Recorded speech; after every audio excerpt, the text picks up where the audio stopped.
This is Chapter 7 of the Ridiculously Effective Parenting Training. I realize that it's also, in addition to ridiculously effective, been extensive, thorough, and some might say long. No way to avoid that. It'd be like you being completely computer illiterate and deciding that you wanted to be a computer programmer. Not just literate, a programmer. Yeah, well, that ain't going to happen in an hour. Ask a programmer. It takes a lot of learning basics and then gradually getting better and better. And the good programmers have been doing it for years and years. It takes a lot. We are packing tons of material into this training, even though it's long. And there will be way more resources provided later, as we've described before. So what will we talk about in Chapter 7? Loving and teaching is our job. It gives children the power to choose love and happiness instead of just mindlessly reacting to pain.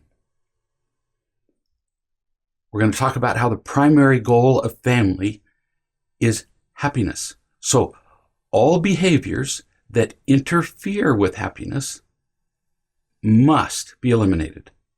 We must stop all wounding with a zero tolerance for anger, whining, teasing, lying, and withdrawal.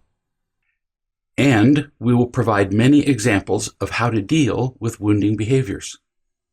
We'll also provide practical examples of how to love and teach a child under different circumstances, including how to really listen. We'll be teaching you about how to teach children who they are so that they can choose the use of their innate gifts. We'll be talking about the effects of praise and criticism and the use of consequences. In a previous chapter, I talked about the importance of our doing two things with our children, and you've seen this before. Love them,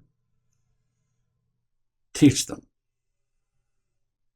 This slide means a lot more now than when I first said it, doesn't it? Because we've been doing loving and teaching for now, it's the 7th chapter, but the sales page was chapter 0 for, 7 full chapters, and now this one.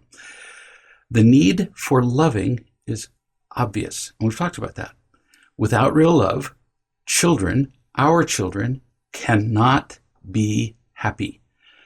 But what about teaching? We've already talked about that, and we've done a lot of teaching. I've done a lot of teaching with you and taught you a lot of different things and ways that you can teach your children. But now we're going to get a lot more intense about the teaching. It turns out that without teaching our children, our loving them, or what we call loving, can very easily turn simply into spoiling or indulgence. Loving without teaching is just as dangerous as teaching without loving. No kidding. In fact, without teaching, children almost always end up indulged and entitled. Like, I can't think of an exception. Loving without teaching is what you do with chocolate. I love chocolate. Well, many of us love our children with about the same intensity and about the same superficiality. I would love a cold beer, or I do love a cold beer, or I love my pet. Yeah, see, it just doesn't quite have the same depth as loving and teaching a child, does it? The teaching is critical when it comes to loving a child.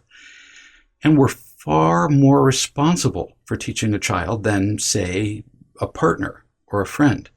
You don't have the job, the responsibility, not usually, of teaching a partner or friend or peer in the workplace. But with a child, baby, you're it. You're the teacher. There's no getting away from the assignment without hurting your child in ways you can hardly imagine. So now we talk about loving and teaching, starting in this chapter, much more directly and practically. We have to teach our children about pain and fear and getting and protecting behaviors, and imitation love, their own and in the behavior of others, and teach them about anything that would distract their course toward genuine happiness. We have to teach them that, or they're not going to make it. We have to teach them when they are using getting and protecting behaviors and when they're using imitation love, including sometimes when we're using getting and protecting behaviors and imitation love. Because if we don't, who will? Whether we use real love language, like getting and protecting behaviors, doesn't really matter. In these family meetings, when I talk about reading from the book, that's one way to do it. Teaching the principles, you can read part of a chapter and summarize it to them. Don't care what words you use, as long as the concept gets across. I only use terms like getting and protecting behaviors because they pretty clearly communicate what they are. But we have to teach it, whatever language we choose. If we don't, on the whole, our children are doomed. Why? And I talked about this in previous chapters. Because we human beings, including our children, respond most immediately and powerfully in the short term to pain. We just react to pain. We react to emotional pain just as involuntarily and usually as quickly as we do physically to being stabbed with the now mythical and proverbial fork in the leg. We become mindless, like billiard balls on a table, whacking into each other and the sides of the table. In this chapter, we're going to talk about how you can choose to love and teach your children. That's what we're going to talk about the entire chapter long. As it is now, all day long, you see your children react to pain. You see them do these things that we've now talked about many times. You've seen them angry, arguing, resistant, defiant. You've seen them depressed, withdrawn. You've seen them express suicidal thoughts. You've seen their addictions to playing video games, using their smartphones or other electronic devices. You've seen their addictions to alcohol, drugs, porn. You've seen them cut themselves or otherwise injure themselves, which include all the things that I talked about when I talked about cutting, and include bulimia and anorexia. Those are forms of self-harming. You've seen them be irresponsible, failing in school and refusing chores. All these things, reactions to pain, because they see no other choice. You've seen that. That's why it looks so stupid that they just keep repeating the same behaviors that you tell them not to do, one, and two, that never make them happy. They appear to be, watch a kid playing a video game, brain dead. Well, they kind of are, because they just keep reacting the same ways to pain, just as you would react the same ways if I stuck you in the leg with a fork. They are brain dead. I'm not guessing here. Their reactions, their involuntary reactions to pain, are why you're here taking this training. No kidding, that's the summary. Why are you here? Because your children involuntarily react to pain, and they keep doing the same unproductive things over and over, like billiard balls or rocks with no brains. Look at the list again. We keep looking at this list, I know, but that's why you're here. Our children all do combinations of these things.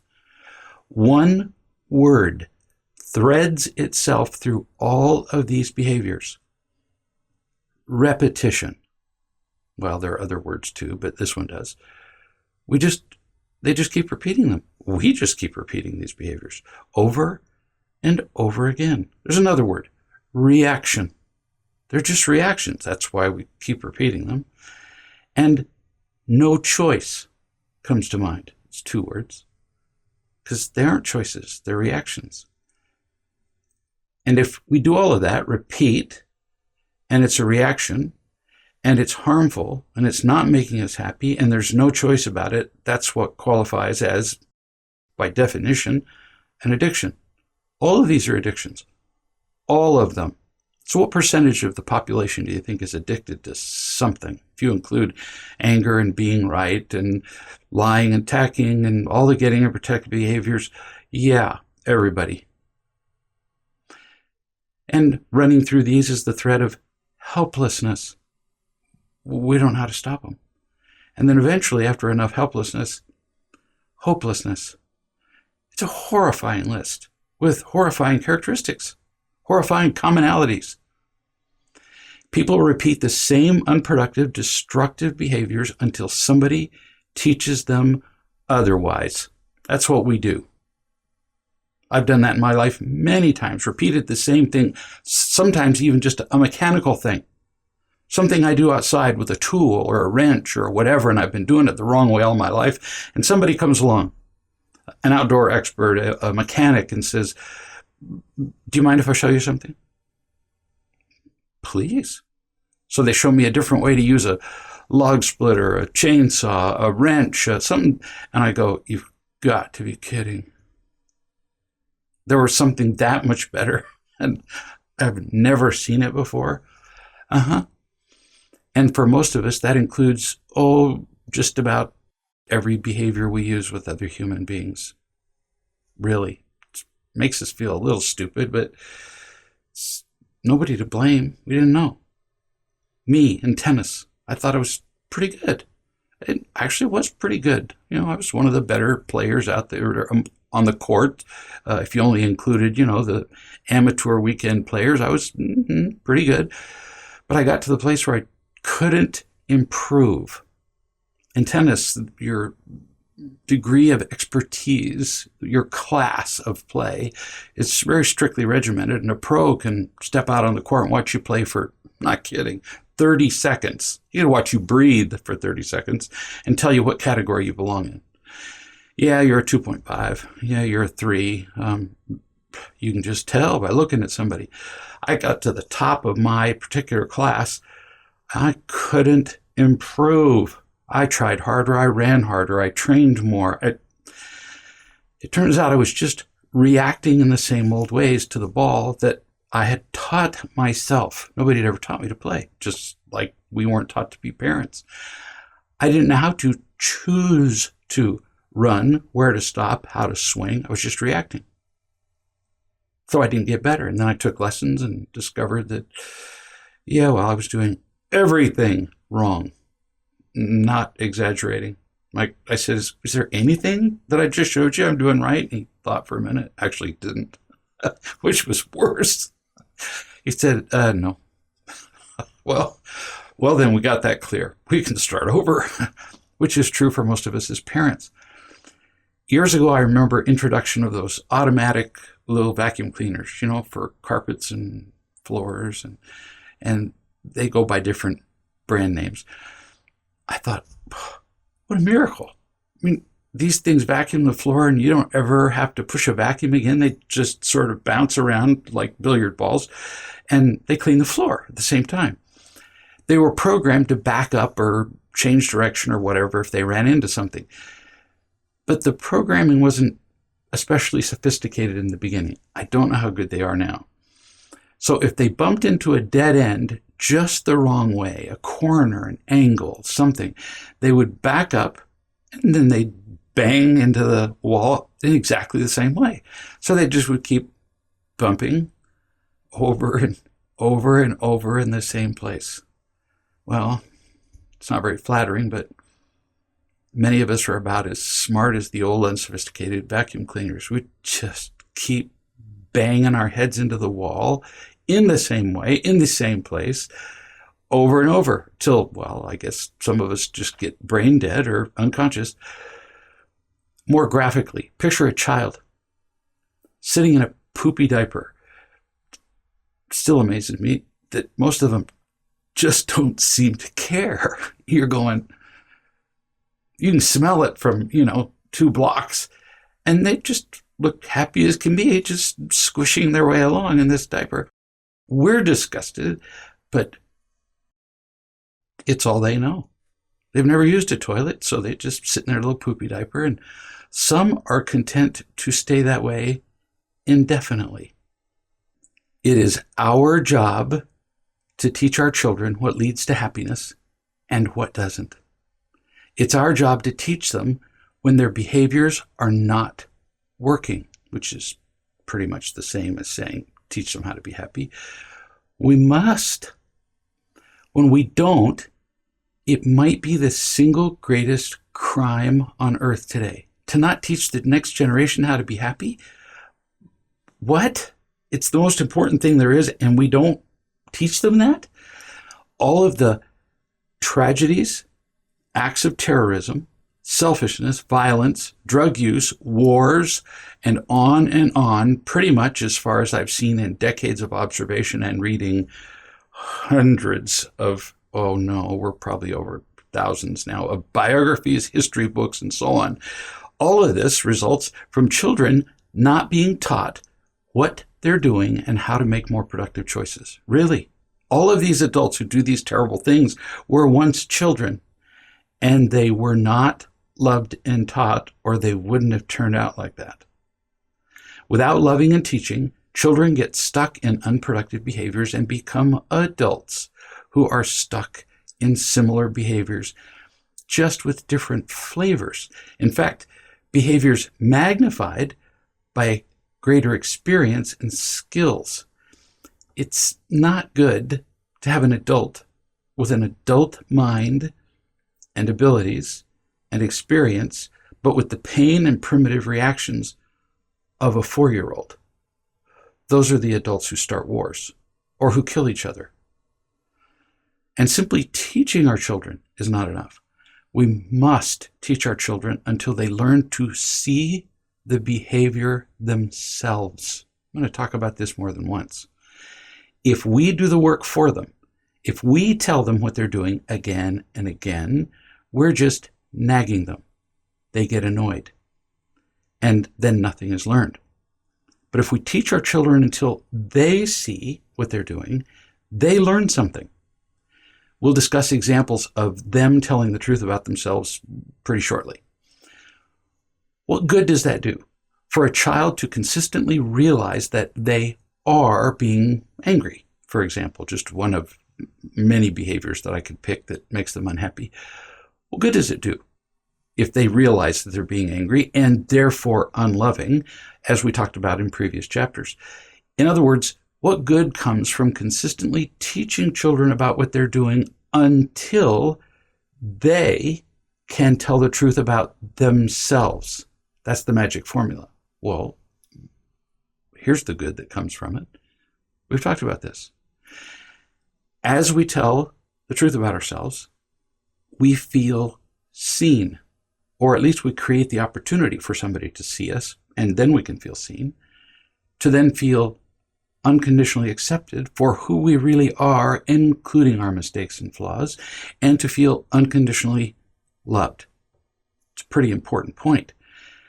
I'm going to get a little metaphysical here, and if it seems a little weird, well, you can erase it from your mind later. And if it was too strange, you probably would anyway. But this subject is too important to ignore. The entire universe is an orderly place. It's run by universal law. Ask any astrophysicist or particle physicist or quantum physicist. The universe is run by universal laws, which they're trying to discover and describe, mostly mathematically. You could say that the universe is inherently ordered. Or, another way of saying it, that God or some higher power or whatever you choose to call it, I'm not here to convert you to nothing. I call it God because on the whole, that's what most people call this higher power, and it's shorter to say it than higher power. God orders the universe. For the purposes of this discussion, I don't really care how you see this power or what you call it. But no matter what you think of God, the universe is ordered by laws, and one of those is love. If there is a God, you choose, it is inconceivable. There is no way that he's unloving. If so, we'd just be tortured incessantly and then squashed like bugs, or just squashed without the torture, if he were unloving, the many, many examples of joy and love and beauty and mercy and wonder and forgiveness and on, and the virtues of the world simply wouldn't exist, because almost none of them have some natural survival advantage. But I'm not here to prove the existence of God. We're back to the universe being ordered. I'm here to say that it's simply a fact that love is a very real power that fills the universe. It's not just a strong thing or a good thing. It fills the universe. And this is the really metaphysical part. Orders the universe. It's love that provides the tapestry of the universe. It's a flow. Not only does it order everything, but it connects everything. Quantum physicists believe everything is connected. And it is. They just don't know by what. And the what is love. It's this universal order. And if we're not in pain or otherwise distracted, we can feel it. We can feel the connection to the universe, to this higher power, to God, if you like, to each other. Really, I have considerable personal experience with this, as well as having heard and felt the experiences of uncounted thousands of others with exactly this subject.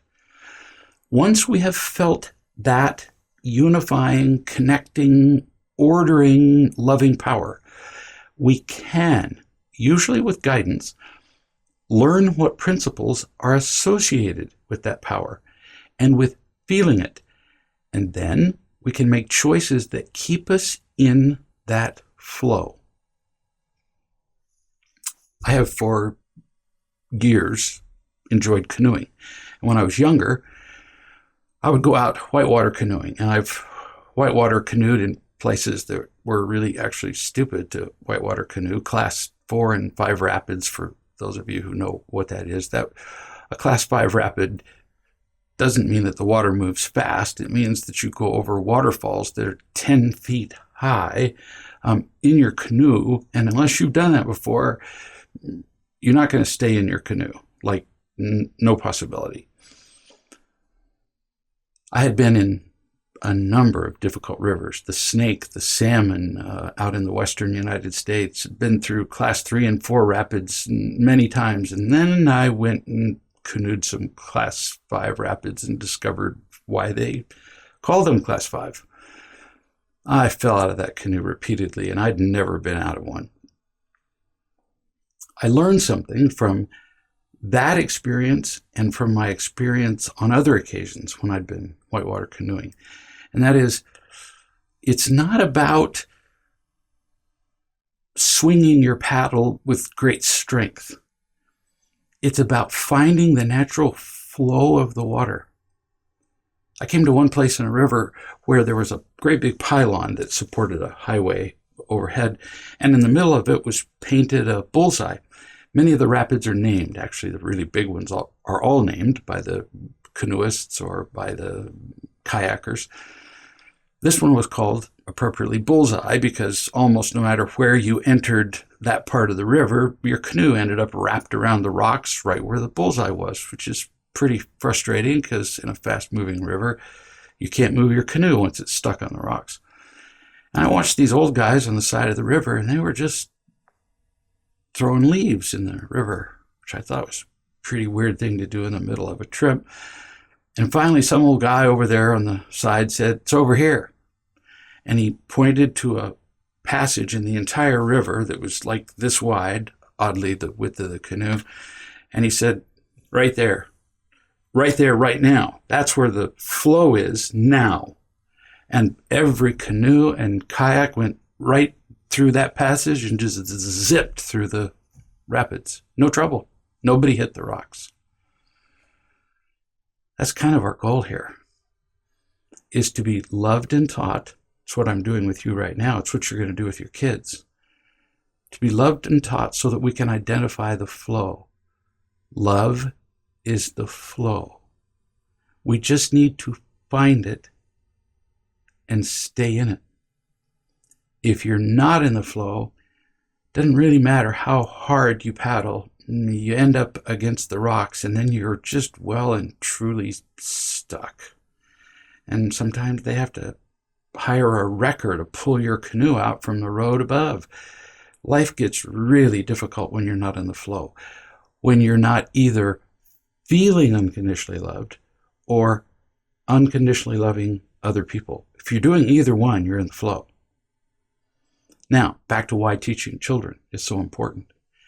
If we consistently teach them what is true and help them feel loved, they will naturally tend to make loving and responsible choices. They will. They will naturally want to stay in the flow, as opposed to being wrapped around the rocks or falling out of their canoe and going butt first down the river, which is what you do if you fall out of a canoe. Sure, we all make lots of mistakes as we move forward and learn, and we get distracted by the world and the pain of the past, but we tend to choose genuine happiness. We tend to actually naturally choose the flow, as do our children, if we're loved and taught, because it feels good. If we can see that choice, if we can make the choice consistently, we go, yeah, I like this. Shooting through the rapids is infinitely preferable to being stuck against the rocks. You don't move after that. Feels good to be in the flow. But we need to be loved and taught before we can find it, and certainly before we can stay in it. This is an important principle. We teach our children because we love them.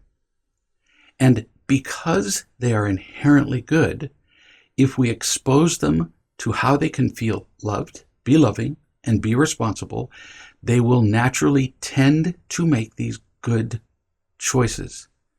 That's encouraging. Inherently, we want to do the right thing. It's critical. We're teaching the kids the truth about what they're doing and how they could change what they're doing for what reason.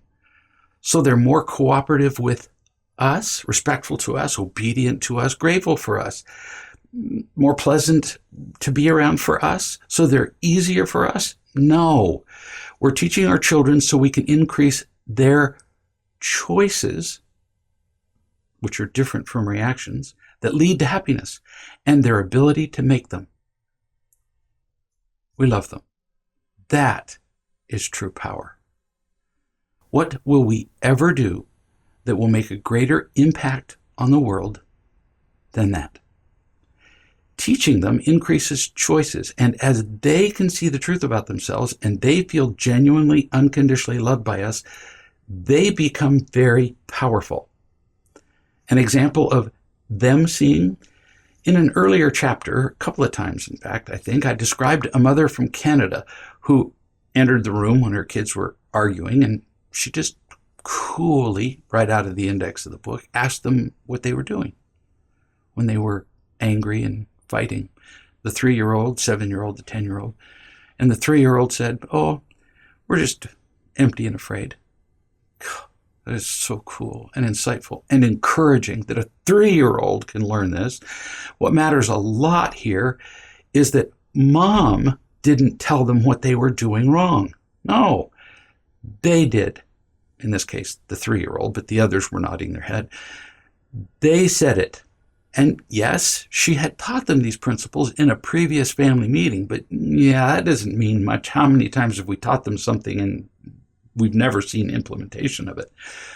The 3-year-old remembered, and the effect when she said it, not mom saying it, when she said it, the effect was immediate and powerful. The conversation changed, the fight was over. Why? These children and ours do this. As we tell the truth, we create opportunities, again, to feel seen, unconditionally accepted, and loved. If we teach them while we love them, they embrace the truth. They feel seen, accepted, and loved so they can make more loving and responsible choices. We're making them powerful little creatures. Most of us, including our children, simply react all day to what happens, to what is said, to what confronts us, to circumstances, to people. We are prisoners to our reactions. The moment we say, for example, he makes me angry, or you make me angry, we're just reacting. We don't really have any choices. We're just rocks falling down the hill. And we teach our children the choices available to them, so they can begin to stay in that infinite flow that governs the universe. I mean, this is powerful and beautiful. They stay in the flow of the river. You want, and they want, to be in that flow. Why? Because it's love. Because it's joyful. Because it's more fun. Because it's our very reason to live. Does love, feeling loved, and being loving restrict them? Well, only from disaster. If they're in the flow, they draw from the strength of, picture this, now we're really getting metaphysical. Quantum physicists, all of us. If they're in the flow, they draw from the strength of all love. They're interconnected to all that is loving, which means the whole universe. If they're not, they smash against the rocks, can't go anywhere. That's how simple it is to explain the power of real love. You can actually use that metaphor with kids, and most kids get it from age 6 to 8 on up, really, because I've tried it. So again, in a previous chapter, I showed you how you might talk to your kids about their arguing or anger, repeatedly, actually. Now, more and more, we're getting to the real solutions that we would apply to real situations. Let's make it a little harder. Let's get increasingly practical as we deal with children who are behaving in ways that hurt them. In the last chapter, I said this, and it needs repeating because we, on the whole, don't get it. We're not here to control behavior. That's an endless game, like pulling the tops off weeds in your garden.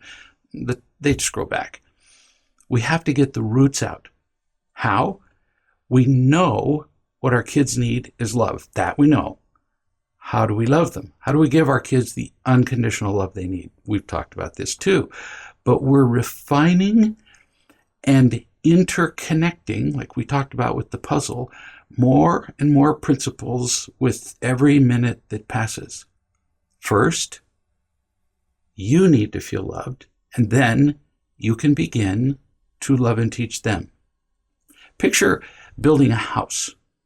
Foundation, pour a concrete foundation, perhaps. Could be on piers or pillars, but let's say it's concrete. Walls, electrical work, pipes for plumbing, and so on.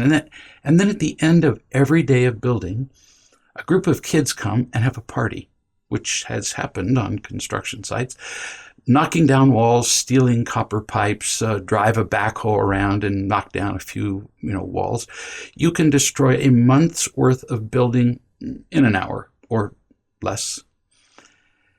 In the process of building a house or a family, there can be no destruction allowed. None. It's just too hurtful. It makes the building impossible. Gotta stop the destruction. You don't build a house in the middle of a war zone, for example. It's just foolish. You first get in a safe place. While you're in the process of learning to love your children, there can be no destruction. I worked in the emergency room and sewed up uncounted people. What if they went and straight from the emergency room and, went to the football practice field or climbed trees or whatever and tore open their wounds? Well, they'd never heal. It only takes a second to undo a great deal of repair. When people are being wounded, their choices begin to disappear, sometimes entirely. They certainly can't build or heal while they're being wounded. They can only defend, which is very limiting. And what is our job as parents? We're teaching our children so they can increase their choices and their ability to make them. We increase their choices by teaching, and we increase their ability to make them by loving. It's not entirely that simple, but that's pretty much the picture. And together, that is power. So I've been beating around the bush a little bit, trying to say this. The first step in loving is to stop all wounding. Now, I alluded to this a bit in chapter 5, where I said we never, ever express anger at a child. Most of us have absolutely no idea how often we wound other people, nor how often we have been wounded ourselves. We have no memory of 99+% of the wounds from the past. 1% would be way too high. It's common for people to not remember even entire segments of their past. I have met people whose first childhood memory was when they were age 16. Not kidding. And it's not all that rare. People tend to remember many of the details of loving and happy childhoods, but on the whole, we bury our pain, because who wants to keep facing it? In a similar way to our tendency to bury our garbage or nuclear waste. Burying our childhoods is so common as to qualify as just normal. One man told me he could remember nothing of his childhood, and I said, doesn't really matter, because you're wearing it on your face. We may not remember the details, but the wounds are still there, and they fester and bleed and scar in our souls, and this pain comes out in the ways that we have discussed many times now. That diagram you've seen many times of the 7 behaviors that generally describe most kids. The getting and protecting behaviors, imitation love. That's how our pain comes out. That's how we know the pain is there. If people are doing any of those things, any of those behaviors, they're in pain. You don't have to wonder. And you don't most of the time need the details about how the pain got there. We can focus on the healing. We may not remember our traumas, but they left their imprint in the wounds that we feel every day, and have for so long that we barely notice them, until something or somebody suddenly adds to our wounds or our pain. That is the very nature, virtually the definition of PCSD and PTSD, which affects us all day, every day, even though we don't remember the trauma or have never heard the term PTSD or PCSD. And it usually involves thousands and thousands of incidents of trauma, and we don't remember them. How horrifying is this? We spend our entire lives reacting to traumas we don't remember anything about. Just seems unfair. We live in a prison we didn't create for a crime we didn't commit and never knew that the door was open the whole time, because we didn't have a guide to love and teach us, to take us by the hand and simply open the door and lead us out. I talked to a 50-year-old man today who described his life. He talked about the traumas of his childhood and his endless difficulties as an adult. He described a recent family problem that threw him into a pit of worry and despair and pain and reacting. And he said, I feel like something just took my brain over. Oh, that was so beautifully said that I stopped him and wrote it down. Everyone listening can identify with that phrase. Everybody. There are times when we just feel like events take over, like this man said. If you doubt that, it applies to every time we get angry. Because what do we then say? Well, the event caused it. It took over our brain. It's that common, and it's wrong every time. We're learning that now. What did happen? What took over his brain? What takes over our brains when we get angry? Old pain, old wounds. So what wounds did we suffer? As I said way earlier, the primary wound that crushes the soul of a child or an adult is the I don't love you wound, which is followed by feeling worthless, alone, and in pain. And as I said then, it doesn't matter if the wound is delivered with anger or yelling or hitting or sexual abuse or just plain neglect. Most people by far walk around suffering from PTSD, and they don't know it. Never heard the initials, never heard the term.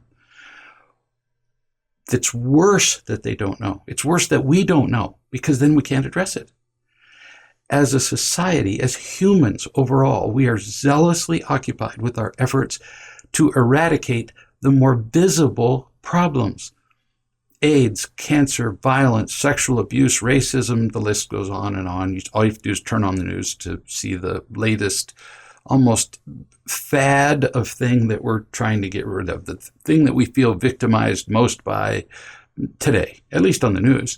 And we're ignoring the root of all the emotional pain in the world that is causing all those things, which is just not feeling loved. Is it that simple? Oh, yeah. The real problem isn't as visible or as bloody or as dramatic or as newsworthy. So we keep pulling the tops off the weeds, ignoring the roots, and getting stuck on the rocks. Mixing metaphors. It's kind of dumb of us. If you want to find out what loving parenting is like, you first need to adopt a policy of no more wounding. Full stop, period. So what would that look like in your family? You can't just say, okay, no more wounding, and expect that you or your partner or your child will somehow just stop wounding other people in the family. We need to get pretty specific, or people don't hear, they don't remember. We wound other people when we're in pain ourselves, which is followed by being selfish. Understandable, since pain really focuses us on ourselves. And it focuses us on protecting ourselves and getting what we want. Protecting ourselves from harm and getting some form of imitation love. All reactions to pain. And you've seen this collection of behaviors many times just in this training. They're all understandable. When we're in pain, we'll do anything to diminish it. With all the getting and protecting behaviors, we are crying out that we're in pain and that we are empty and afraid, but we are also focused on us, ourselves, only us. Look at the slide. When we're in pain, remember, we're using getting and protecting behaviors for ourselves, so we cannot be caring unconditionally about anybody else. Look at all the behaviors. Why do we lie? To protect ourselves, to get things for us. Why do we attack other people? To protect ourselves, to get something for us, and the same is true with the rest of the behaviors. All for us. So, here's the point. While we are getting and protecting, not only are we crying out for love, but we are simultaneously saying, I don't love you. And we're not aware of either one. Actually, we're not usually aware of our behaviors, and we're certainly not aware of what we're saying. Crying out in pain, and we're saying, and I don't care about you because I'm in pain. Selfishness always says those things. It always ends up in that condition. We're not feeling loved. We're in pain. We react to the pain, and then we cause pain in other people. It's an endless and tragic cycle. It's a cycle the whole world is trapped in, which explains all the anger, the violence, the wars, the political fights and divisiveness, and on and on. We gotta stop this cycle. We have to. You're trying to build lives. yours and those of your children, can't do that while you're destroying. When there is a forest fire approaching your house, that's not the time for landscaping. The destruction must be dealt with first. How? Although the getting and protecting behaviors are useful to understand, sometimes they're too vague. So we need to be more specific and really change the world around us, which starts with our families. So let's begin to change this cycle of death. It starts in our families, and it can begin in as specific a place as our family meetings. I described them earlier in this training, and you can learn more about them by going to the places in the Real Love and Parenting book, which you can find in the index. In family meetings is a golden opportunity to love and teach. In a family meeting, which is loose on the whole, casual, but with purpose, with you and your child, or you and your spouse and your children, you clearly state that nothing good and lasting ever happens accidentally. I'm just giving you words to use in your family meeting, as I've been doing all along as we've been talking. You can use everything I've said in these family meetings. We need concrete goals. Buildings require plans or blueprints. Trips require maps and plans. Businesses the same, plans and goals. In Alice in Wonderland, the book, where Alice descends into the rabbit hole and she's in Wonderland, which is a moderately crazy place. As she's wending her way, she gets to a fork in the path. And she looks up at a tree that's right there in the fork of the path, where the Cheshire cat is just sitting, wiggling its tail. And she says, "Would you tell me, please, which way I ought to go from here?" And the Cheshire cat says, "Well, that depends a great deal on where you want to go." Alice said, "I don't care much where." And the Cheshire cat said, "Then it doesn't matter much which way you go." We got to know where we're going if we want to get there, if we care about getting there. Families are more important than everything else, every other organization on earth. If families worked, we wouldn't need most of the other organizations on earth. And yet we rarely have overarching goals that are clearly stated for everybody to follow. I ask people that all the time. What are the overarching goals of your family? Huh? I don't know. In other words, we don't know where we want to go. And without these goals or sense of direction, we just end up somewhere. And rarely is somewhere a great place. Which brings us to the question the Cheshire cat asked. Where do you want to go with your family? You ask and answer this in your family meetings. What is the primary goal of the family? Now, I'm not going to tell you what it should be, but I'm going to tell you one that works. Happiness. Now, yeah, I know. Earlier I said we don't really pursue happiness.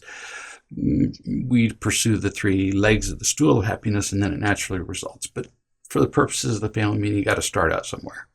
The final goal, the end point. Happy. That's what we all want to be happy. Who's going to argue with that, except for a child who just happens to really enjoy arguing with every word you say. If you don't have happiness, it doesn't matter what else you do have. The whole world has proven that. In my life, I had all the success in education, career, and more you could want, and that ended up with a gun to my head.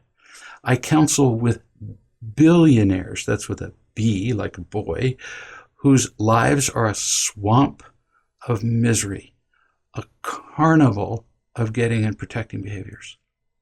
I told you in an earlier chapter a story about a CEO of a corporation, a big corporation, whose family was completely controlled and terrorized by just one child who was 4 years old. All because the father thought that he could buy toys, food, big house, games, smartphone, and that would be happiness. He didn't know a thing about happiness himself. So he couldn't teach it as a family goal, and he had no clue how to get there. Back to the family meeting. You tell them what the goal is. Happiness. And why. If there's any resistance, because sometimes you get a smart mouth kid who just goes, well, I don't think that's the answer to everything. I know, been there. You say, then tell me a better goal. Is it money? We've proven that that isn't it. Rich people kill themselves all the time. Power? Yeah, powerful people are utterly consumed with mostly one thing, more power.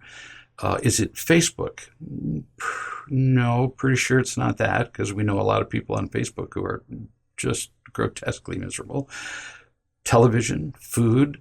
You go through all the other things and it becomes pretty apparent that none of them is the goal. And none of them beats happiness. Then you ask them one by one what the goal of the family is, the one that you've already stated. Why? Why ask them? Because like we said earlier in this chapter, when they say it, it's far more powerful than when you do.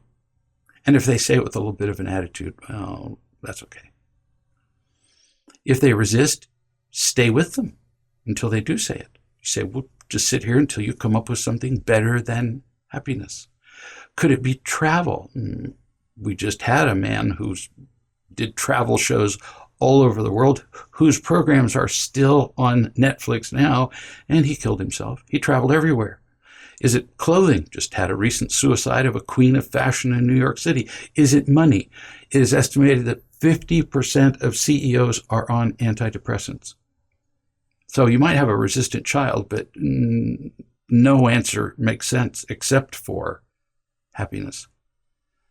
When you repeat a principle, children often hear it as nagging and throw it out. When they repeat it, it sinks in. They learn. So now we're at what creates happiness. And we've talked about this. Not complicated. Feeling loved, being loving, and being responsible. Happiness is the central goal of life. So this is what you teach your family early on in one family meeting. Any behavior that contributes to that goal, if that's the central goal, would therefore be, by definition, right. Not hard.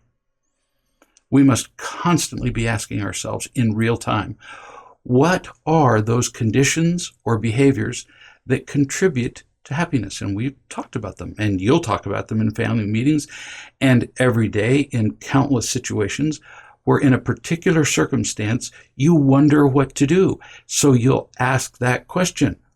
What contributes to happiness? Does this thing we're planning, this decision, this condition we're in, this argument we're having, does it contribute to feeling loved, being loving, and being responsible? Yes or no?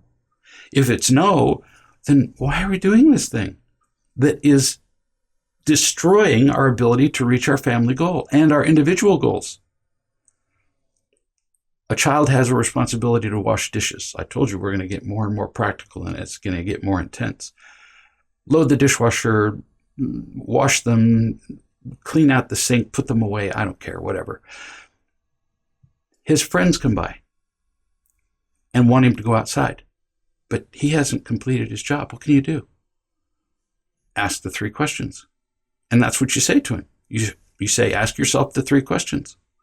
And the kid has to go, will I feel loved? Well, he's going to be confused about that one because he's going to enjoy the company of his friend. Will he be loving? Will it be loving to the family for him not to do a job that's going to affect everybody else? And you're going to have to help him with this reasoning the first 20 to 200 times. But eventually they can answer the question immediately. They ask the 3 questions, they know the answer. The last one, will it help him to learn responsibility to leave his job and go with his friends? No. If the answer is no to any of the 3, then the answer is no. It's an answer he needs to learn to come up with. If you simply say, well, you can't go with your friends until you've done your chores. Well, you can keep him in the house, maybe, but he won't like it and he won't know why. That's why we need to ask ourselves about anything. Does it contribute to those 3 legs of the stool that lead to happiness? If the answer is yes to all of them, well, then Yeah, why not? It's going to make you happy. Why would the answer ever be no? Your job is to feel loved yourself and to teach them how to make these choices that lead to happiness. You can't make them happy, but you can love and teach them to the point where they can learn to make happy choices themselves. That is power. Loving and teaching is a lot like fractal geometry. I know everybody in the room is going, oh, I know what that is. Look it up. Fractal, fractal geometry. Fractal geometry is really, to make it really simple, and I mean simple for me too, because it's really a complex mathematical thing. It's about repeating patterns. Snowflakes often demonstrate fractal geometry, patterns within patterns over and over again. If you look at a snowflake very often, it demonstrates a certain number of columns of ice that come out, and then there's a juncture and the same number of columns of ice come out, so that as you look closer and closer at a snowflake, it almost looks the same. The general pattern just keeps repeating. A tree is a great example of fractal geometry. If you look at a tree from a distance, it looks like a whole bunch of shoots coming out from a central point. You get closer where you see just one of those branches, it does the same thing over and over again. Fractal geometry. Loving and teaching is like that. Like a kaleidoscope is another example. It could look crazy complicated from the outside. Loving and teaching, kaleidoscope, trees, but it's just an elegant repetition and integration of beautiful colors and patterns. That's what loving and teaching is. And the more we practice doing it, you'll begin to see that this elegant geometry of loving teaching applies to everything you do with your children. We're teaching our children so that we can increase their choices. That's what teaching does. Shows children more choices and their ability to make them. So we're teaching to increase choices, and we're loving them so we can increase their ability to make them. That is true power. We've said before that anything that leads to happiness is right. Now, just as important, any behavior that detracts from happiness is wrong. Not evil. There's not some moral criticism here. Not to be punished, not to be shamed for. Wrong as in, if it detracts from happiness, which is our primary goal in life, it just doesn't work. Like replacing your tire, if you get a flat tire, with the kitchen sink, it's wrong. And if you try to do it, anybody who would come by would go, that looks wrong. And it is. And that's why we have to stop all the getting and protecting behaviors in our family. Any behavior, and it certainly includes those, that interferes with our primary goal just doesn't work and needs to be identified, then eliminated. If your car starts lurching as you drive on the highway, or simply stops running, or just suddenly brakes for no reason, you better pull over and figure out what the problem is and fix it, instead of just continuing to try to go forward, which many people do, to the utter delight of your mechanic, who now has a bigger problem to fix. This is what you teach your family.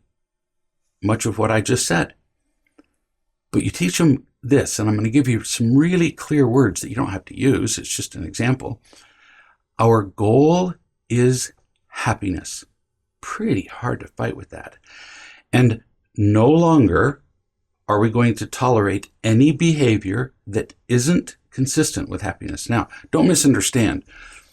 I don't mean by not tolerate that we're going to control behaviors or feelings. That would just be a disaster too. That's not going to work.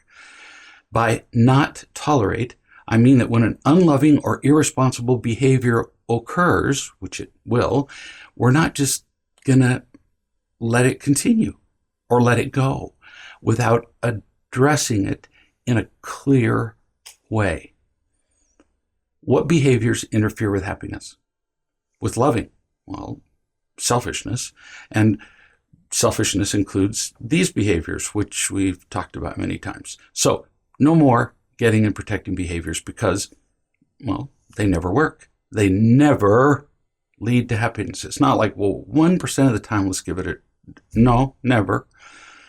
But as I said, these words are not used in everyday language.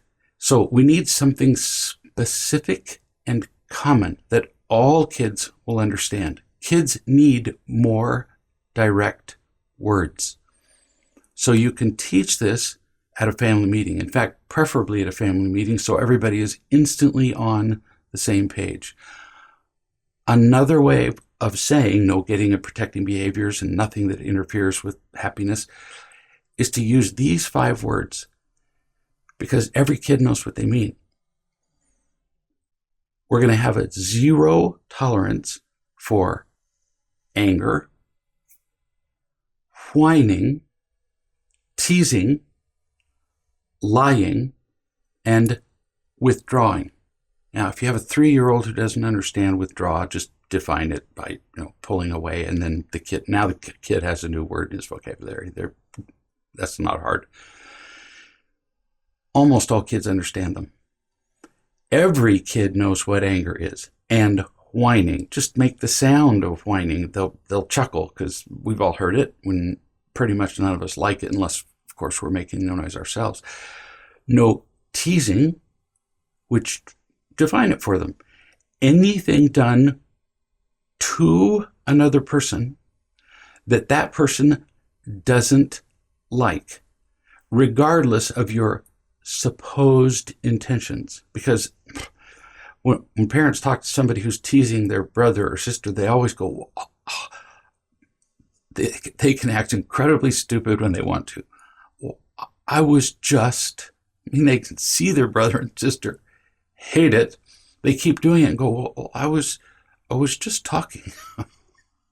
If it was being done to them, they wouldn't call it just talking. So if the other person doesn't like it, stop it.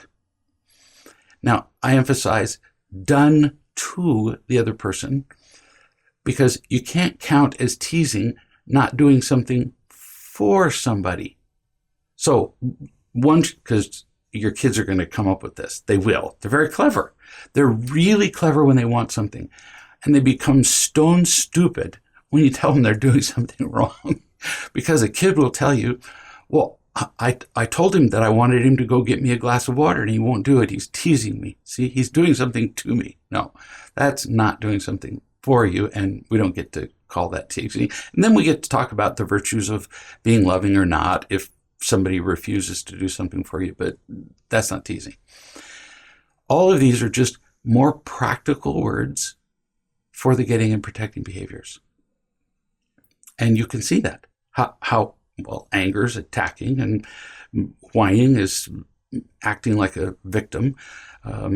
Teasing is just another form of attacking. Lying is already on the list. Withdrawing is running. We'll deal with clinging later.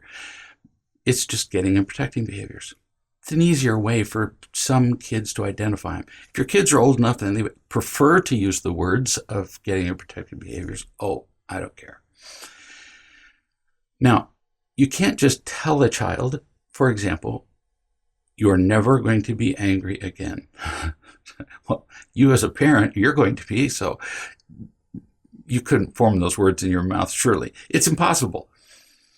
0 tolerance doesn't mean you will stop all those things, but you will require that they talk about it in English.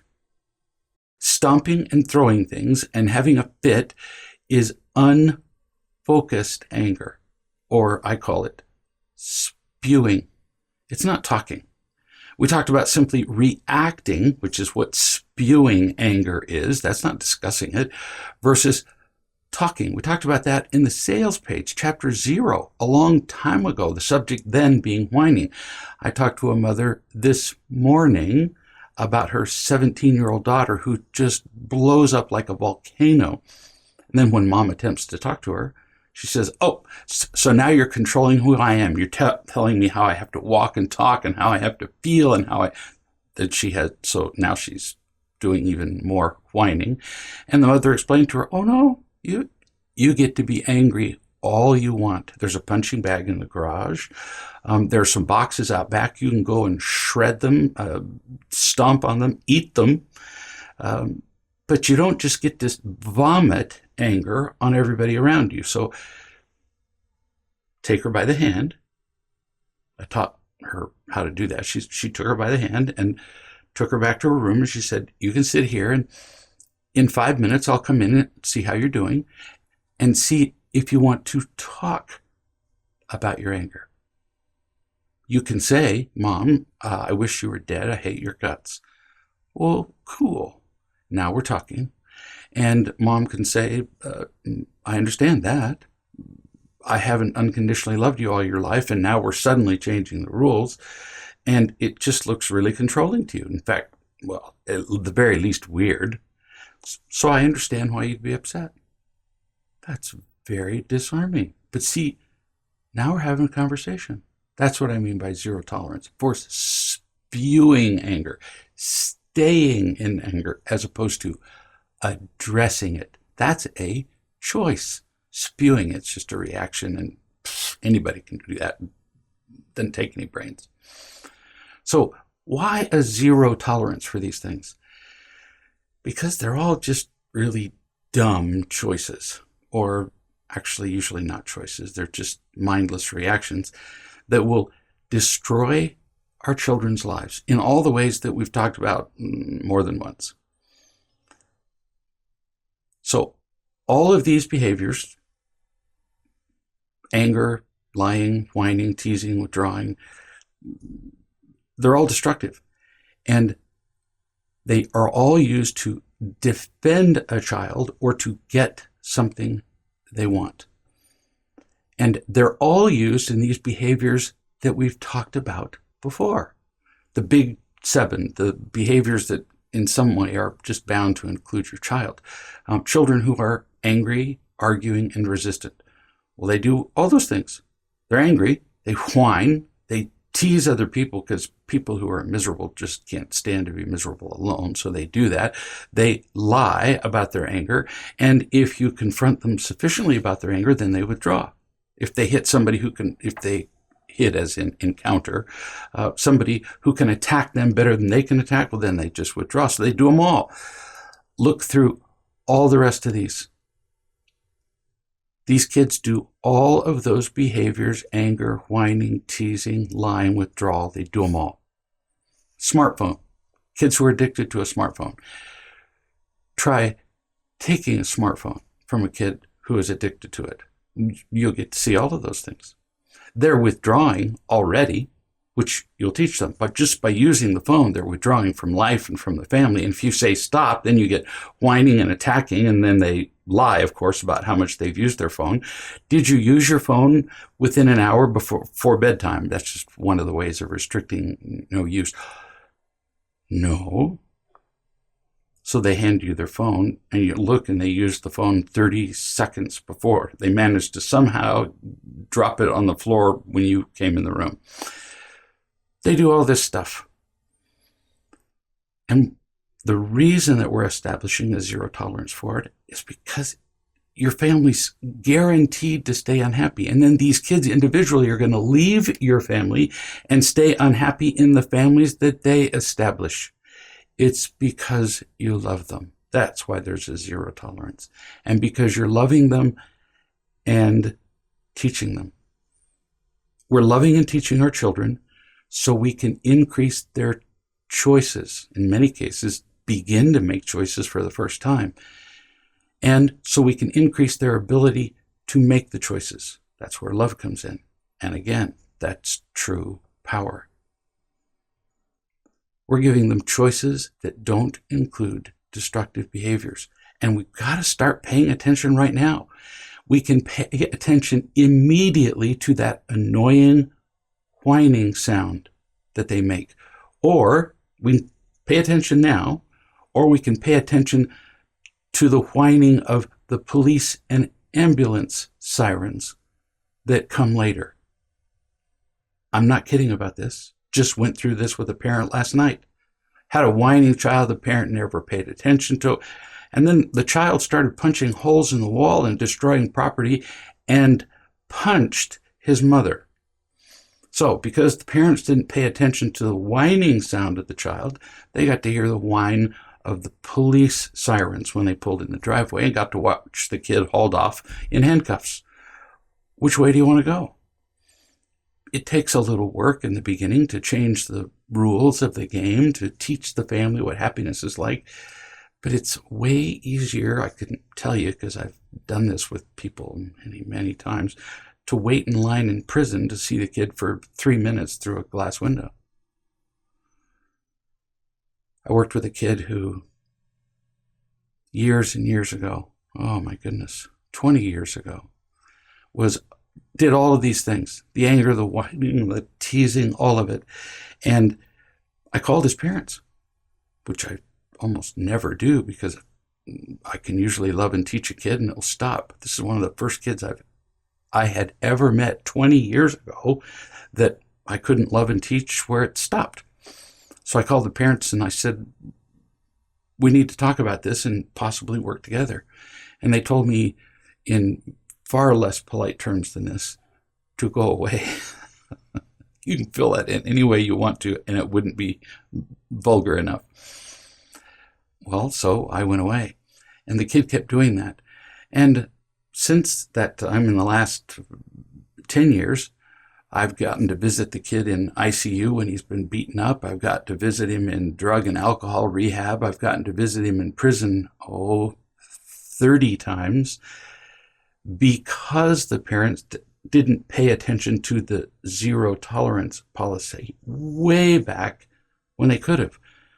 I don't have to make these stories up, and I could tell them all day long. So you can pay the price now, which is a price. There's an inconvenience in changing things, or you can pay a much bigger price later.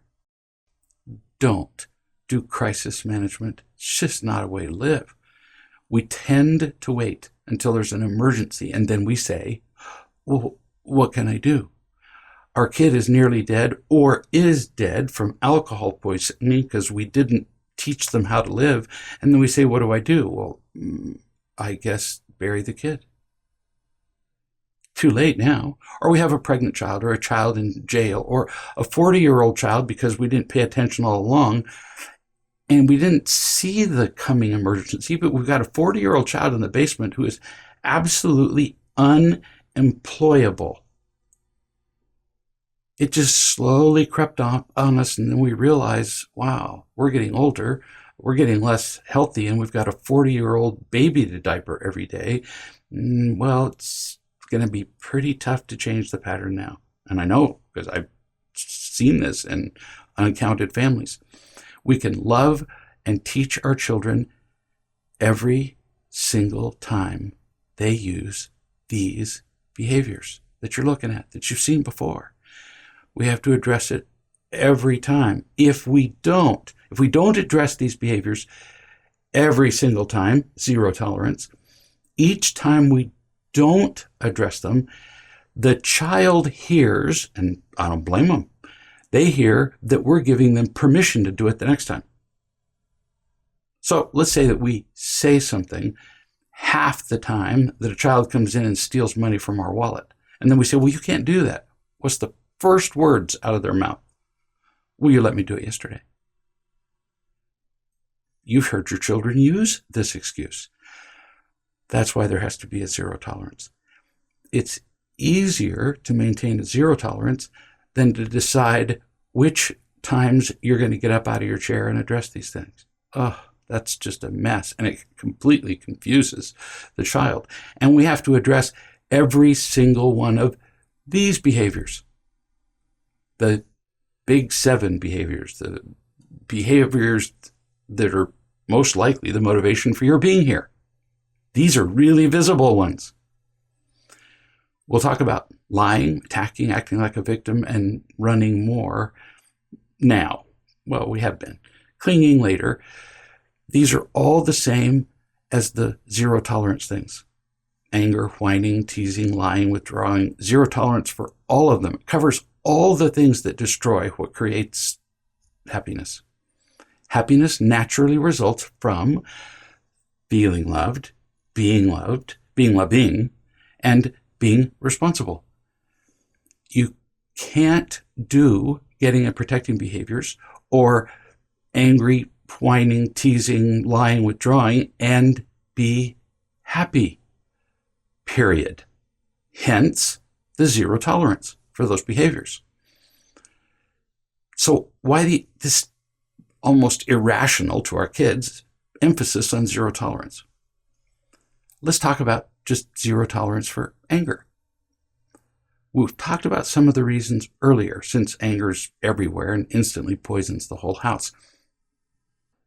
Let me illustrate the answer with a real parent. I know a single mother, Ellen, who has 2 children, Eric and Maureen. Ellen, the mother, was raised in a home where anger was expressed with such regularity that it was accepted as normal.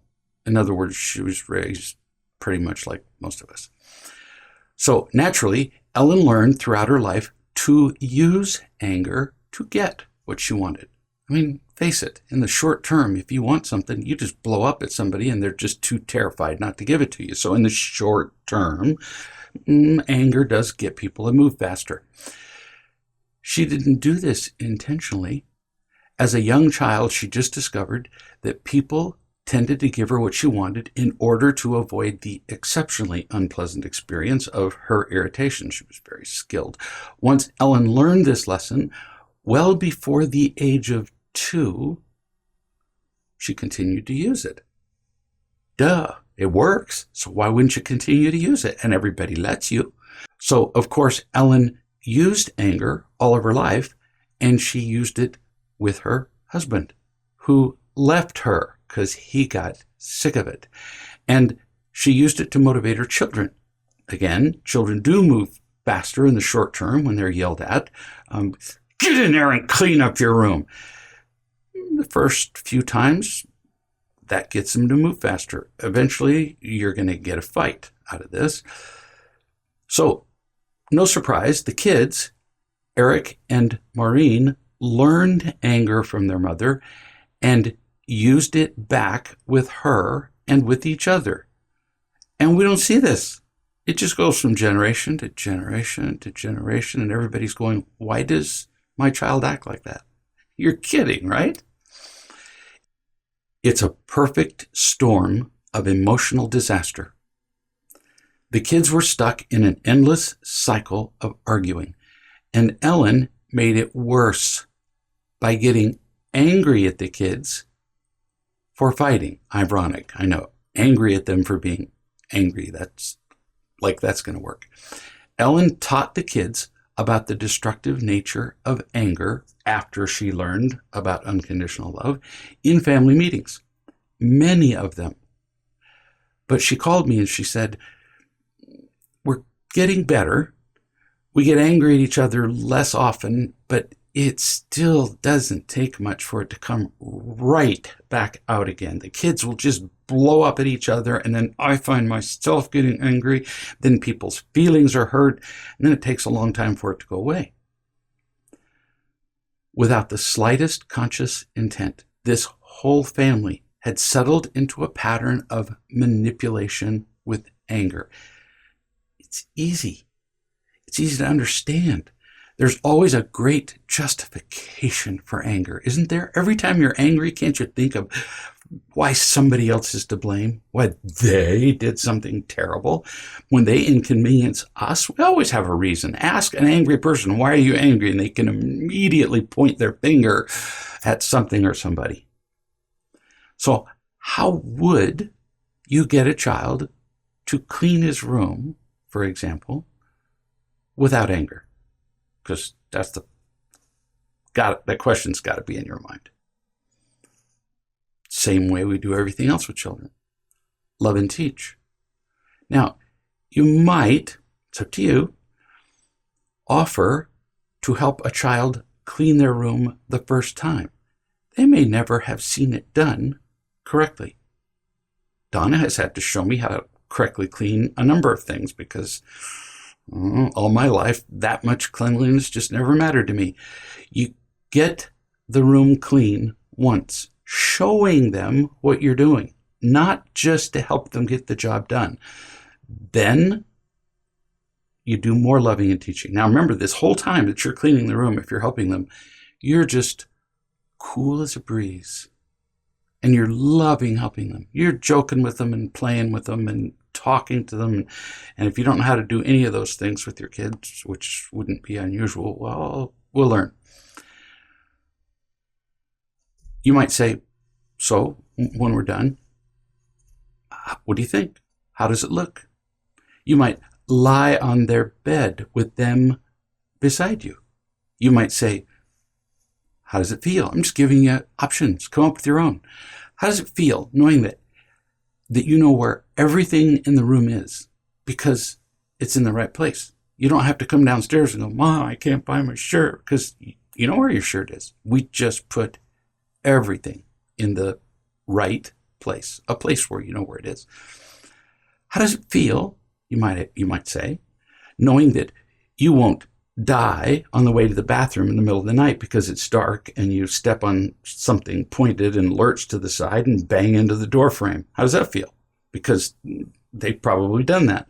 How does it feel knowing that every article of clothing and stuff is in the right place, that it's findable? These are just some examples of things you might say. Now, your tone is everything, which is why we're doing this video instead of me writing another book.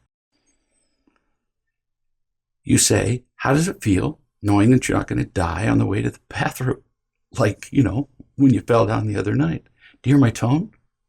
As opposed to, well, how does it feel finally knowing where everything is? Instead of complaining to me that you can't find your shirt.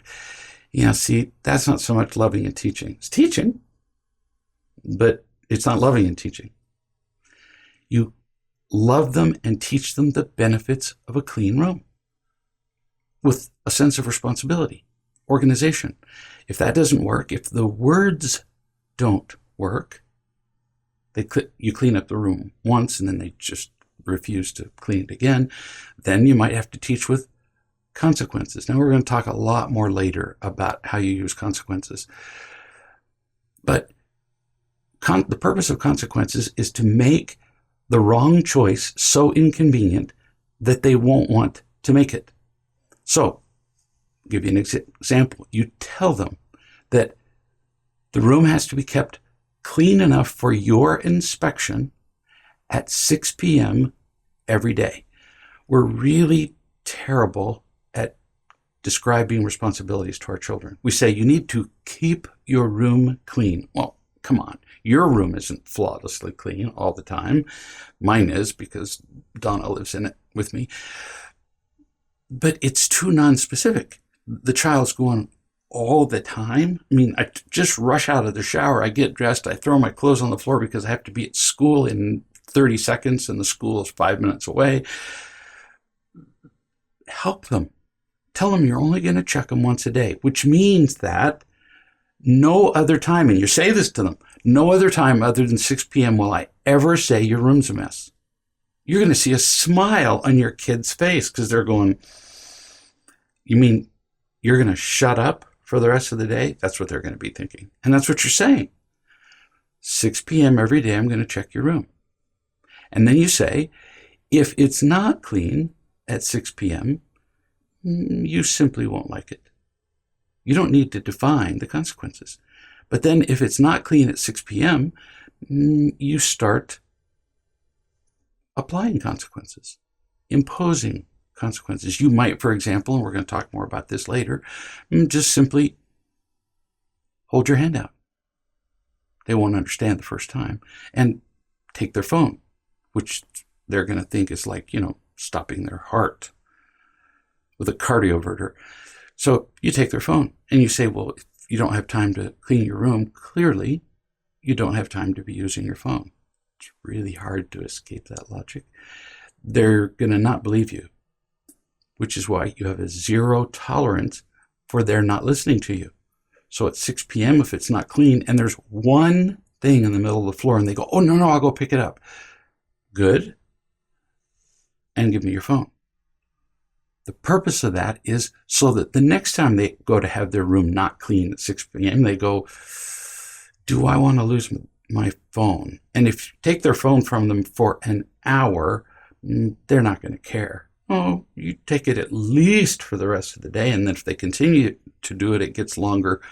We'll get to consequences. Another example of a consequence. You can make their door, you can change the door handle so that it's locked from the outside with a key. And if they can't keep their room clean, you just lock their room. If you can't keep your room clean, you can't use it. Just like if you don't periodically change the oil of your car, then you don't get to use it because the engine blows up. And you give them that example.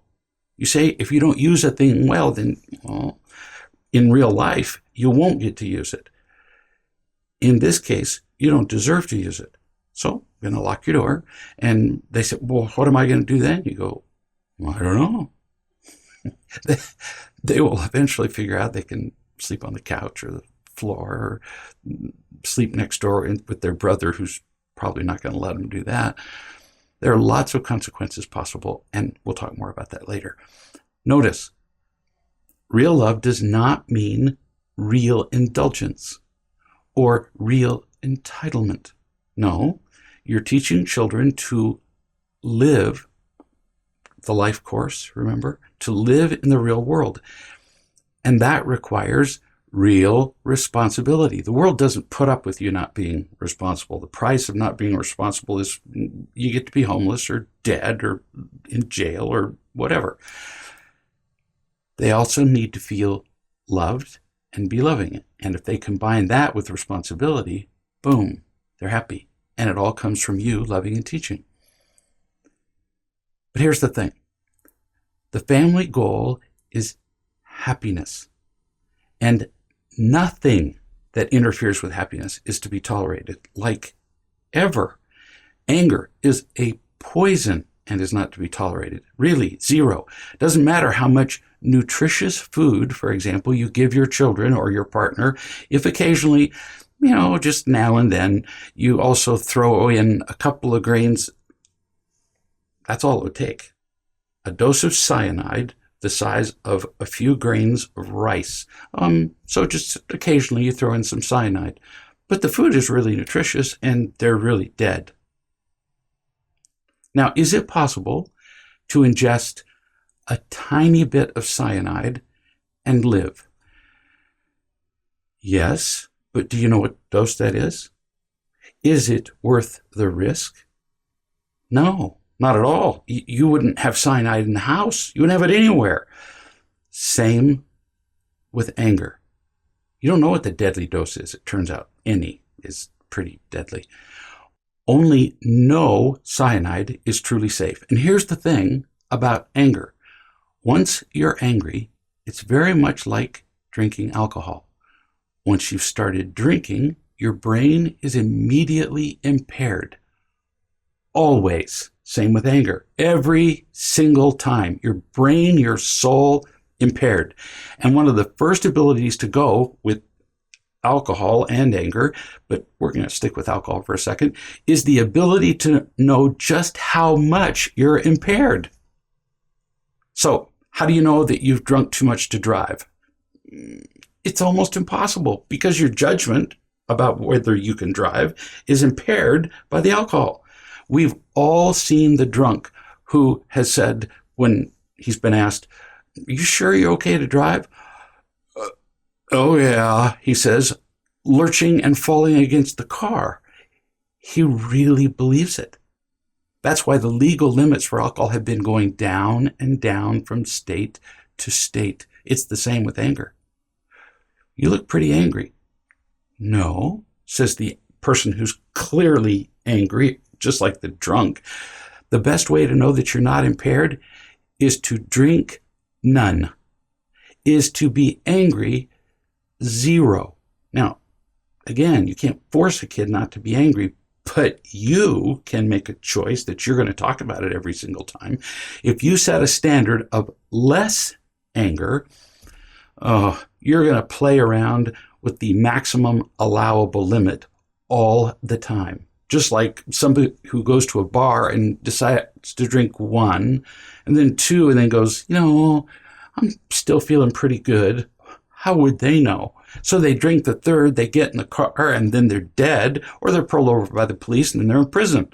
So they're constantly going over the line, usually without realizing it. So the only safe amount of, cyanide, alcohol, anger is 0. You're teaching your kids 0 tolerance for the things that will kill them. See, you're not restricting them. You're not trying to make them unhappy because they're going to claim this. You're establishing a 0 tolerance for the things that will kill them. And that's what you tell them. So instead, we're loving and teaching our children so we can increase their loving choices, their anger reaction, for example, and their ability to make them as we love them. That is true power. That is not having a fear of cyanide in your food. Now, good luck just telling your kids 0 tolerance for anger and expecting positive results. Not going to happen. Your children will be tempted to say that they hardly ever get angry. Now, keep in mind how easy this would be to justify. If a child has lived in a household where the average level of anger in the household from you, from them, from their brothers and sisters is about a 5 on a scale of 0 to 10. And so everybody's angry and they're angry. The child is at a level of 5 in a given moment, and you say you're angry. What are they going to say? Oh, I'm not angry.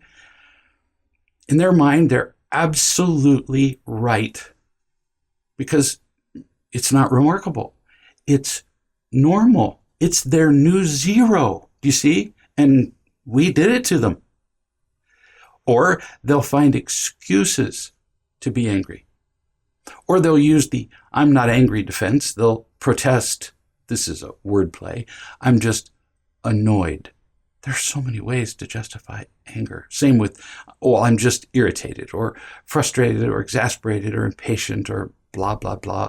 Adults use the same excuses. They just have more words. We've already used the metaphor of anger being a poison. Let's try another one for your kids. So let's go back to Ellen. Ellen's kids, Eric and Maureen, would make excuses for their anger. Of course, because they really believed them. And they were certain that this time, each time, they had a pretty good excuse for it, or a good justification to prove that they weren't angry. So one day, Maureen was making excuses for her intimidation of Eric with anger. And Ellen, mom, said, quote, let's say that every time I see you, I kick you in the shins. And she's talking to Maureen, who's being angry. Would that be acceptable to you? Maureen's going, no. Like, duh, are you crazy? So mom says, suppose that I kick you only when you say irritating things or when you don't do what I want. In other words, I'll only kick you when it's justified. Would that be all right? Now, pay attention not only to my tone, but my face. What am I doing? Not the slightest bit irritated at the child. In fact, I'm lightly, got to be careful. It's like the right amount of salt and too much salt. No kidding. Too much salt is gagging. You can't eat. The right amount, great. I'm lightly mocking. So if my anger, which she would hate, is justified, would my kicking you in the shins, if I'm justified, be okay? Well, it's a ridiculous question. That's why you're smiling as you ask it. She says, no. Okay, well, what if I work on my kicking you in the shins? I'll try harder. I'll really try to do better. I'll promise you. So I'll kick you only half as often. Would that be all right? By now, you can hardly keep a straight face. I'm really doing this as I would do this with a kid. You start chuckling. And the kid's going, no. They don't realize that they're also being backed into a corner. And then Ellen said, I agree. There are some things that are just unacceptable. Period. Ever. No excuses. Like kicking you in the shins. Ellen continues, you don't just work on some things. You don't try harder. You just stop them. Kicking you in the shins is one of those behaviors. And what you don't realize is that when you're angry and controlling with your brother, you are emotionally kicking him in the shins. It's not okay. Not ever. Ellen said, you don't get any credit for doing it less or working on it, like getting credit for stopping at stoplights most of the time. No, you'll still die pretty soon. So Maureen, her child, responds with, so what, like the girl that I talked about, whose mother I talked to earlier this morning. Maureen says, oh, so you're telling me I can't ever be angry at Eric? I can't ever be angry? I can't have my feelings? Kids are really good at defending themselves. Ellen says, no, didn't say that.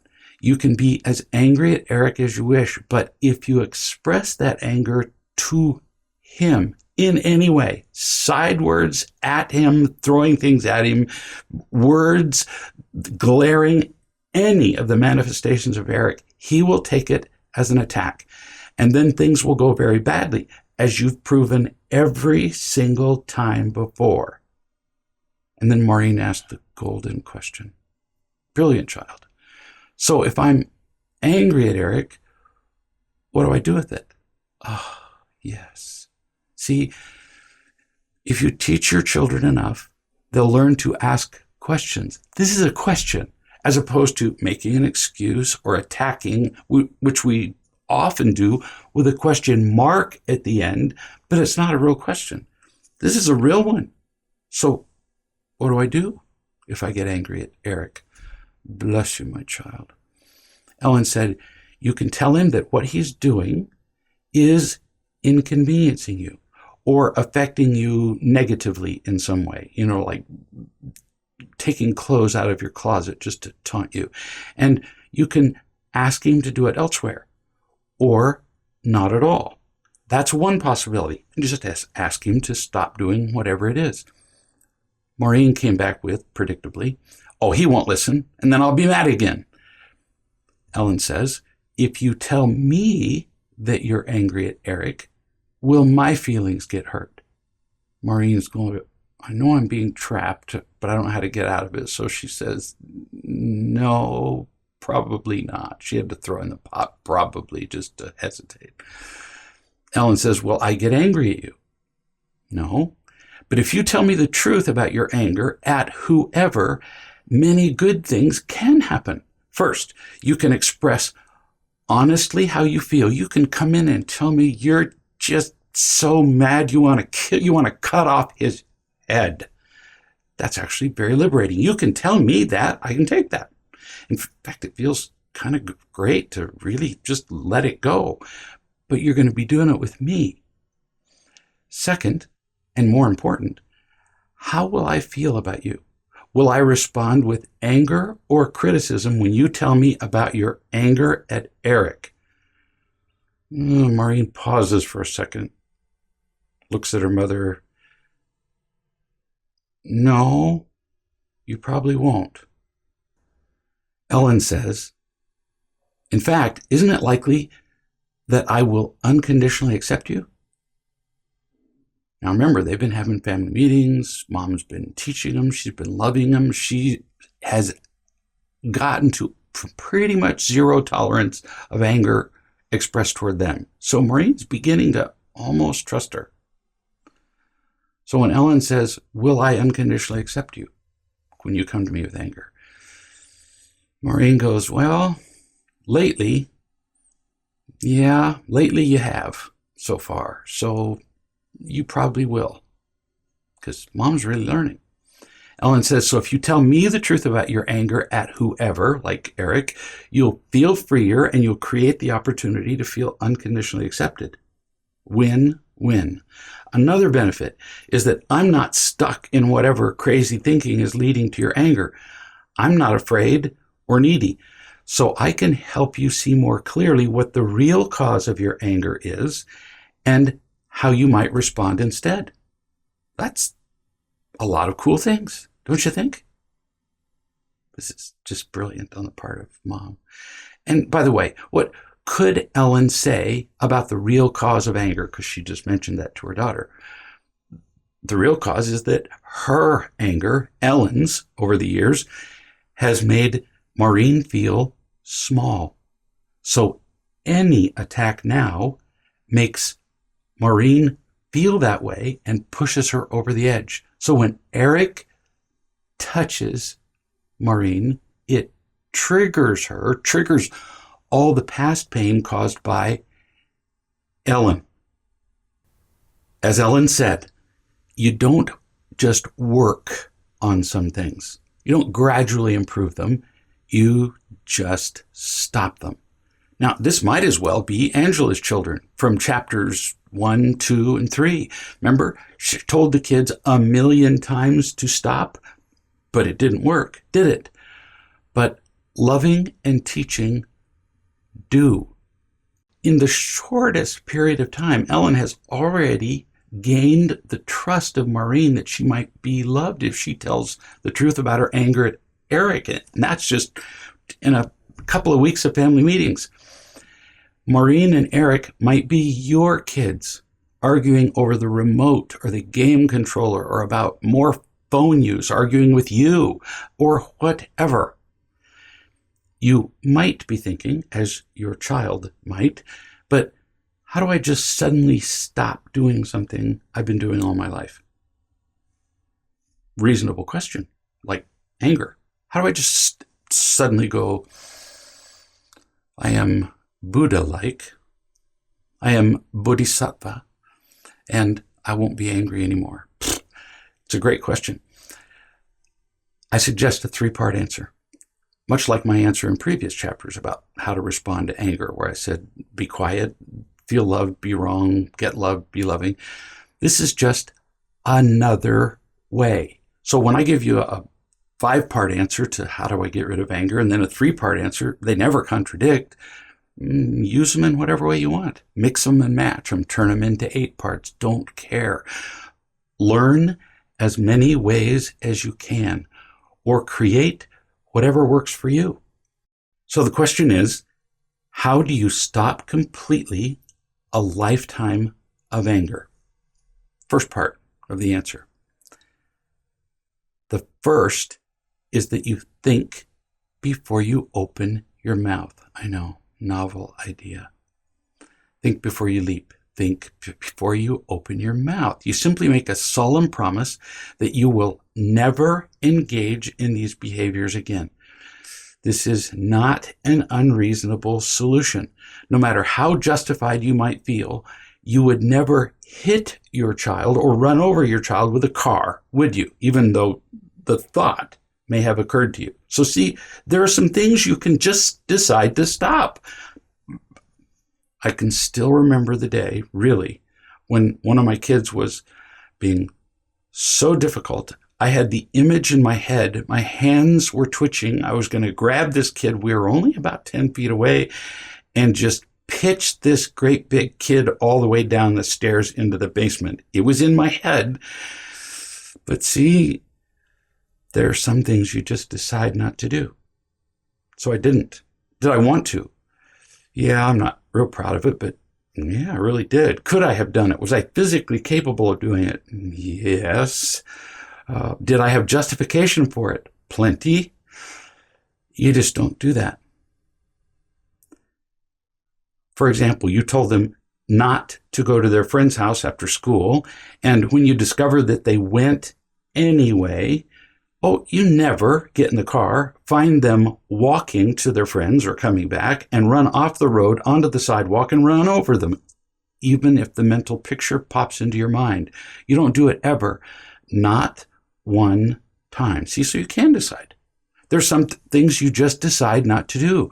There are words, for example, I'm hoping, that you don't use with your child. Ever.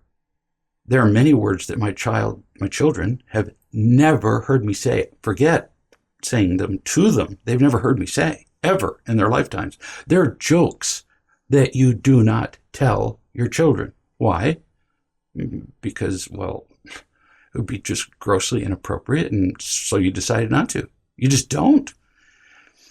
And anger is the worst. It's worse than telling them off-color, terrible jokes. It's almost as bad as running them over with the car. At least running them over with the car would be, quick. Another example. Suppose that you have the nasty habit of texting while you're driving. But one day your best friend is killed while texting you.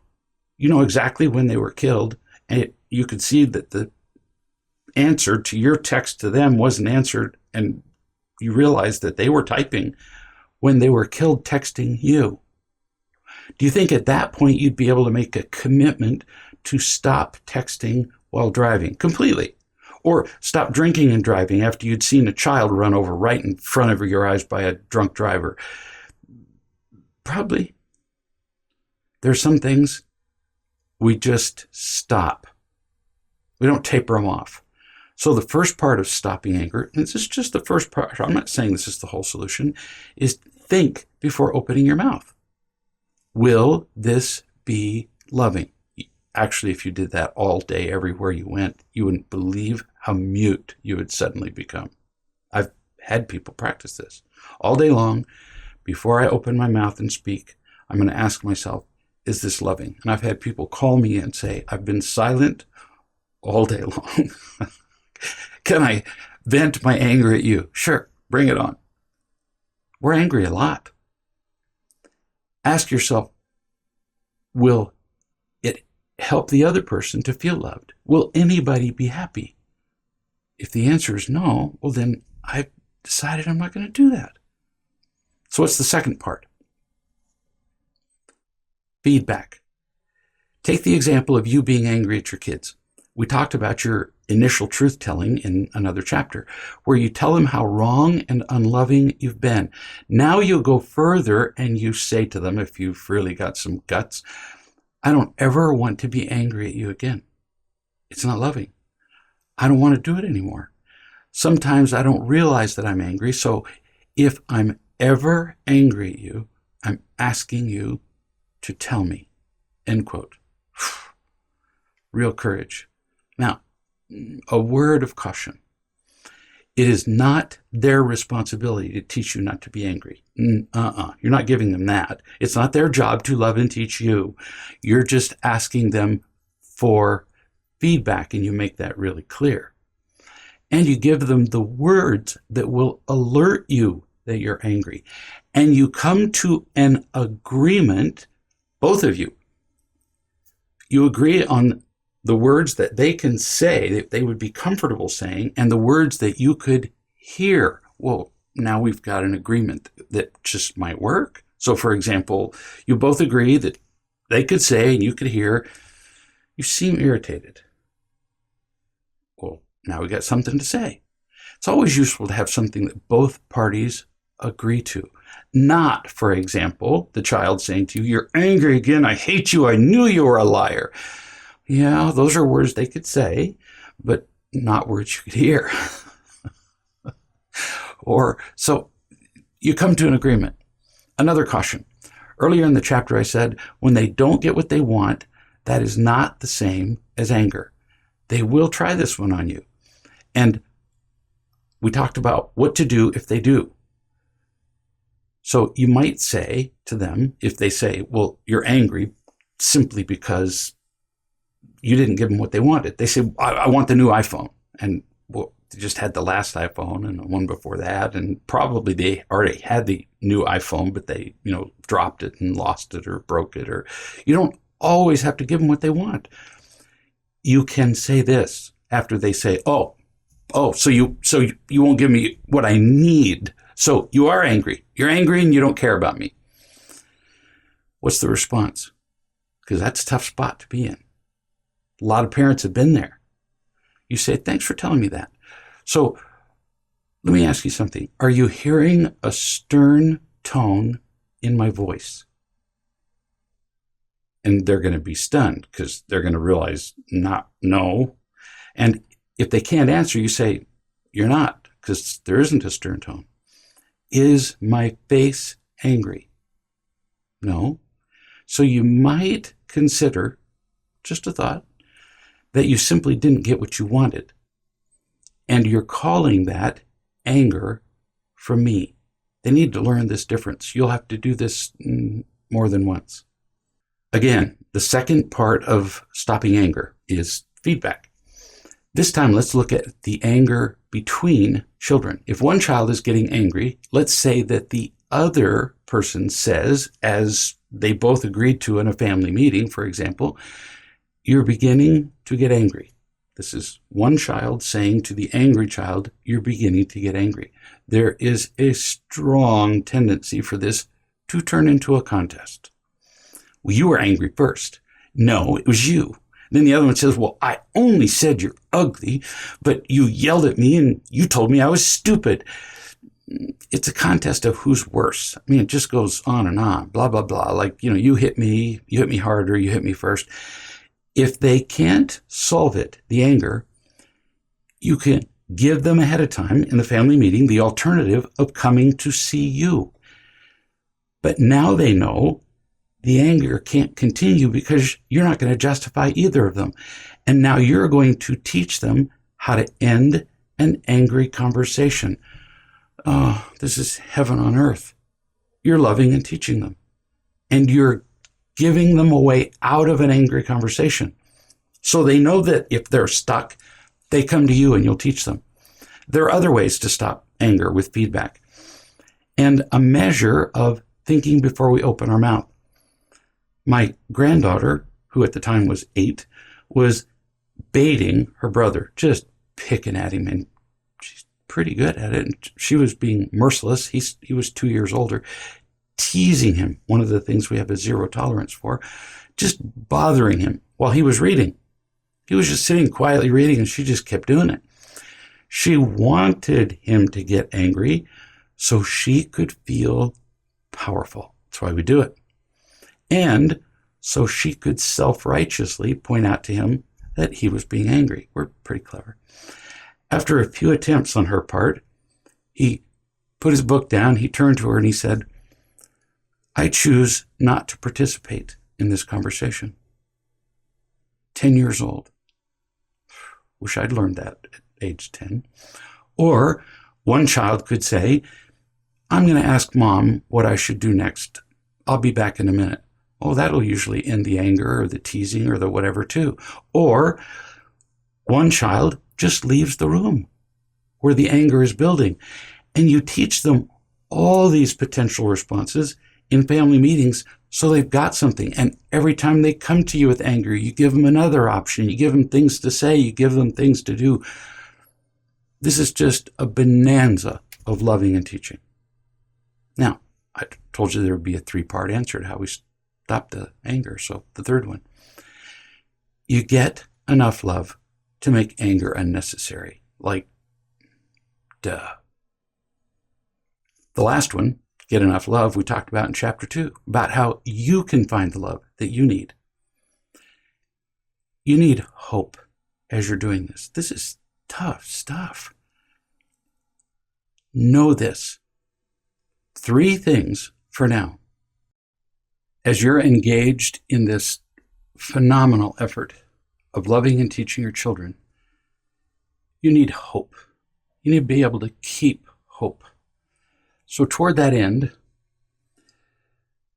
maintaining your hope as you love and teach your kids, I'm going to offer, at the very least, 5 things, 5 suggestions, 5 principles, 5 things to think about. So remember these. 1, loving and teaching is not always easy. Actually, in the beginning, usually not easy. You're changing the universe for you and them. That's just not easy. Number 2, we're here to love and teach, not to make our children comfortable. This will help to give you courage as you hit the inevitable hard spots where they claim that you're hurting them by not giving them what they want as opposed to what they need. 3, do not gauge whether you're doing the right thing or headed in the right direction based on the reaction of your child. Children who have not been taught to feel loved, loving, and responsible tend to resist like crazy when you suddenly change the rules and tell them how it's going to be. Why? They're accustomed to the old ways.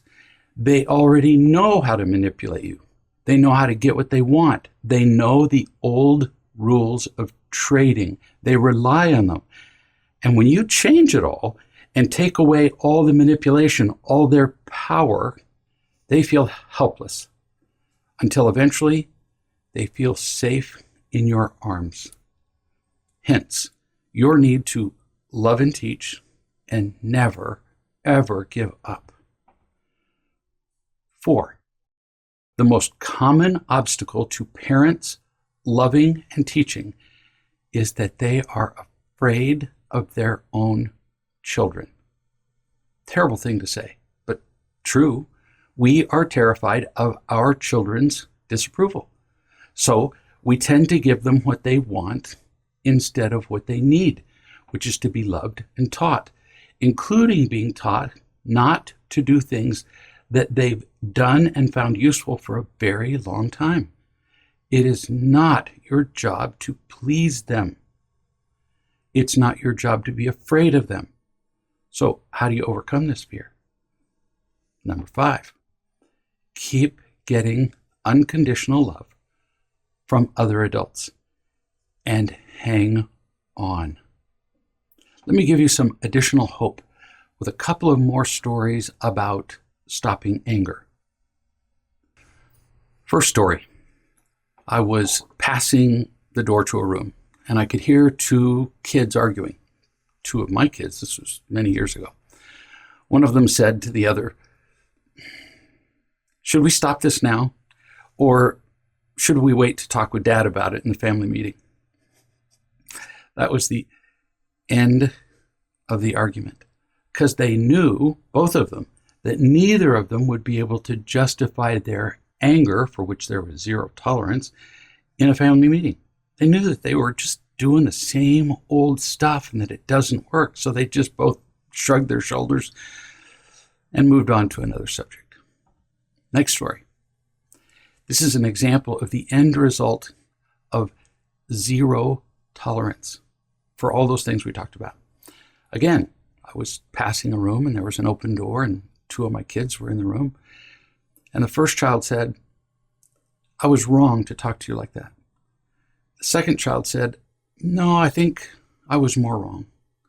First child said, "No, I'm pretty sure it was me." I just kept walking. I was smiling. They figured it out all by themselves. Here were 2 children arguing, if you could call it that, each trying to be more wrong.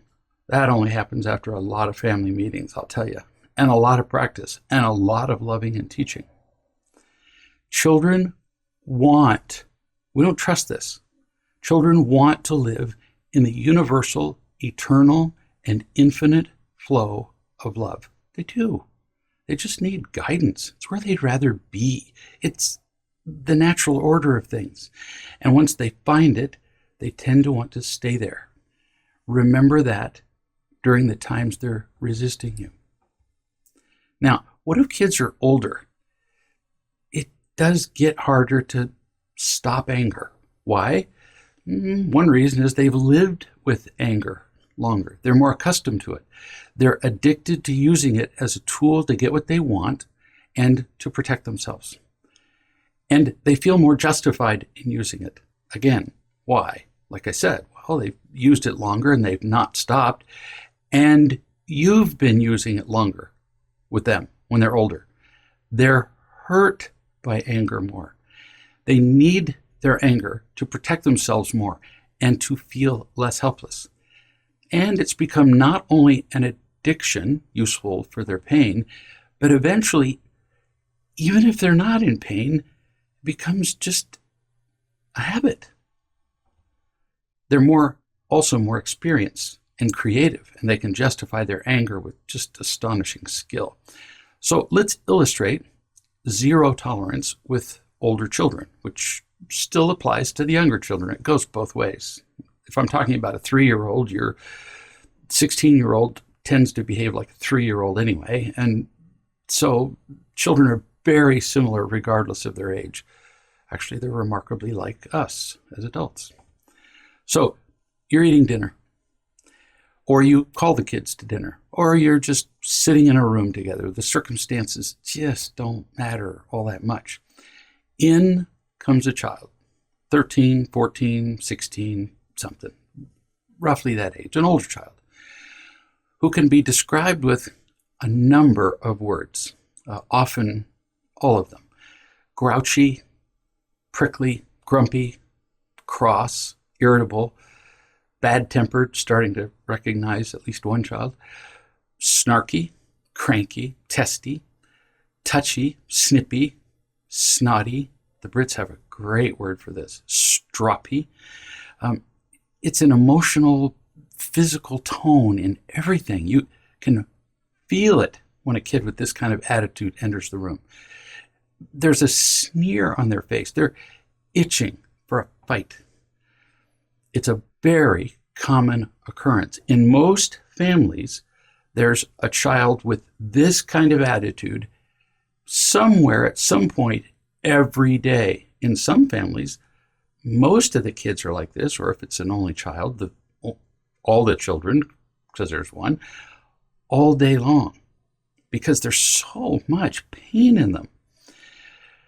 And you see all this attitude and these words that I've used to describe it in all of these circumstances that you've seen in this slide that we've repeated many times. So it's a virtual certainty that your kid does this attitude thing from time to time. Some doing it so often that we've simply come to accept it as normal, which is the worst.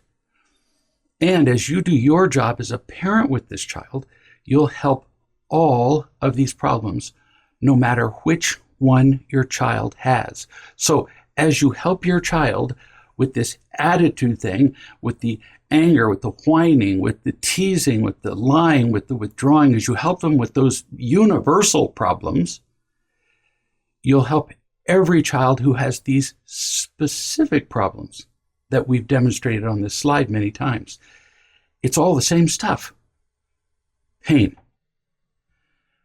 There's a concept that we're going to talk about more and more, so let's start now. The short version of it is rock or person.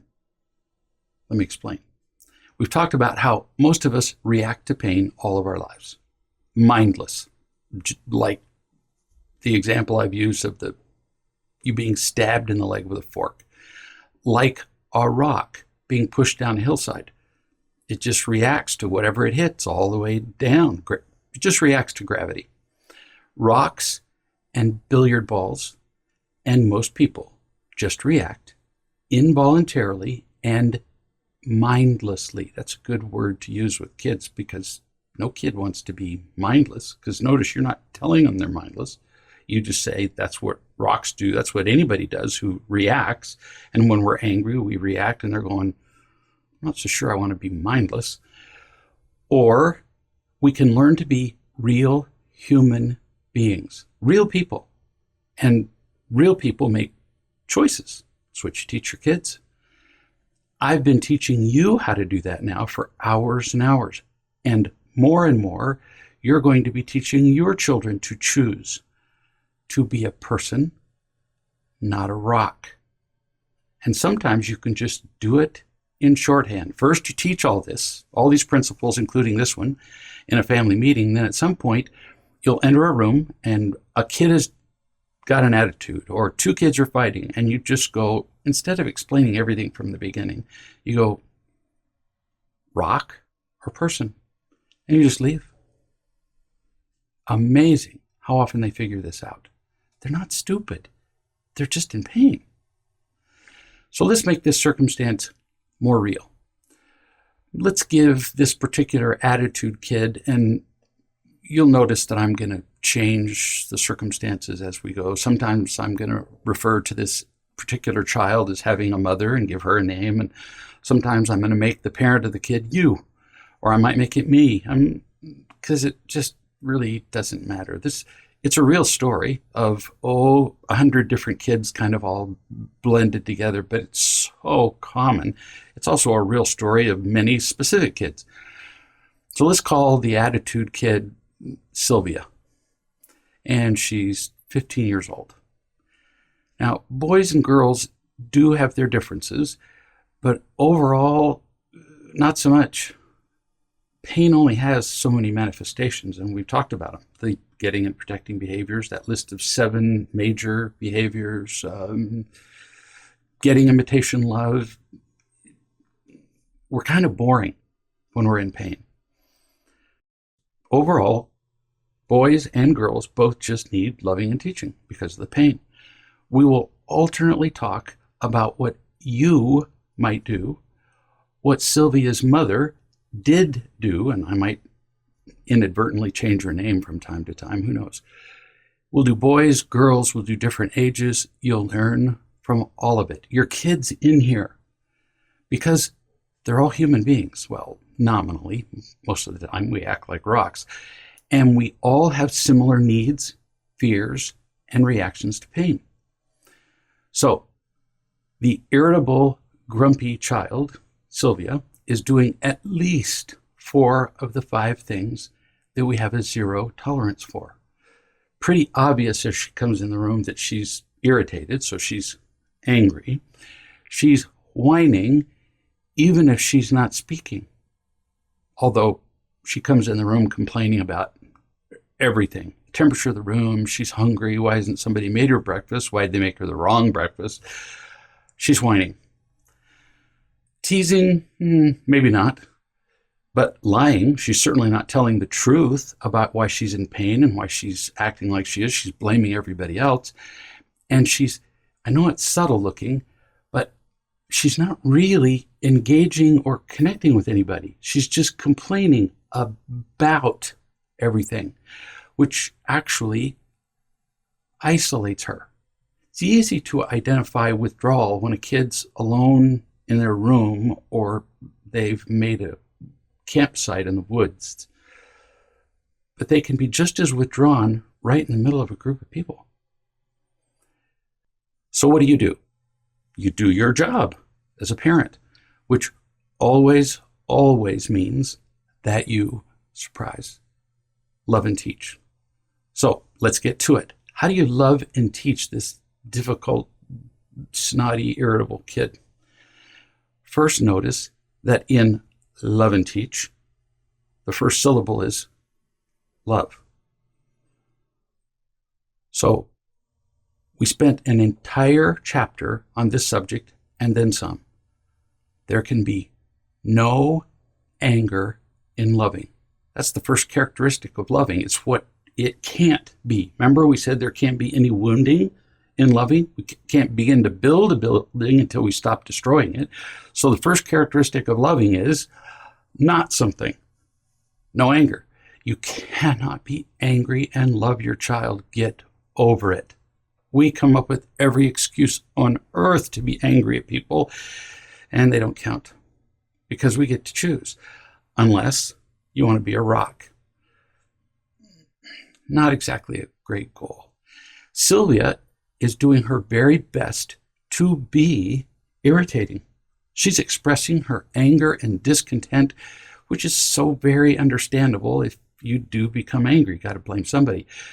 But you cannot fall for this. You cannot fall into the trap of her trying to irritate you. You can't be angry and teach her anything except, I don't love you.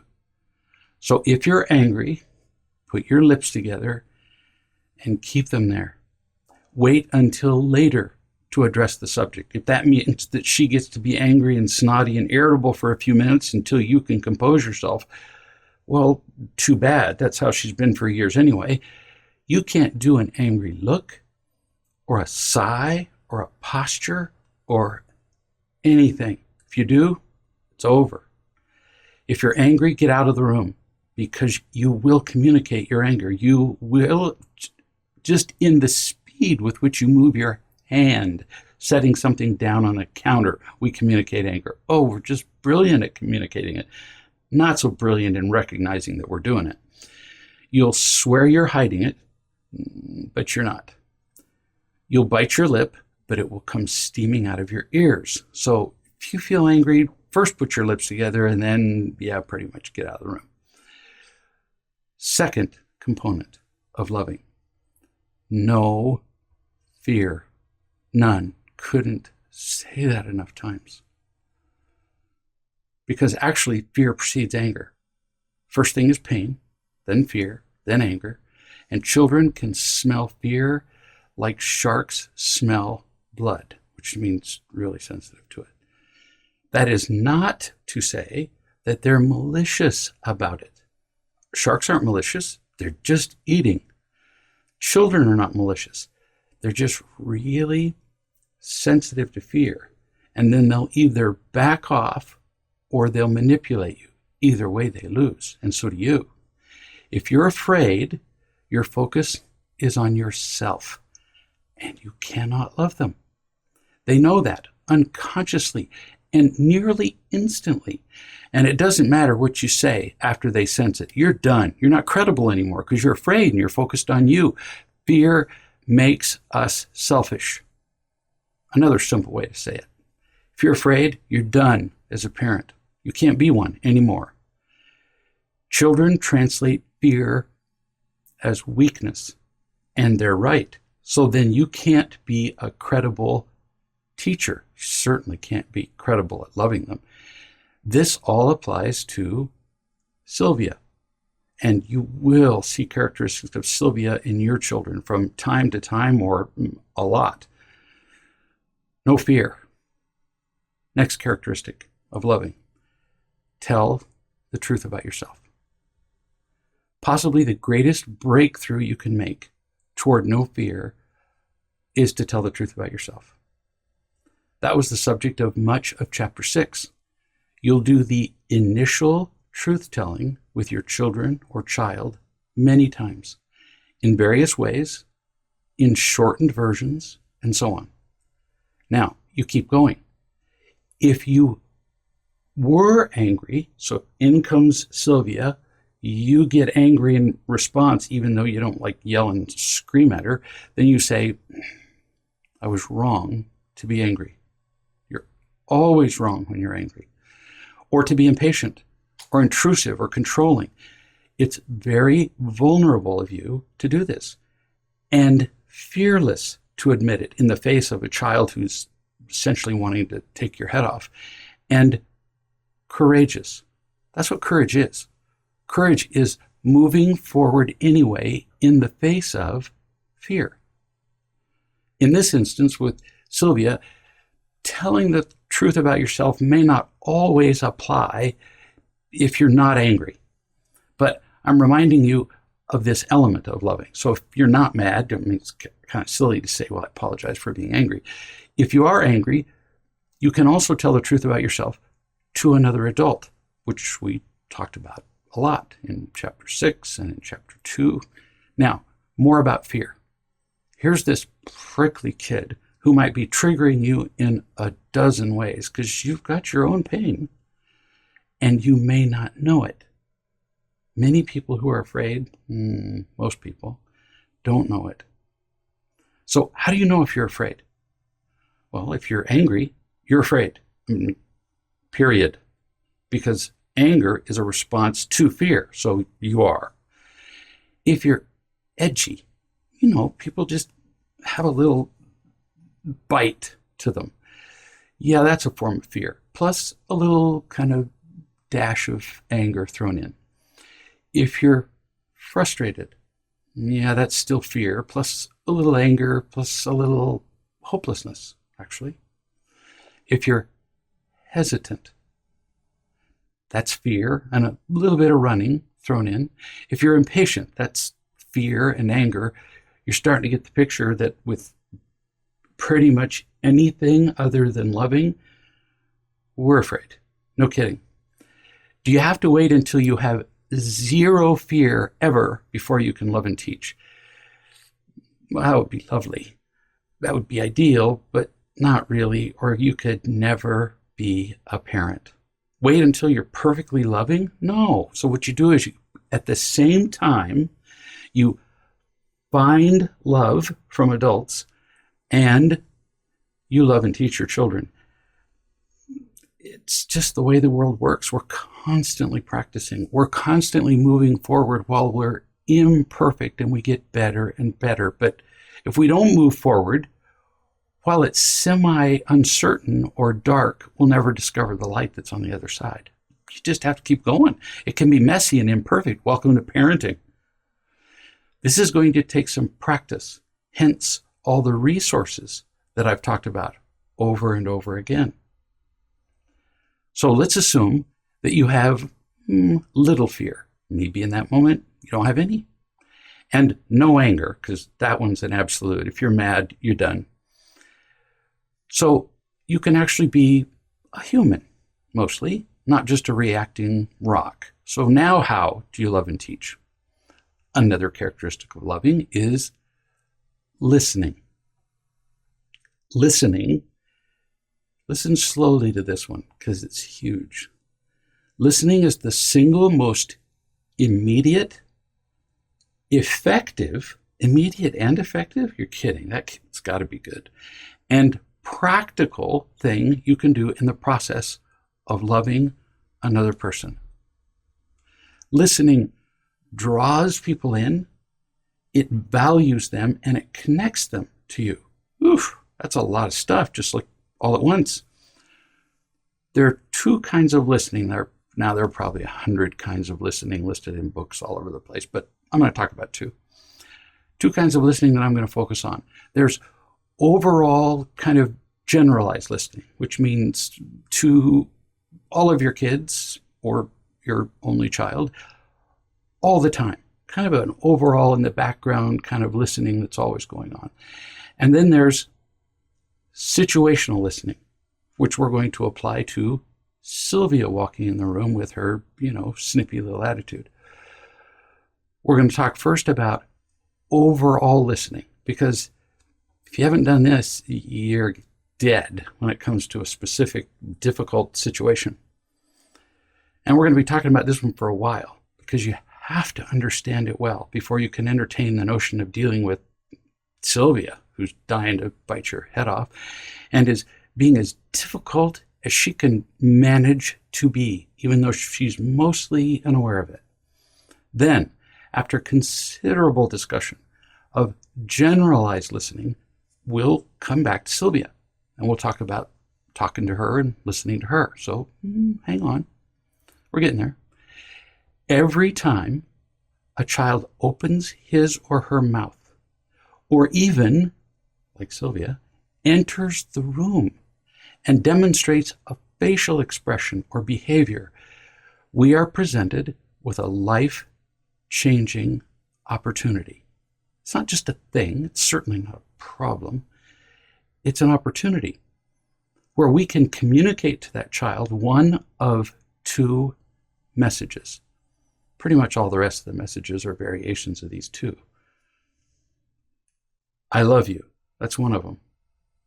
Every word you speak is important to me because I care very much about your happiness, because you matter to me. Or, number two, I don't care. What you're saying is just not that important to me, no matter what I claim, no matter how many times I say I love you. I know I'm supposed to, and I don't really. And as for you're just entering the room, well, I'd rather ignore it than deal with it. Whether we realize it or not, we do communicate one of those messages. Sometimes a mixture of the two. Every time a child speaks or breathes in our presence, regardless of the subject. And our children feel the messages we send. They really do. They're very good at it, at feeling. We've gotten old and in many cases just kind of used to things the way they are, and we become relatively unfeeling. Yeah, they're still really picking up on every signal.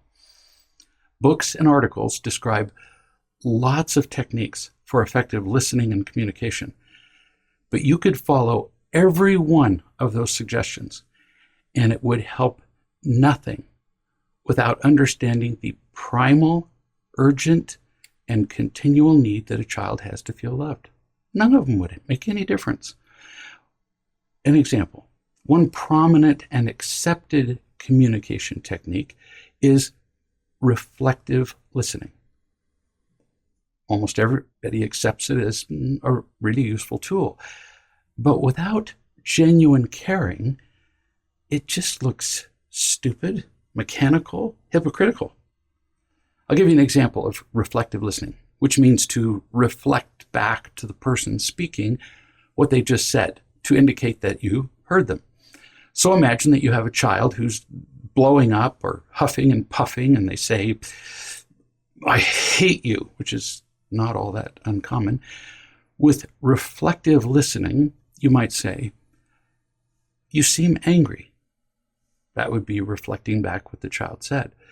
Well, to say "you seem angry" to a child who has just said, "I hate you," is insulting. Certainly not real listening. Certainly nothing on the path to healing. Every time your child speaks to you, he or she is offering you a very personal gift, literally a part of who he or she is, like giving you a piece of themselves.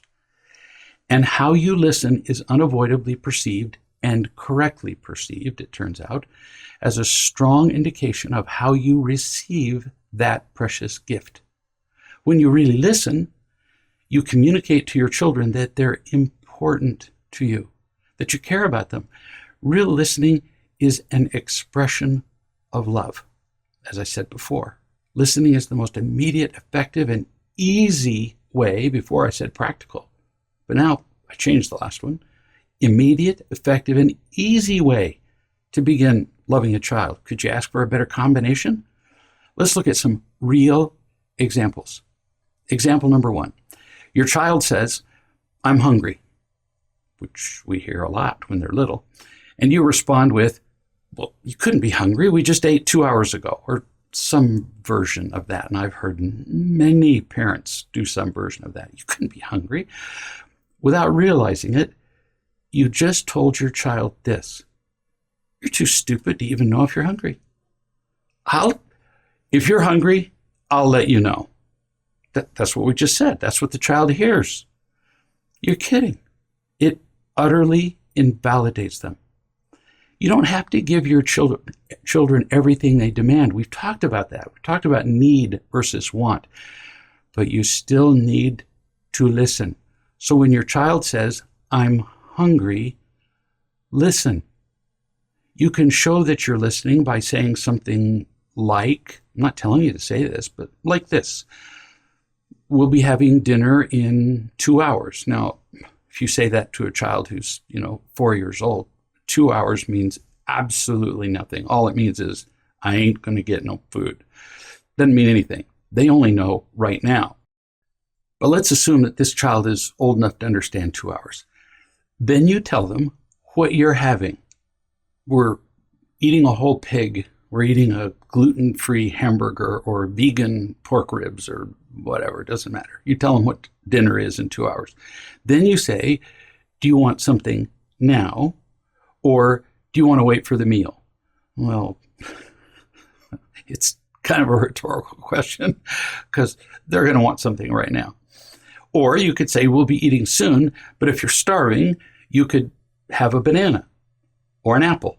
So which would you prefer? You just gave the child a choice, a banana or an apple, but not just eating whatever they want. If the child is older, it might be you might phrase it a little bit differently. You might say, when they say "I'm hungry," you say, "Me too. That's why I'm preparing dinner. I'm going to wait for dinner in about an hour and a half because we're going to be having blank, something, highly desirable. But up to you. You know where the food is, yes? Now we're talking about an older child, like, a teenager. No attitude on your part. No trying to persuade your child to wait for dinner. Not once they get to a certain age. You're going to have to decide what that age is, but usually early teens. The food doesn't matter. Well, but I prepared this food and those on... Don't do it. There are some things worth really standing on no about, but you can't do it with everything or you're just a killjoy. The food doesn't matter. There's so many fights in families about eating a meal that is prepared. You'll ruin your appetite as though, if you ruin your appetite, well, all the people who don't have an appetite go to hell. It's not like that. Possibly different with younger children. You're going to have to define that age because, one, they don't understand time. We're going to eat in 2 hours, be the same as if we're going to eat in 2 weeks. And I talked to a grandchild on the phone one day, and we were going to go visit them in a couple of weeks. And I said, we're going to come and see you in 2 weeks. And I was waiting for him to answer. My daughter got on the phone, and she said, he dropped the phone. He went to the front door and he's looking to see if you're in the driveway. He was probably 3 or 4 at the time. And I was the idiot that said, we're going to see you in 2 weeks. You don't tell a child you're going to come see them at that age until you're knocking on the door. So when they're younger, use a different approach because they don't understand time. And 2, they would likely only eat Twinkies or whatever and not dinner at all. The most important issue isn't the food. I'm not going to give you the answer to every food question. What your child needs to know is that you heard him or her. If an older child does choose to genuinely eat a meal before the family eats a meal, fine. So you cooked a little bit too much food. Big deal. Now you have leftovers for you for lunch at work in 2 days.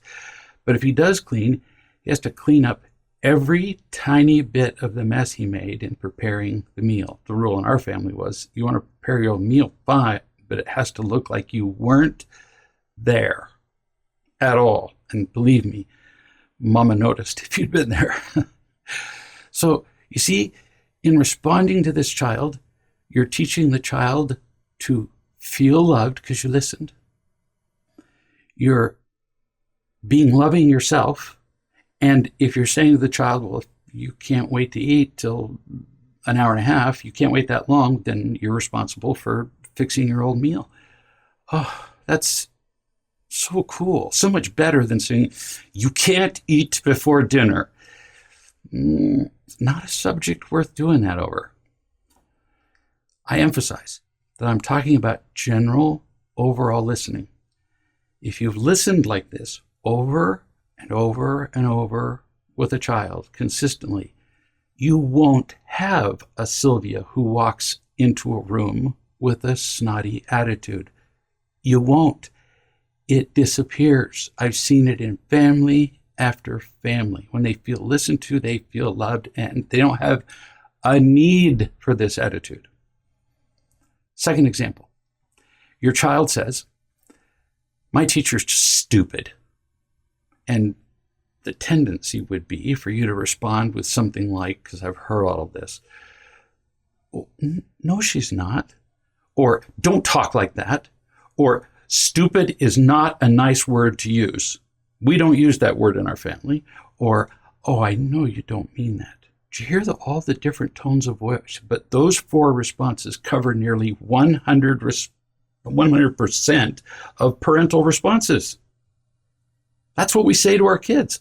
Well, no, of course your teacher isn't stupid. Or you can't say that. Or essentially it's, you can't be you. You're not listening. Your child is giving you an opportunity to enter his or her world by saying that. Really, they're just exposing themselves. So how do you listen? You can ask more questions about what the real problem is. For example, you might ask, I'm just going to give you a bunch of options. You might come up with some others. You may ask one of these. You might ask two. Well, your teacher might be stupid. What makes you say so? You just listened to your child and asked for more. Well, that's just delightfully endearing. You didn't agree that he was stupid. You said, well, he might be. Tell me why. That's another way to say it. Or you say, so what do you hate about that class? Or how are you getting along with the other kids in the class? That's not the first question you'd ask, by the way, because it doesn't show that you heard the comment about the teacher. You might say, tell me something stupid that your teacher said or did today. That's really listening. Or later, not at your first question, what else do you hate about your life? This would be after completing the conversation about the teacher, or the child's just going to feel like they were tricked into revealing something else. Or do you like the subject of the class? Or what is the subject of the class? Math, biology, whatever. That was a lot of different questions you could ask that demonstrate listening, not always in that order and not all of them. If you ask questions like that and genuinely listen, you will likely discover revelations like these. Here's one. The kid's utterly lost in that class and feels stupid. That's a really common truth. Each time the teacher calls on him, no matter how helpful or kind the teacher is trying to be, the child's confusion, their lostness, is confirmed and displayed in front of the entire class. So he feels even worse about himself. And who revealed that? The teacher, by asking a simple question. So what does this kid do? Instead of saying, I'm lost in the class, which makes him feel stupid, and nobody wants to say, come home and say, I'm just stupid and lost in that class. So they blame the teacher. The teacher is stupid, when the truth is the kid feels stupid. And as you ask questions, you'll learn that. You'll learn nothing if you stop him from saying the word stupid. Not a thing. Another possible response, a thing you might learn. He's having problems actually with some of his classmates who are maybe teasing him. He might be bullied by one or two or three kids in the class. The teacher tries to help, but it never goes well. Or the kids asked the teacher for help, and then it went badly. So who does the kid blame? The kid doesn't want to come home and say, I'm inferior in strength to all of my classmates. I'm going to blame my teacher who didn't blame me. So it starts off with, my teacher is stupid, when the truth is, I'm being bullied at school. I've seen that one many times. If you don't ask questions, you're going to learn nothing. And you're going to alienate yourself from your child, who now feels like you don't listen either. You don't listen, the teacher doesn't listen, the principal doesn't listen, his peers don't listen, the kid's alone. Not funny. You might learn this.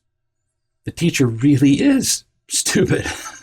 The teacher is angry, critical, and unloving, which is stupid. You can turn this into a great opportunity to teach your child that adults are often empty and afraid too, just like kids. Then you teach him how to respond to this angry adult. For example, no sass, arriving in class on time, asking how to be a better student, apologizing for mistakes that you make in class, expressing gratitude to the teacher. One of my kids came home from high school once and said just that. That teacher is just so stupid. There are lots of ways of approaching it. And on this particular occasion, I said something like, maybe so. Is there any possibility that you do anything to make it worse? And this kid looked at me like, do you have a camera in the room? Because it turns out that this clever little kid of mine in the back of the room would make little noises, noise like a barking dog or a pig or whatever. And the teacher never exactly saw him doing it, But he would turn around and bit by bit, he was narrowing down the location of the noise. And it was either my son or this little, quiet, withdrawn, timid girl. And the teacher decided it was my son. The teacher was right. And I said, adults get empty and afraid just like kids. And you made the teacher feel helpless and out of control. Oh, well, and because we'd had many family meetings before this, then my child says, well, I've caused the damage now, so what can I do about it? And I taught him how to love an adult. So when he would leave the class, he would just casually thank the teacher for the preparation that went into the class. You want to know how often a teacher hears that? Like, I know a lot of teachers, no, almost never. Then he would drop by and he would say, is there anything in the class that I could do that would make it easier for you to teach? Before long, the teacher was eating out of this kid's hand, and the kid learned a great deal about how to get along with adults, which extended into his adult life. And now he's pretty smooth at working with people, which is different from manipulating people. No, this has to be truthful. And all the things that I suggested he might say to the teacher were truthful. It's just that they were conciliatory and understanding as opposed to antagonistic and snotty, which, he already learned didn't work very well.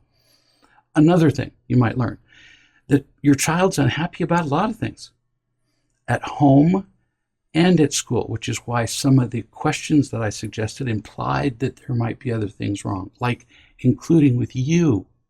You might possibly learn what you are doing is stupid, and that when the teacher acts like that, it just triggers the child because of the pain you've caused.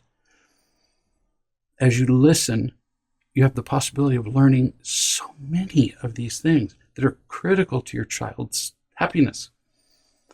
Although real love is the key ingredient to real listening, I will nonetheless describe some of the mechanical characteristics of good listening.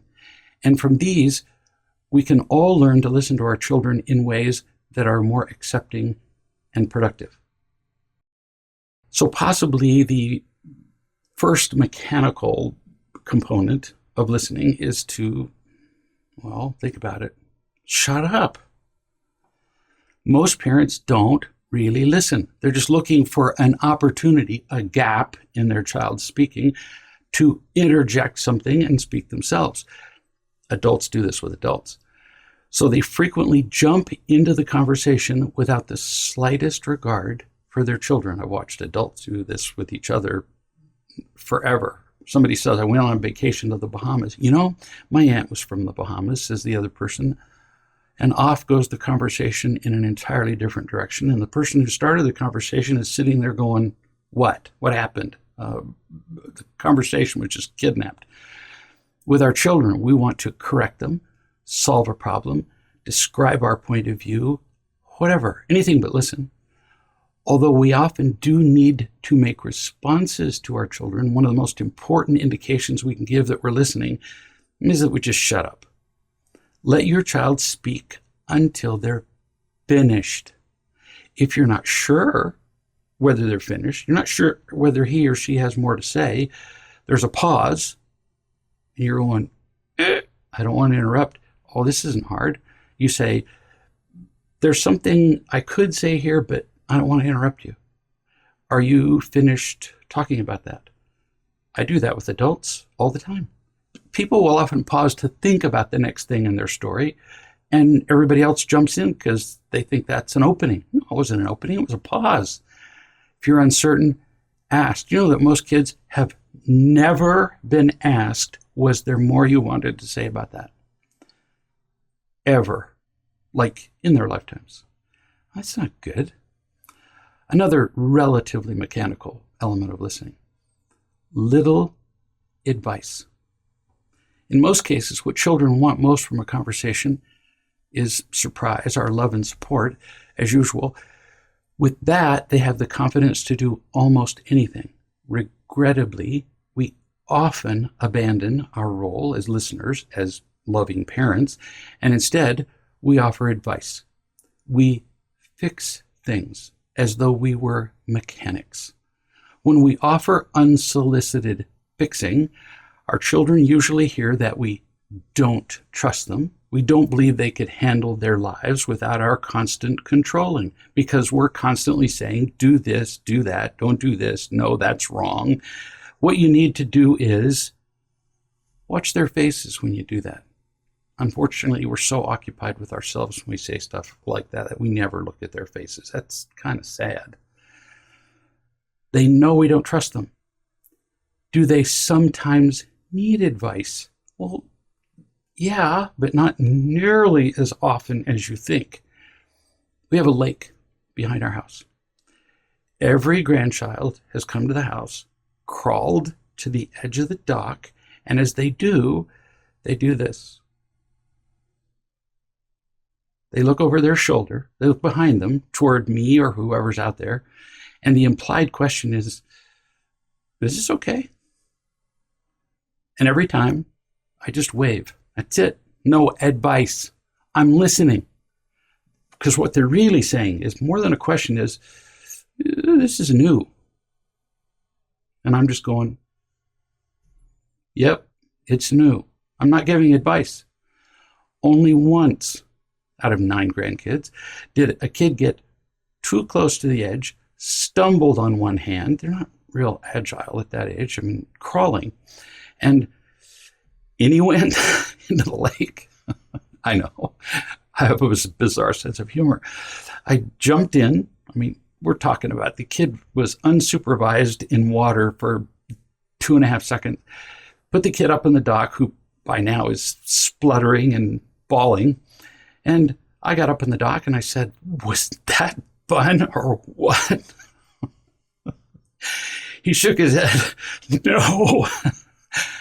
I did not have to give any advice. Do you think that child got close to the edge of the dock and fell in again? No. And yet, we feel compelled to say, now see, I told you shouldn't have got close. Or do you see what happens when you, as though they were too stupid to figure that out? We scream at our kids when they, like, for example, spill milk at the dining room table, as though they hadn't figured it out, that it's easier to drink from a glass than to drink milk off the floor or spread out all over the dining room table. We could do better with way less advice. Another characteristic, don't modify. Notice that the first 3 that I mentioned, shutting up and little advice, I can't remember what the other one was, are variations on shut up. Oh, actually, don't modify is too. When children are sharing information with us, we tend to point out any inaccuracies in what they're saying. A couple of examples, just so you can identify with them. And if you can't identify with them, you're not paying attention. A child says, today at school, we talked about the Civil War. Wow, millions of people died. And then we, being well-meaning, because we want them to get it right, say, no, it wasn't millions. It was 623,451. Really? They say, Mike and I were out in the woods today and we saw a water moccasin, which is a kind of poisonous snake. And then we say, well, it had to be another kind of snake because water moccasins don't live this far north. That just happens to apply to where we live, because one of my children did come in and say exactly that. And no, they don't live this far north. And no, I didn't modify them. We feel so justified in correcting them because, after all, we're smarter, we're older, and it might be true, we're right. Oh, we think that gives us license to do anything. Remember that what a child needs most, the first principles of parenting, is to feel loved, not to hear your command of relatively meaningless pieces of information. They want to know that every word that drops from their lips is important to us. With that in mind, how could we change the responses that I just mentioned? So the child says, today at school, we talked about the Civil War. Wow, millions of people died. You put down what you're doing, that's the first move, and you say, tell me more. Well, what were they fighting about? Or there's a lot of questions you could ask. You don't need to correct the number. Or Mike and I were out in the woods and we saw a water moccasin. Wow, cool. What'd you do? Run? Eat it? What? The kid will tell you the whole story beginning to end, but not if you correct them. Your child always needs your love more than your information. Next part of listening. Non-verbal acceptance. Some studies suggest that as much as 93% of human communication is nonverbal. I believe that. At least half of that is transmitted by facial expression, while other modes include tone of voice, arm and leg position, foot and hand movement, overall body posture and motion. As you raise your brows, as you shift your eyes, as you furrow your forehead, as you sigh, shuffle your feet, cross your arms, change your tone of voice, your child can recognize your lack of acceptance or interest, or both. Then she will usually change what she's saying either to protect herself or to get something else she wants, like acceptance, cooperation, and so on, or she'll just shut up. When she does that, you're no longer having a conversation with her. If she changes what she's saying in any way because of what you're doing, you're just getting an acceptable picture of herself that she projects to please you, or a picture of herself as she's protecting herself and disappears. Never multitask. Look at them. That's part of nonverbal acceptance. Another form of listening. Avoid the word but. That word's used a lot. Every time your child speaks, she's sharing who she is, creating opportunities for you to see, accept, and love her. If you criticize her when she speaks, she's going to stop talking eventually. Or she'll defend herself, and then love is impossible. When they speak, for example, often the first word out of our mouths is but. Yeah, we might have something brilliant to add to the conversation, but when we say the word but, we might as well say, I'm not really listening to you. My real goal is to be right. And then the conversation's over. When we criticize and contradict our children, we feel powerful, or we think we look good by comparison, mostly unconsciously, but the effect on our children is, pretty awful. So again, sometimes we need to make suggestions, but way less than we do. We need at the very least to be aware of the effect of offering advice, making suggestions, cutting them off with but. Another, a principle I call 8. The central need for acceptance must never be forgotten. And they like to know that you understand the content of what they're saying. If your son asks for your help with a specific task, for example, he needs more than just a sense of warm, fuzzy acceptance. He needs you to indicate that you understand what he is saying. Sometimes kids describe feelings, and we don't mean to, but we solve problems instead of first acknowledging what the kid just said. I'll give you an example. Your son says, I'm so mad right now. I've asked Stephanie, his sister, 1,000,000 times to put my bicycle back where it belongs if she uses it. She never does. Before you open your mouth, think a second, because we're going to do real listening. So the first step is what? Shut up. Think for just a second. What is Sean angry about? The bicycle? Is he having a fit about the fact that he has to walk 10 yards on those young little legs with perfect joints to put it away? No. Always remember that pretty much every conflict is about real love and the emptiness and fear that always follow. So, Sean's real complaint is that he's not feeling loved. That's why he's so angry. Every time Stephanie fails to return his bicycle to its proper place, in addition to his already feeling unloved by you, he hears her say, to add to that, I don't care about you, which actually is what she's saying. She just drops it on the ground because she doesn't think about him at all. That is the subject of the conversation. And now you understand that. So you say, you're right. When does that ever happen to a kid? They come in and they say, I'm just so mad at Stephanie. She's so stupid. And the parent goes, you're right. Never. You say, you're right. I've seen her do that. Drop your bike. In fact, she does that kind of thing with you in lots of ways. She goes into your bedroom when you've asked her not to. She changes the channel when you're watching something on television and you've asked her not to. And she's often unkind as she speaks to you. In fact, in a lot of ways, come to think of it, she tells you that she doesn't care about you.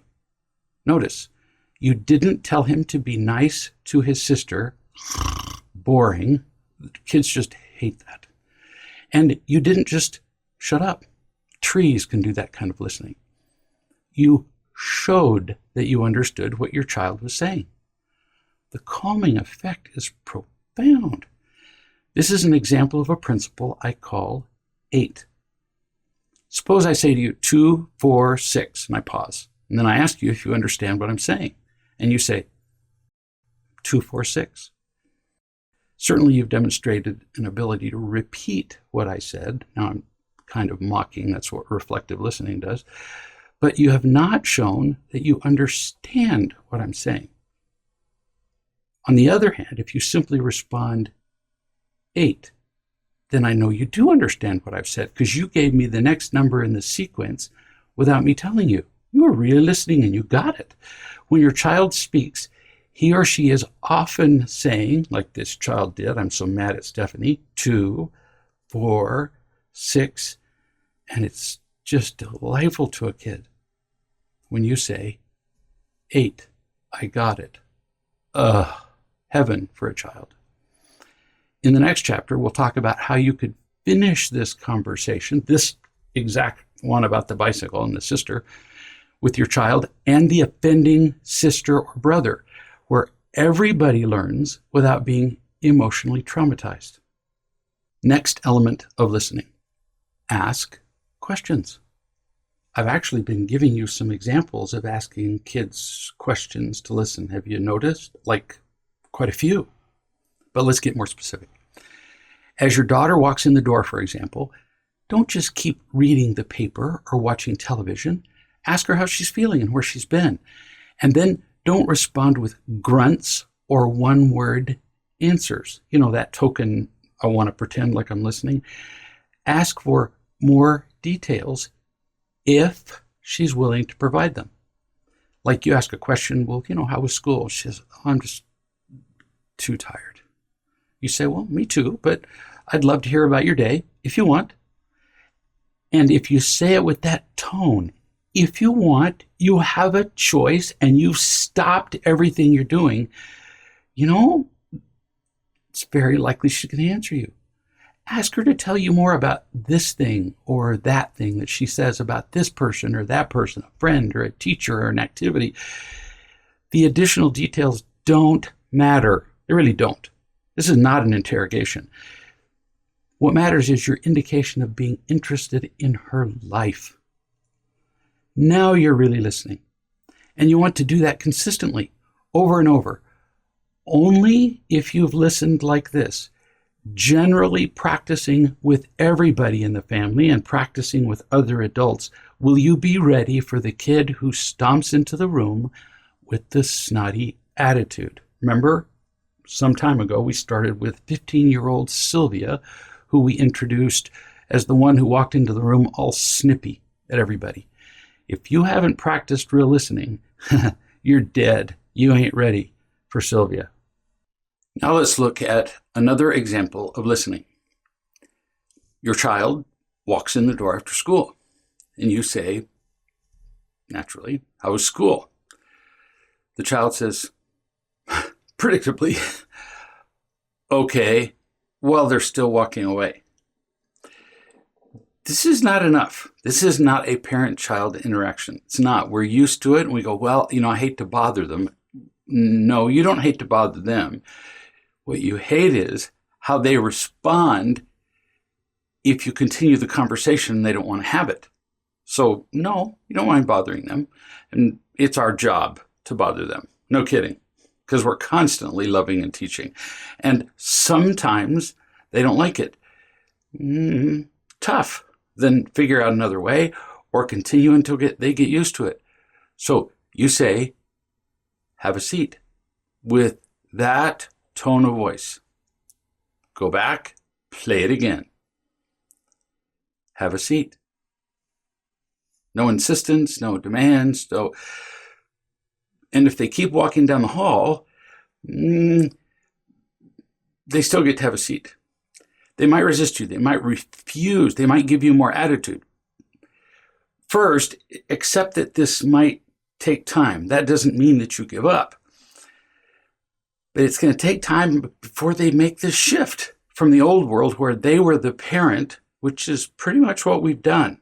If you abdicate your role as parent, somebody's going to pick up the crown, and it's going to be the kid. And this is when you remind them of what you said in chapter 6 in some way, the initial truth-telling. You don't go through the entire thing. They're going to get really tired of that. So will you. But you can do some part of it, like just from memory. Hey, look, I know these conversations haven't always gone well before. That's a little variation on one little part of chapter 6. But have a seat anyway. And you can laugh exactly like that. Because you both recognize that it's been a disaster in the past, and so you're mocking, well, the past. So you remind them of that, and then you remind them that you told them that you would be having conversations like this. And this is one of those times. So, okay, and walking down the hall, not so much anymore. Everything changes because of little decisions like this. We just aren't consistent. When I said we have to be dead consistent, there's no way you understood what I meant. No way, because we haven't been. We're not consistent at anything except showing up at work and clocking in. So consistent, like your child just went, I don't want to talk to you. That's what it means when they say, okay. It means go away. And then we let them get away with it because we're afraid of our own children, like we talked about just a little bit ago. So you might say, after they have a seat, and they're going to do this little trick too. So have a seat, and then they'll come next to the chair that you pointed to, and then they'll just stand there holding their backpack in their hand as though that were having a seat. Or I guess they could put butter and salt on it and have a seat, eat it. They're not going to do that. They're just going to stand there and cooperate as little as possible. So you tell them, no, have a seat, put your bag down. We're going to be more than a minute, but not long, because if you turn it into a 30-minute harangue, if you just keep going on and on, they're never going to want to have these. So you might say, examples, just so you don't feel stupid and have no idea what to say. I don't blame you one bit for not being thrilled at the idea of talking to me. Again, that's a variation on chapter 6, the first truth telling. I've done a crappy job of listening to you before, and like I said, I'm learning to change that. So when I say, how was school? I'm really asking you. Be very common for them then to grunt. Oh, well, it was just okay. See, they're not just going to suddenly go, oh, gosh, Dad, I've been waiting all these years for you to, pick up the parental responsibility, and I just want to pour my guts out to you. This is not going to happen the first time or the 20th time. No kidding. But then you say, so when I say how was school, I mean, tell me something. This is a question almost any kid can answer. Tell me something at school today that you hated. Just anything. Kids are very good, as are all of us. Everybody can see if there's an entirely beautiful painting, but there's one place where somebody dropped some black paint or in the process of moving the furniture tore the canvas. Everybody can pick out that spot there. Well, now point out an example of neo-impressionism in this painting. I don't know. Point out the tear there. So we're great at pointing out what's wrong. Ask the kid, what'd you hate? Was there anything about the day that you liked? If the child honestly looks you in the eye, and by the way, that's something you're going to ask for from time to time during these conversations. So it's not just have a seat, it's engage with me. It's not going to be long. In fact, I'll promise you that I won't encourage you to stay. You can stay as long as you want, more than 3 minutes. Well, kid's ears pick up. I don't know how long classes last in high school anymore, but they were 50 minutes when I was in school. Long time. 3 minutes. Every kid can put up with a class when they know that there's an end to it. And what you're telling them is there's an end to this. All right, well, you can just hear them going, I can do 3 minutes. And you say, and you don't get to look at your watch. Well, I'm sorry. Watch. Listen to me. Wrong generation. You don't get to look at your phone for the time. I'll tell you when 3 minutes is up. You hear me being angry or insistent or disappointed or frustrated? Nope. We're simply going to have a conversation. It's not an option. It's not one of the things you can consider and come back to later in the day. Another thing. So again, how are you really doing? You might even reach across the countertop and just for a second, not too long, or it will literally, quote, creep them out. Just touch them for a second. Still nothing? Again, tell me something you hated about school. It's going to take time and repetition and familiarity and consistent listening on your part before they believe you. Don't make false promises about we're going to suddenly change our family around. Don't do that. You notice there were none in the first truth-telling. And be careful about asking confrontational questions. The words you use make a difference. Like when you say to a child, where have you been? Not a question. We've alluded to this. Just because it ends in a question mark doesn't make it one.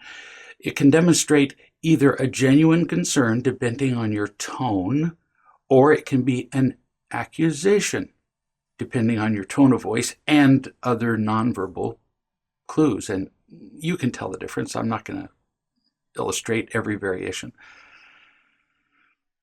One kind of overall listening is proactive listening. So let me tell you about that. Sharon was the mother of 2 small children, and she called me to complain that her 3-year-old boy, Maurice, clung to her legs or her clothing or her face or her cheek or arms all day. He was never apart from her. In fact, she would go to the bathroom so she could shut the door and lock it. And it prevented her from doing most of what she needed to do. Even as we were speaking on the phone, I could hear Maurice screaming and demanding her attention. So I asked, how much time and attention do you give him? If she'd been in the room, she probably would have slapped me. She said, you're kidding. That's all I do. I feel like I'm answering questions and doing what he wants every minute I'm awake. And he's the one who wakes me up. So it's all my day. Now pay attention to this answer, because although this story is about a 3-year-old boy, notice that mom is saying that the kid is screaming and demanding her attention all day. Your child is screaming for your attention all day too. You just don't recognize it because they may not be screaming, mommy, mommy, mommy, all day. They're still doing it with their behavior. You're not hearing the cries for help. You're not seeing all of those behaviors, the addictions, the phone use, the cutting, the depression, that you're not seeing those as mommy, mommy, mommy, because they gave up saying that. years ago because you didn't pay attention, like really pay attention. You're hearing and seeing the bad attitude, the poor attention span, the addictive behaviors, and so on, because they gave up asking you directly. So now back to Sharon, mother of Maurice, the 3-year-old. I said, I think I know the problem. Maurice is constantly demanding your attention. So when you do give it to him, it doesn't really count for anything. He doesn't feel loved. He just feels like his demands are being filled, much like you were a fast food clerk filling an order. You could just feel her screwing up her eyes on the other end of the phone because we weren't on a video. She said, I don't understand. I said, well, let's try this. If you force me to look at you, we're together in person, at the point of a gun, for example, or you pay me to look at you every time, how fulfilling would it be for you if I then looked at you? She said, well, it wouldn't be very fulfilling. No, really wouldn't be. But what if I freely offered you my time, attention, and looked at you lovingly without you doing anything to earn it or demand it? Would you like that better? She said, sure. You might even feel loved if I did that. Yeah? She said, probably. So I explained to her that what her son wanted was her unconditional love, the time and attention and caring she offered freely. That's what makes it. That's part of one of the characteristics of unconditional love, freely given. So I said, go and find Maurice. Well, not right this minute because I could hear him screaming at her leg. Go and find Maurice 10 times a day. Now, initially, you may have to separate yourself from him so that you can do this. 10 times a day, you go and find him, and you spend 3 minutes with him. Sit down on the floor at his level, look him in the eye. Remember, that was one of the characteristics of loving. Touch him with your hand, another characteristic of loving, and talk to him about whatever he's doing. Do that. She said, that's a lot of time. I said, ridiculous. Apparently you didn't go to school and listen. Do the math. My idea sounds like a lot less time than you're spending now on listening to him cry and scream and demand your attention all day long. 10 times 3 is 30. You're saying he does this all day, 12 plus hours. And it's a lot less stress by your own account. And what I'm suggesting is entirely different in its effects. You'll be giving Maurice attention proactively before he demands it. That's what it means, proactive. Another way to describe proactive attention is to call it attention freely given. Recognize that phrase, right? It's called love. 1 minute of proactive attention is worth 50 minutes of attention that is not freely given, that's demanded, possibly more than 50. In 2 days, Sharon called me and said, it's over. I said, I've forgotten. I said, what's over? He's quit complaining. He's quit whining. He's quit screaming. He's quit all of it. He plays by himself. She said that like he just won the Olympic gold. He smiles when he sees me. I haven't seen that smile in a long time. And I love playing with him. 2 days. Now, I'm not promising that everybody listening will have that effect with their child, but your child is screaming for attention because all children want it. I'm not guessing about this. Sometimes with words, but later they give up and then they do it with behaviors, and it's been going on for a long time. In your defense, you didn't recognize the screams. as anything but inconvenience and causing problems for you. But now you know better. Now you'll be smarter. Now you'll give them attention proactively. Proactive attention is like proactive listening. Kids love it. Partners, friends, coworkers, employees, everybody loves it. Try it and find out for yourself. Find these people. Go find these people you want to give attention to and just ask them how they're doing. That's all. And mean it and see what happens. We're going to give more examples of proactive listening, as I just did with asking simply, how was school? That's an example of proactive listening. And it continued to be when you got the initial fine, and then you kept going. Have a seat. Everything you said was proactive. It's beautiful. And the kid feels it. Another example of listening. And we gave an example of this very statement, I think, earlier in a different context. I hate living in this family. And it's, of course, spoken with anger. How do you say that without being angry? This would be an easy opportunity to be angry in return by shouting or even thinking, are you kidding me? After all I've done for you, you don't like living in this family? Implying I'm not especially fond of it either. Or you hate living here? You mope around all day, treat everybody like dogs, spend all day on your phone, never complete your responsibilities, and you hate it? How about me? You think I don't hate it? You think I don't sometimes hate having you live here? If you haven't had these words come to your mind, you don't have children. Very understandable responses, but they're never going to work, like ever. So how could you respond? I'm going to tell you a story. Long ago, I read a novel about the Cold War, where tensions were always high between the United States and the United Soviet Socialist Republic, or the USSR. We just call them the Soviets. It was easier than the initials. In the story, an unidentified plane disappeared from radar as it was approaching the United States from Europe, and part of the USSR is in Europe.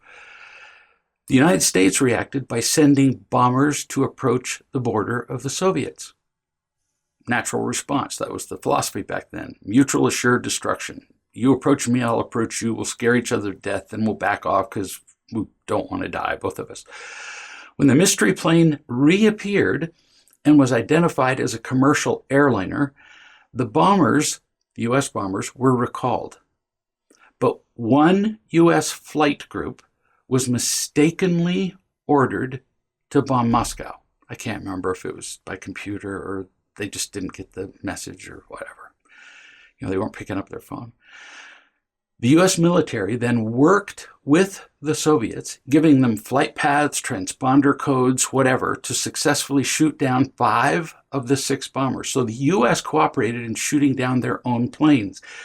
But one U.S. bomber reached Moscow and dropped nuclear weapons with devastating effects. The United States president knew that many of the Soviet leaders could not be convinced that the attack was accidental, which could easily lead to Soviet retaliation, like, big time, like starting a war, and back and forth until the globe was, destroyed. So the U.S. president ordered a U.S. bomber to drop nuclear weapons on New York City, even though he knew that his wife was visiting New York City. The bomber did. The crisis was over. That was breathtaking to me, that somebody could be that responsible and sensible and peacemaking. The moral of the novel, I remember, to me, in my view then and now, the U.S. assumed responsibility for causing the problem, even though it wasn't intentional, as most of our stupid mistakes are not. So They took responsibility for solving the problem.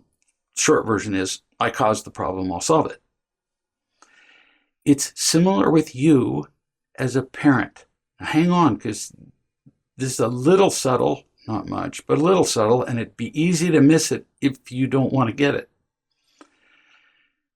You, like the example of the US here, starting the first bombing, you start every argument you will ever have with your child. You're thinking, oh, come on, that's too bold to say. No, it's true. How do you start every argument? I mean, very often you don't say anything, and your child starts off with some tirade or behaves badly or has a tantrum or whatever, right? Or goes into the bathroom and cuts herself or uses the phone later than prescribed. How could I possibly say you start that? By not being unconditionally loving. That's inflicting a wound. That is your nuclear bomb. That's the bomb you dropped on your child. You may not remember doing it. You may not remember when. You may not remember the 1,000 times you did it before the incident where your child cuts herself. But it still happened and you started it. Your child is just responding to that. And sometimes they respond with their nuclear bombs. And then we do have a global thermonuclear war, at least in our family. So how could you respond? I'm not telling you what to do, but how could you? It would be different. Certainly the way we're doing it isn't working. Like the book I was describing. It was a novel about the American president and dropping the bomb on New York City. Drop a bomb on yourself. Now, I'm not talking about shame or guilt. No, just tell the truth about yourself. And while you're at it, since we're talking about self, about your selfishness. Exactly like the first truth telling that we talked about in chapter 6, or any pieces of it, like I just gave examples of when your kid walked in the room and you said, how's school? And they just grunted, and it's okay, and they tried to walk down the hall. Use specifics. So back to the child who said, I hate living in this family. What would listening look like? You might say, well, of course you hate it here. And then you repeat some part of the initial truth telling. You talk about your mistakes. You talk about how many times you haven't listened to them, how many times you have been unloving, and you say, with all of that, and I'm sure there were way more incidents of this than I remember or you remember, yeah, it would make sense that sometimes you would hate living in this family. So what did you just do? You started it. You accept the fact that you start every argument and you finish it by telling the truth about yourself, by nuking yourself. Oh my, the results can be miraculous, but not always. Sometimes it takes time and repetition. They're not going to believe you the first time. So far, we've talked about generalized listening, overall listening. And it started with, remember, the entrance of Sylvia, the snotty kid, who came into the room quite some minutes ago now in our conversation. And I promised then that we would talk about situational listening later. So here we are at situational listening. So you remember Sylvia from the earlier chapter? Earlier in the chapter, she comes in the room. She's irritable. She's prickly. She's snotty. She's doing everything to announce, don't touch me. Don't talk to me. Don't give me anything to do. Don't annoy me. But she's talking to you, even though she's not addressing you. She complains about breakfast. She can't find her skirt. She needs money for something at school. And just, she may not even use words. She may be just doing that little one-word thing that we do as parents. Really prickly. But it's much more than words. It's her voice. It's the speed of her speech. It's the staccato, it's a musical term, but picture the sound that a machine gun makes. One explosion after another. The staccato of her speech, the huffing, the puffing, her posture, the way she walks, the expression on her face. She's screaming, I am not happy. And she doesn't realize she's saying this. I want somebody to love me. Because in the middle of the huffing and puffing, if you were to say, would you like a hug? Then you'll be nuked. But she's talking to you and she is asking for love. Now she just doesn't know how to do it. So she huffs and puffs and blows everybody's house down. She has no idea that she's talking to you, much less crying out for help. Neither have you, all of her life, which is how we got here, which is why you're here.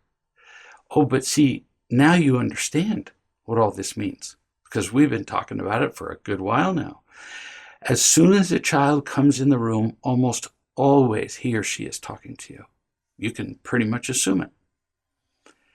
If you haven't done the overall listening beforehand, the kind we've been talking about for some time, consistently, lovingly, you don't stand a chance here in this difficult individual situation. You will fail. Why?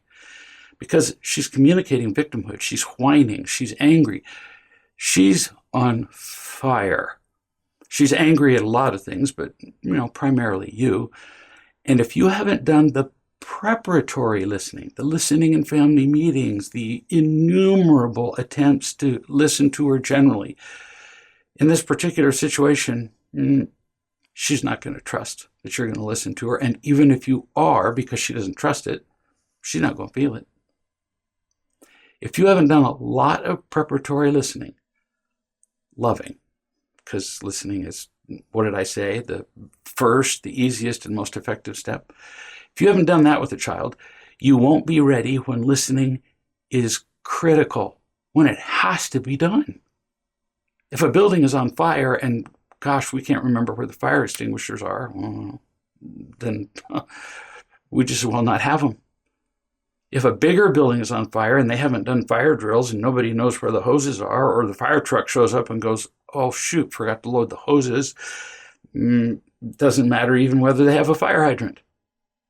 Oh, we got to be ready for some things. But you have to try.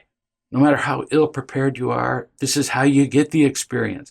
This is how you get enough generalized listening, is by attempting in situations and very often failing. So when I say, if you haven't done the preparatory listening, you're going to fail, that doesn't mean don't try. That's how you get the practice. And yeah, it sounds messy because it is. Learning a new thing often is messy. Listen to a child who's just first learning to play the violin. Messy.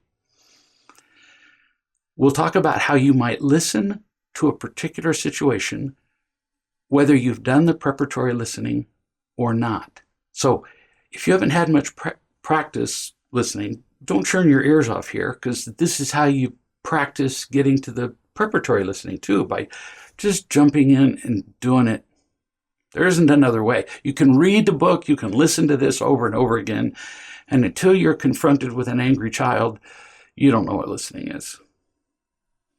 So you say to Sylvia, you look pretty unhappy, my dear. Do you want to talk about it? I can tell you what she's going to say. And she's going to bark it. She's going to sound like a dog. No!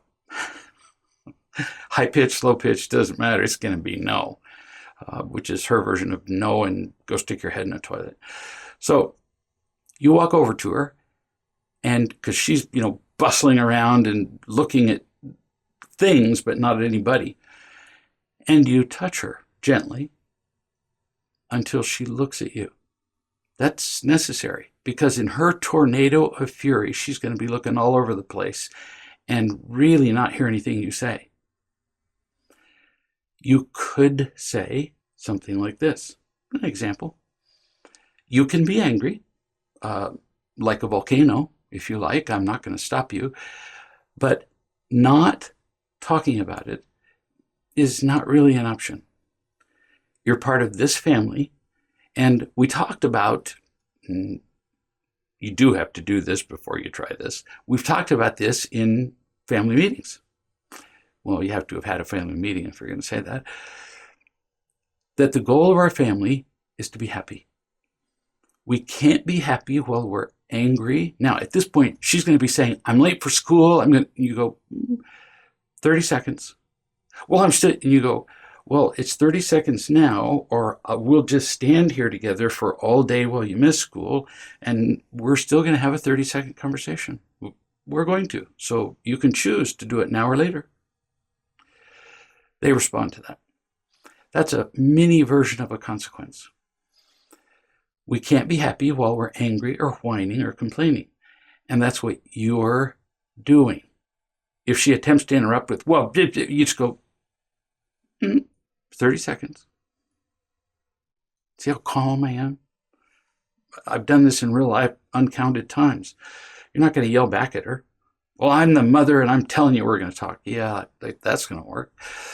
You say, you can do all these things, be angry, but it's my job, even my privilege, to love you and teach you what you're doing, especially if it's anything that affects your happiness or the happiness of the rest of the family.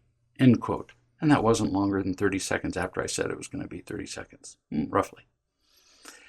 That seems like a lot to say, but the entire thing, you can be angry till the end was a minute at most. And you won't have to do it every time. It gets shorter and shorter as she learns to trust you. Remember I told you earlier that we were going to talk about a concept, and I'm going to bring it in here.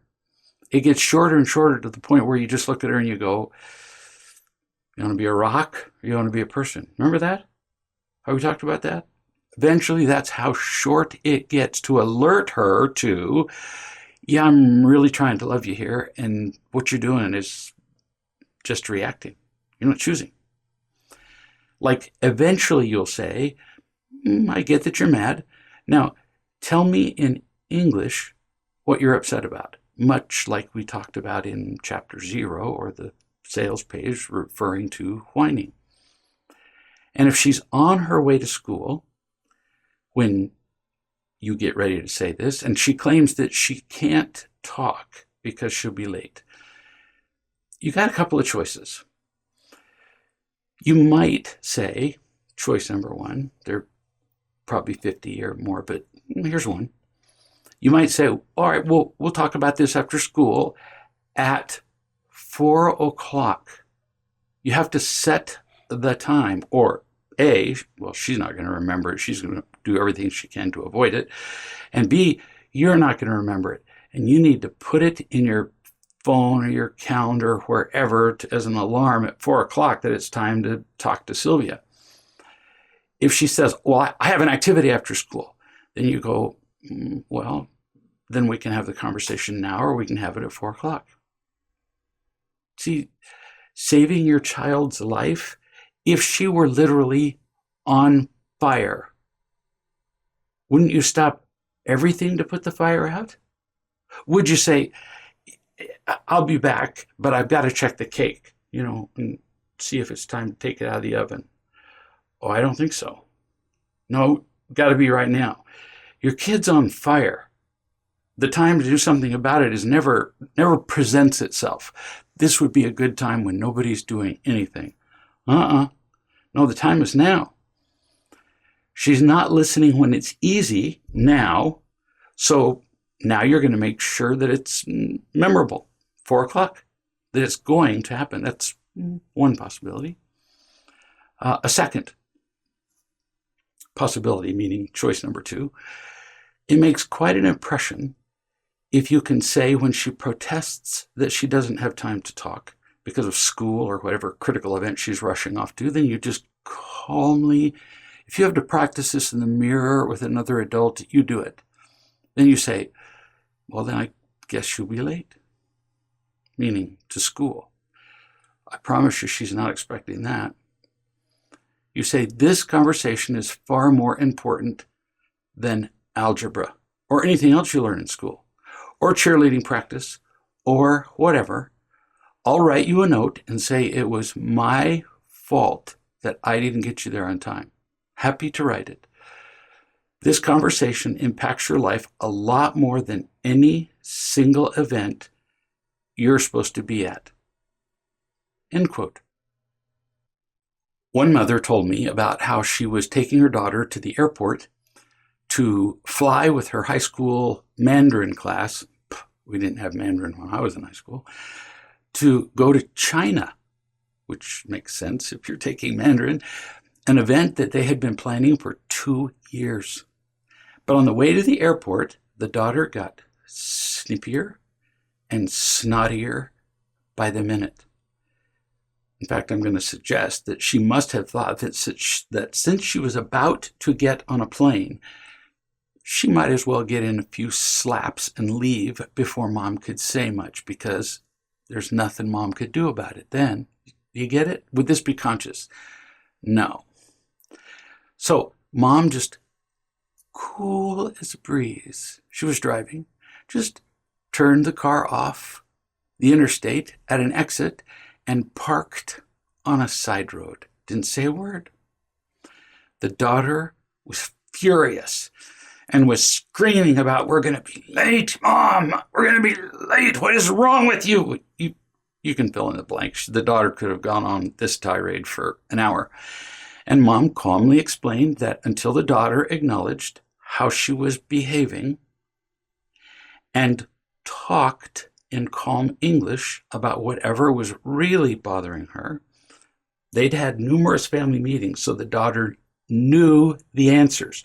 This wasn't her first attempt at truth-telling with her daughter. That would have been a disaster.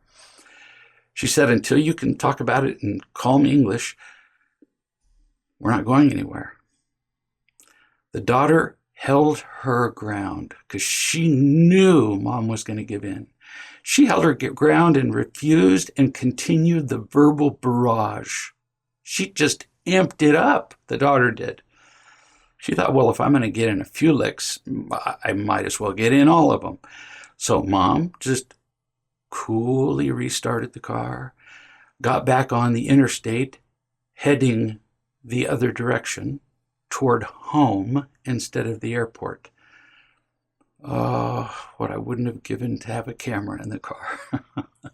She explained that her daughter was not learning to be loved, was not learning to be loving, was not learning to be responsible. So those lessons took a priority over a trip to China. They went home and her daughter missed the trip. I'm not laughing at the fact that the daughter missed the trip. I'm laughing that this is so cool. This takes guts. This is the kind of consistency it takes to change your child's life. If you're not willing to go through moments, not all the time, but moments where your child hates you worse than anything in the world, and sometimes they say this with their words and sometimes they say it with their facial expressions. Unless you're willing to weather those moments and keep loving and teaching, you're done. You're dead. We talked about it earlier. You're afraid of your own child. And it's over. Now you're not the parent. Now the child has no parent at all. No wonder they act like this. The child is an orphan who just happens to live in your house. How do you think this is going to work out? And you don't even have an orphanage license. It's just miserable. This is real parenting. Mom thought that teaching her daughter a lesson about anger and loving was worth missing a long planned trip. Bless her. I admire parents like this. This is heroic stuff. She was committed. These are the parents who succeed. Remember, you're changing the rules when you begin to teach your children what they really need. And they will, guaranteed, they will come up with very creative ways to stop you from changing the plan. They know the rules in the old world, and they're going, I'm comfortable there. I know how to trade and how to fight and how to manipulate, and you're taking all the weapons out of their hands, all the weapons out of yours. And they're going, no, back to combat, like they've practiced many times in video games. If you're not committed and firm in loving and teaching, you won't succeed. And the loss that results is lifelong for your child. Even animals need loving and teaching.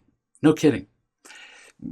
Maybe you've seen a movie called The Horse Whisperer, or you've heard of horse whisperers who can get horses to do things that just nobody else can. And it turns out that as far as I know, the original horse whisperer, who probably did learn it from the real original, I don't know where it started, but he's the original one now. His name is Buck. And there's a documentary called Buck. And he guides horses. I was mesmerized. These are horses who cannot be ridden by their owners, cannot be guided by their owners, can't be taught anything, won't let their owners get anywhere near them. They're combative, they're difficult, unrideable, they're impossible, which is why the owners bring the horse to Buck's training, which he tells them straight out is not a training for the horse. It's a training of the people to learn how to deal with the horse, which is what I'm doing right now. There isn't a single word I've said that I've said, go get your child and have them come listen to this. I have a couple of times said, if it would help you, you could have your child watch this little segment. And they'll be sitting there nodding their head. No, I'm talking to you, the owner of the horse, the child. He was firm but kind. He guided them, sometimes with his face, sometimes with his voice. Sometimes he would use a couple of, these are 1,000-pound horses, so this wasn't force. Sometimes he'd use a couple of dowels, a couple of sticks that were, I don't know, 2-3 feet long, just as with a little string at the end, just as a little guide so that the horse could see where the boundaries of his space were. And just as cool as could be, he loved and taught these horses. Now, he never used that expression, loved and taught. No, he just showed people. And I'm sitting there going, oh, let's see, check, loving and teaching. Yep, he's doing it again. There he is, he's doing it again. The next horse would come on and he would do the same thing. And the camera would pan across the audience who was watching this and then come to a pause, come to a stop on the owner. And the owner is crying their eyes out because they've never seen their horse do anything but be combative and kick and scream and run away. And then eventually Buck gets close enough and he's patting the horse and the horse is just taking this in, and sometimes he rides him and sometimes he doesn't. That's not the point. It's showing the owner how to deal with the horse. Buck knew how to love and teach, and the horses loved it. The owners had not learned to love and teach, and he was teaching them how to do it. That's exactly what I'm doing here with you. I'm teaching you how to love and teach your children. I don't have the benefit of having your kids right here so I can show you live, but I keep teaching story after story after story, all true, real examples of how you deal with a difficult child or a child who has whatever problem. Doesn't matter. Now, back to Sylvia. I'm illustrating with a child again, or a horse, if you like. And I can't tell you every variation on the conversation that you would then have with Sylvia. That's impossible. That's why I say I'm just going to give you a thing to say. But here's one. After you've required her to stay home from school or miss a school activity or whatever, and she comes back to her room with you and school's going on or cheerleading's happening, and she says, I don't want to talk about it.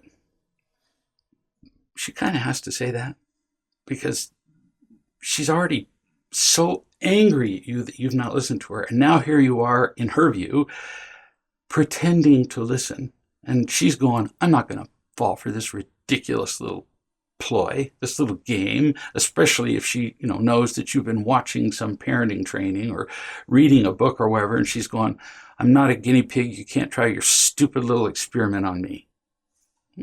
Understandable. So I don't want to talk about it. In her defense, she actually is talking about it with her attitude, but not in English. And that's a requirement of your new happy family. So you just suck in a breath calmly. You say, well, that's part of your being in this family. No whining. We've talked about this because you have in family meaning. 0 tolerance for whining and no anger. You don't have to go through the list of the 5 things we said 0 tolerance to every time. You could just name the ones that she happens to be doing right then. Or if she's doing all 5, don't beat her up. Just use 1 or 2. So we already said no whining and no anger. And you were there when we said we weren't going to be doing that. You're doing both of them. So if you need some time, no problem. Don't push them. You can go into the other room by yourself, your room, the living room, some room other than where you are, until you can come back here and talk about how you're feeling. So when a kid says, you can't make me, you're right, but we are going to talk about it. So you can take all the time you need. You can miss the rest of the school year. I had a mother tell her child that. Well, her child was applying to college. She said, well, if I miss the rest of the school year, I won't get into school. And Mom said, you can apply next year. It got across. You can continue with your child. You get to be angry, but then you have to be willing to talk about it in English with words. You can do the volcano. You can blow up and splatter lava all over the place, but then we're going to talk about it in English with words, not just unfocused rage. If you'd like, I'll come to your room when you're ready and we can talk about it there. The most important thing I'm telling you right now is my tone. You talk to your child with this tone, the tone I'm talking to you with right now. Calm as can be. Calm as though you're describing the benefits of a Polynesian vacation for your family. Wow, look at this, look at that. We're going to be doing this. Or how to scuba dive. You're just loving and teaching them. This is real listening and real courage, since you're talking to a volcano initially. It's also called real parenting. Another aspect of loving is looking into their eyes. Studies have been done that show that after only a couple of seconds, something like 2.7, it's just very little, a couple of seconds of looking directly into people's eyes, people look away. Do you know why? You might think, well, because they're afraid, because they're unfamiliar, because they're uncomfortable. But underneath that, why? It's always back to love, right? If you feel loved, then you would just adore being looked at. If you don't feel loved, you'd be afraid, and looking directly at somebody creates a moment of vulnerability. That's why. It can go either way. If you feel vulnerable and I look directly at you, you're going to love it. I have sat and looked at somebody that I didn't know at all, but who was attending a seminar, and they'd heard me speak for, an hour or so, to the point where they went, this guy might actually care about me. And I've sat and looked at him, and they've sat and looked at me for minutes at a time, unheard of from 2 adults, with no words being spoken. We love it. So you can either feel closer, if you trust me, because you feel vulnerable. But if you feel vulnerable and I look at you closely, you'll feel threatened because you're going to be afraid I'm going to see something that you don't want me to see, something I don't like, and I'm going to criticize you, and you're going to feel threatened. You want to see an example of this? Go on a New York City subway if you're a 25-year-old man, and look across the subway car just a few feet and look directly into the eyes of another 25-year-old man, somebody you don't know. Just look right at him. Within 3 seconds, because he might give you the first second and a half or 2 seconds and assume that you're, like stupid or drunk or, confused. But after 3 seconds, almost every guy in the room knows what he's going to say next. What are you looking at? Because he doesn't like being in this vulnerable condition where, because he doesn't know you, he's going to feel like he's being examined for some reason, or judged or criticized or whatever. Don't say anything. Just keep looking at him. You're going to say, what are you looking at? And then he's going to stand up. Then he's going to cross the subway, which is 2 steps. And he's going to stand in front of you and say, get up. And if you just keep looking at him, you're going to have a fight on your hands. It's that vulnerable. Especially when we're afraid or angry, we tend not to look directly at people. And we don't like it when people look at us, including our children. I've seen young kids try to talk to their parents unsuccessfully, and finally, just little kids, especially if they're on their laps, they'll reach up. My grandchildren have done this when I've been stupid and trying to do 2 things at once, and they'll grab their parent's face and turn their parent's face until the parent's looking at them. That's pretty smart. Because they know that when the parent's looking at them, the odds of their being seen and heard go up exponentially. That's why the kid does it. And because kids just like it. They like it when we look at them. I'll just sit and look at my grandchildren, and they'll catch my eye, and they'll just go. Big grin. They need it, in fact. They're smart when they're young. They're sensitive. They know how to ask for what they want. And then we teach them that grabbing our face is intrusive, or it's annoying when they call our name several times. We don't like it, and, well, they give up. And then they're more alone. When we're angry, we tend to avoid direct confrontation by not looking, including not looking at our children. Or we're too embarrassed to look at them, or whatever. And they know it. They realize it when we're not looking directly at them, that we're not really paying attention and not caring about them. Next characteristic of loving. Touching. Watch a baby, an infant, who begins to fuss. What do the caregivers do in the room? Perhaps you. Immediately, somebody picks the kid up. And then what happens? With the exception of, the kid's messy or hungry or what, the fussing just stops. Just from a touch, where nothing else works. You go to give them a bottle? No. They just want to be held. And some babies just absolutely demand to be held in a certain way. I had a child who had to be held exactly so while I was standing up and rocked in a certain direction and a certain speed, or that wasn't the right way.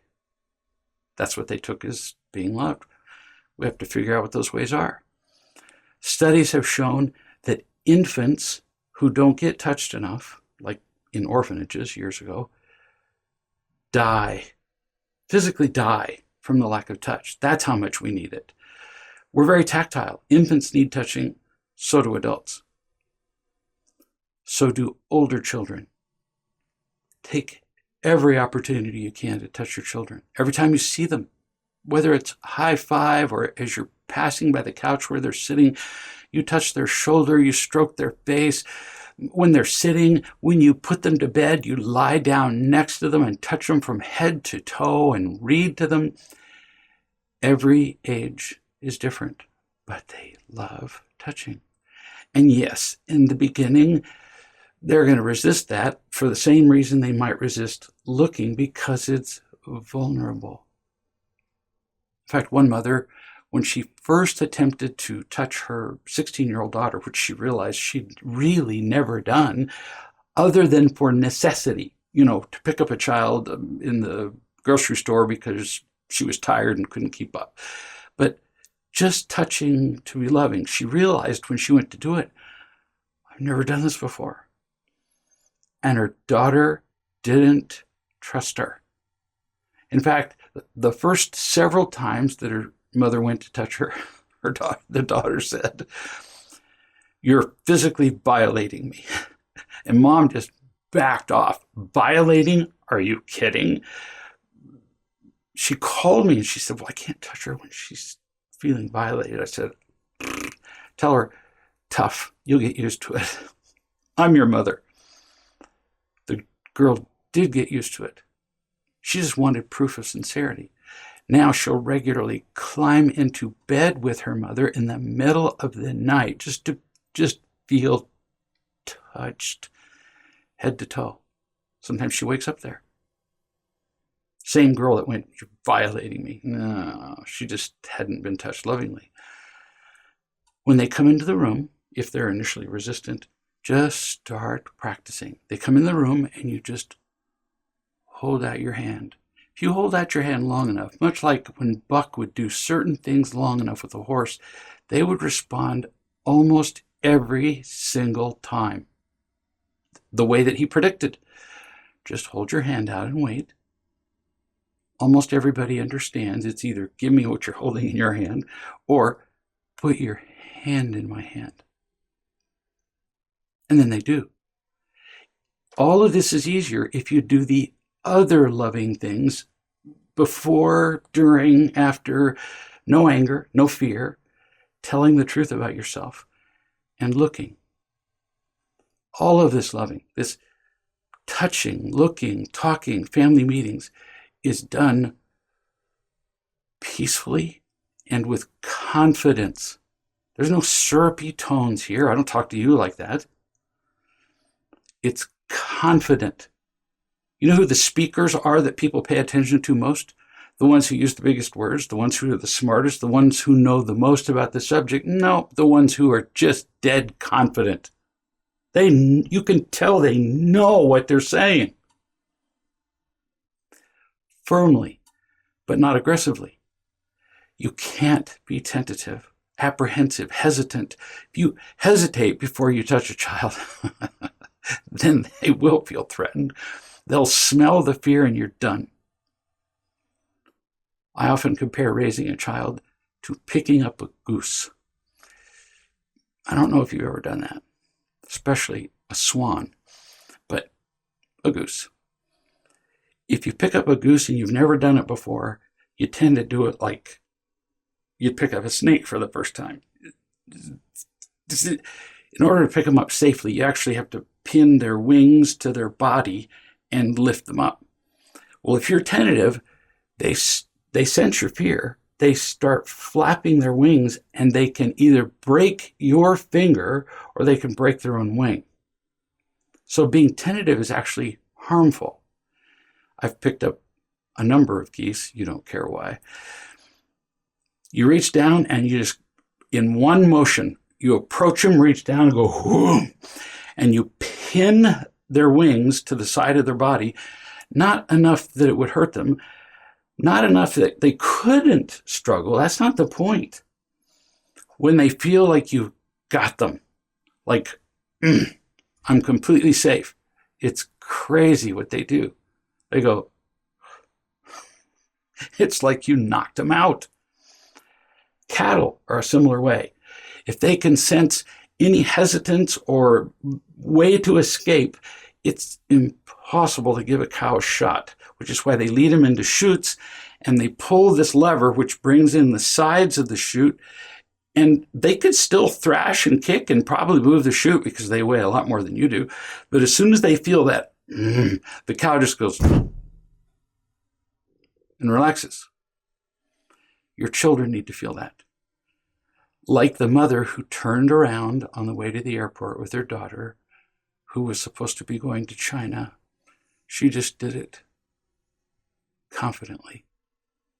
It takes guts, and the yield is phenomenal. The next characteristic of loving and teaching is the last part, teaching.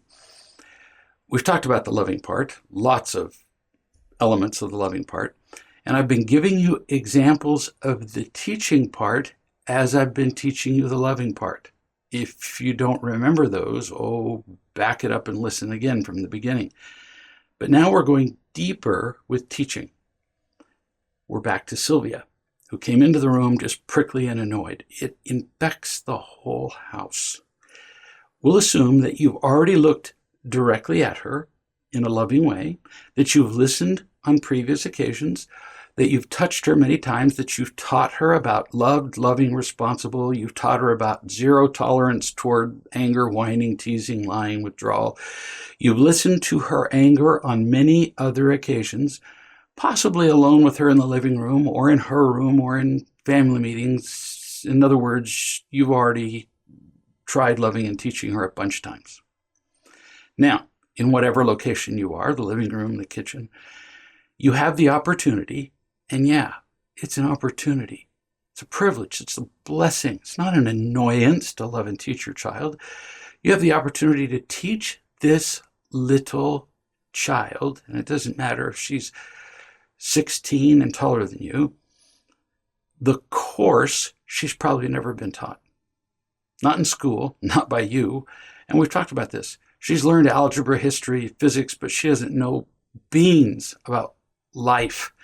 And you're about to teach that even more than you already have, the course of life. As you teach this course, you are saving your children's lives. I'm not exaggerating with that. Not being dramatic, trying to get your attention. You're saving their lives. They might, in their lifetime, maybe, depending on their field, use trigonometry. After getting out of school, I've used it, 6 times. They will need what they learn from their life instruction every day, or they will be destroyed by having not been instructed. And right now, you're learning how to instruct them. We're loving and teaching our children so we can increase their choices, that's the teaching part, and their ability to make them, that's the loving part. Power. We're giving them the opportunity to be powerful, both while they're young and when they're adults. I'm going to introduce briefly a subject that I will refer to more than once after this. I've talked about how we're in pain, and when we simply react to the pain. We don't make choices, like the drowning story, like the fork in your leg, like the billiard balls bouncing around the table and more. Who wants to live like that? Actually, it's not living, it's just reacting like an object. It is not an oversimplification to say that we will get where we want in our lives if our guiding principle is to move from reacting to choosing. Now, it occurs to me as I look at kind of the words that I have here and there to remind me what I'm going to talk about, that earlier, just a few minutes ago, I said we would more and more talk about being rocks versus being people. And at the time, I said we had mentioned this before. No, we hadn't. And you might have been confused. This is where I meant to introduce the subject, but tough beans. I do things disorganized sometimes too. This is also an example of telling the truth about a mistake. We spend our entire lives terrified we're going to make mistakes, preparing so we don't make mistakes, apologizing when we make mistakes. Notice I didn't apologize. I just went, oops. Earlier I told you I'd said it before, but no, what I should have said was, we'll talk about that later. People, real people, who feel loved, who are loving, who are responsible and happy, they make choices. Real people. That's power. Rocks simply react. If all we do in life is react to what somebody else did or to circumstances or whatever is happening, then we become like rocks. Sometimes that's what our kids need to hear. I mean, who answers when they're asked, what do you want to be when you grow up? A rock. Not really, no. It's not a flattering term to be called a rock. It's very difficult for them to argue with if you explain it as thoroughly as I have to this point and as I'm going to now. Now you can explain it because you have all the explanations recorded and available anytime you want. For particularly important principles, you keep a log. Write down the principle. For example, in your log, keep it alphabetically. Write down choice versus reaction. And then it's easy on a computer, and then where it is in the training. So choice versus reaction, and write down chapter 7 at 2 hours, 12 minutes, and 15 seconds. You don't have to do this. You don't have to be this organized, but you'll be glad you did, because at some point you're going to go, oh, I cannot remember what that was. And yes, I should have told you this way back in the beginning in chapter 1, but I didn't. So to make the rocks and people principle simple, like I actually did make simple earlier, but thought I'd introduced even earlier than that, sometimes the short version of what you want to say to your kid is, you walk in the room, they're behaving badly, rock or person. And if you say it with a gentle tone, they're going to go, I don't want to be a rock. And they change their behavior. No kidding. You're going to have lots of different ways to teach the same principle to a child because they don't like hearing the same thing over and over and over again. Back to Sylvia. What would it be like to teach Sylvia at age 15? In the moment, assume that she's missing school or whatever. And you might be thinking, well, but I'm trying to find the right time. There is no good time. There's no easy. It's best when it's happening, which is why she might have to miss some school. Because while it's happening, it's really difficult for her to deny what she's doing. If you wait till later and you say, now, remember earlier when you were being snotty and stinky to everybody in the room? If you ever want to see the face of an angel, well, Mother, I don't know what you're talking about. Hysterical. Later on, they deny it because if they admit it, they know they're going to get some sort of correction, some sort of lesson, and right then they don't want one. So picture that we're back to her entering the room and she's fussing, and then you tell her, well, we're going to stay here till we get it, and she learns she's going to miss school, and all of that's going on. So what could you say right now while she's being difficult and knows she's going to miss school? This is just another example. We've already done a couple. Honey, I know you're unhappy. It's written all over your face. In fact, when you say she's unhappy, she might even go, I'm not unhappy. At which point you laugh just like I'm doing now. And you say, baby, it's written all over your face. It's oozing out of your tone of voice. Now listen to me. It's not your fault. Really, kids love those words. I'm the one who taught you to feel alone and afraid, and you hate feeling like that. Unhappy means you're in pain, and I caused that. Me. I take responsibility for that. If I had loved you unconditionally from the time you were born, this would not be happening. There's no kid who doesn't like to hear that in the beginning. You continue.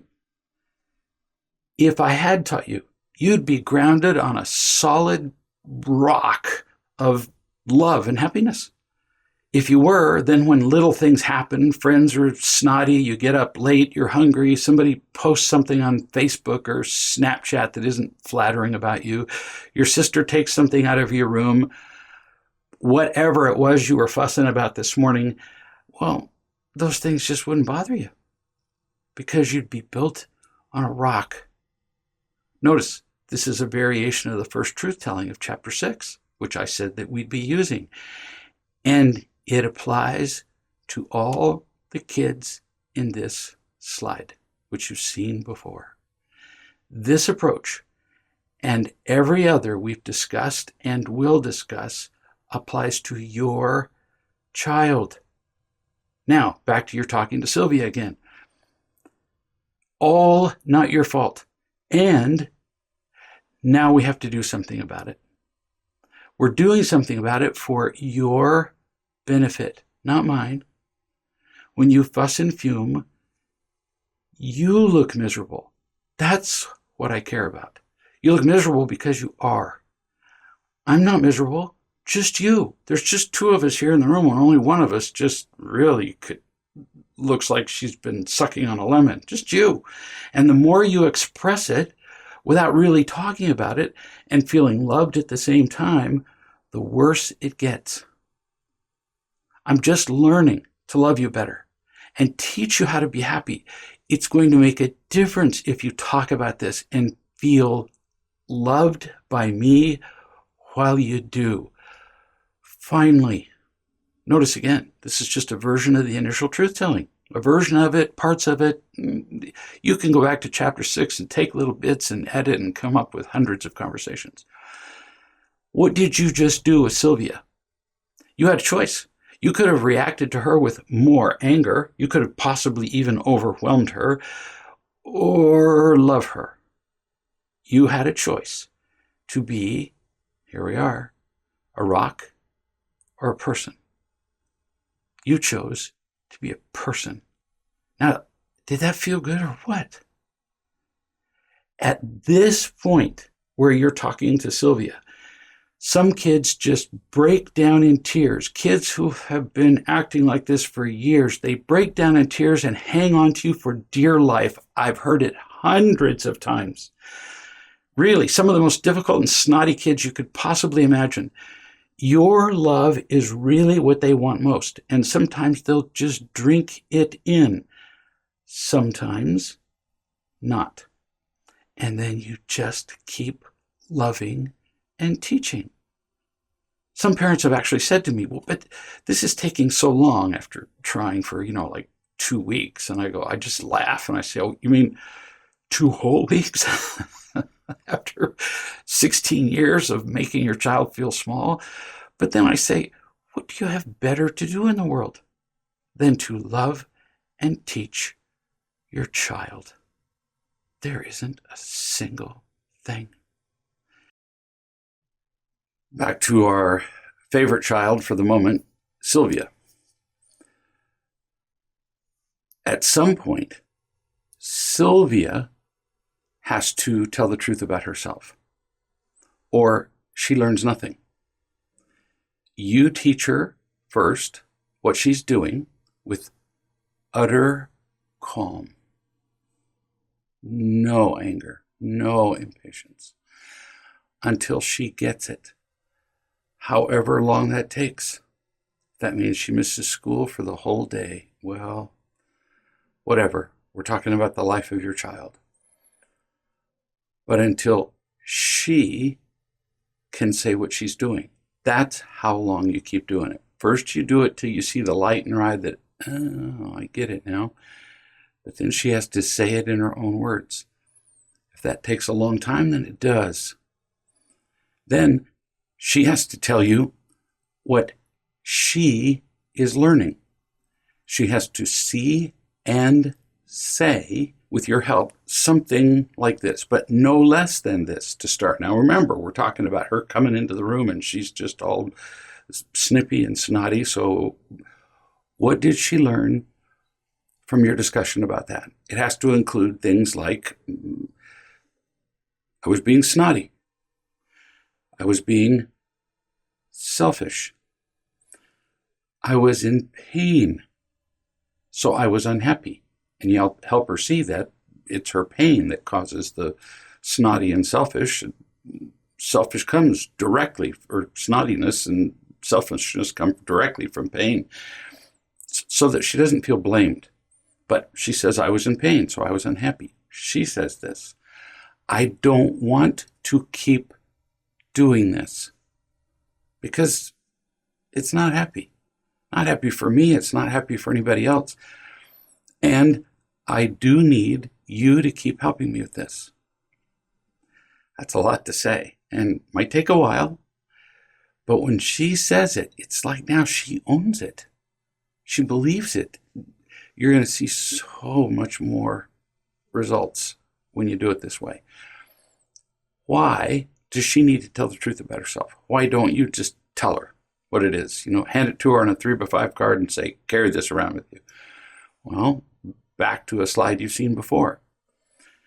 When she tells the truth about herself, she creates opportunities, in this case, an opportunity with you, to feel seen, to feel accepted for who she really is, all of her, including the selfishness, the pain, the snottiness, and to feel thereby unconditionally loved with all of her and her reactions to pain.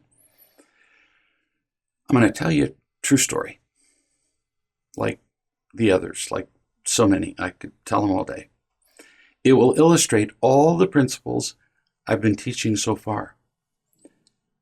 You're ready to integrate all this. Remember, we talked about putting together the pieces of a puzzle and learning the parenting principles. We're going to put together now big chunks that you've already learned of that 2,000 piece puzzle. We won't get completely done. I'm not sure you ever get completely done, but we're going to put together the chunks, which I compared to learning about parenting in little pieces. We've done little pieces, little slides, little concepts, little aphorisms. Those form chunks, and now we're going to put together a lot of the chunks. Mark and Lori got married. Each had 2 children from a previous marriage, and both had subsequently tried a number of disastrously failed relationships before they got married. And even in this marriage, they were fairly miserable and lost. Lori had full custody of her children, while Mark's 2 children went back and forth in a pattern fairly customary with shared custody. Shared custody is very often a very difficult experience.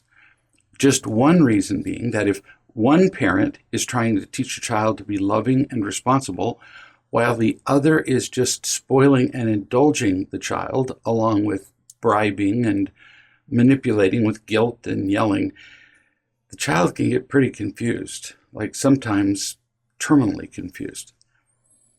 And it was exactly like that with Mark's daughter, Tandy. Remember, he had 2 kids, but we're just going to talk about one of them. Mark did all the loving and teaching I talked about. He was a good student. No anger, no fear. He did lots of looking, touching, talking, listening. He was great. But the bribes of Mark's ex-wife and her new partner overwhelmed all that. The reward was more immediate. And Tandy didn't quite trust that this new love thing that her father was doing would last. An immediate reward has been proved in studies to be very motivating. I can promise, I can hand you $20 now, or promise you that if you'll wait for a couple of days, I'll give you $30. They've done this study, and you'll take the $20. A huge percentage of people will. Immediate rewards are tantalizing. So Tandy kept acting up. That behavior worked at her mother's house. It got her what she wanted, but it wasn't working with her father, Mark.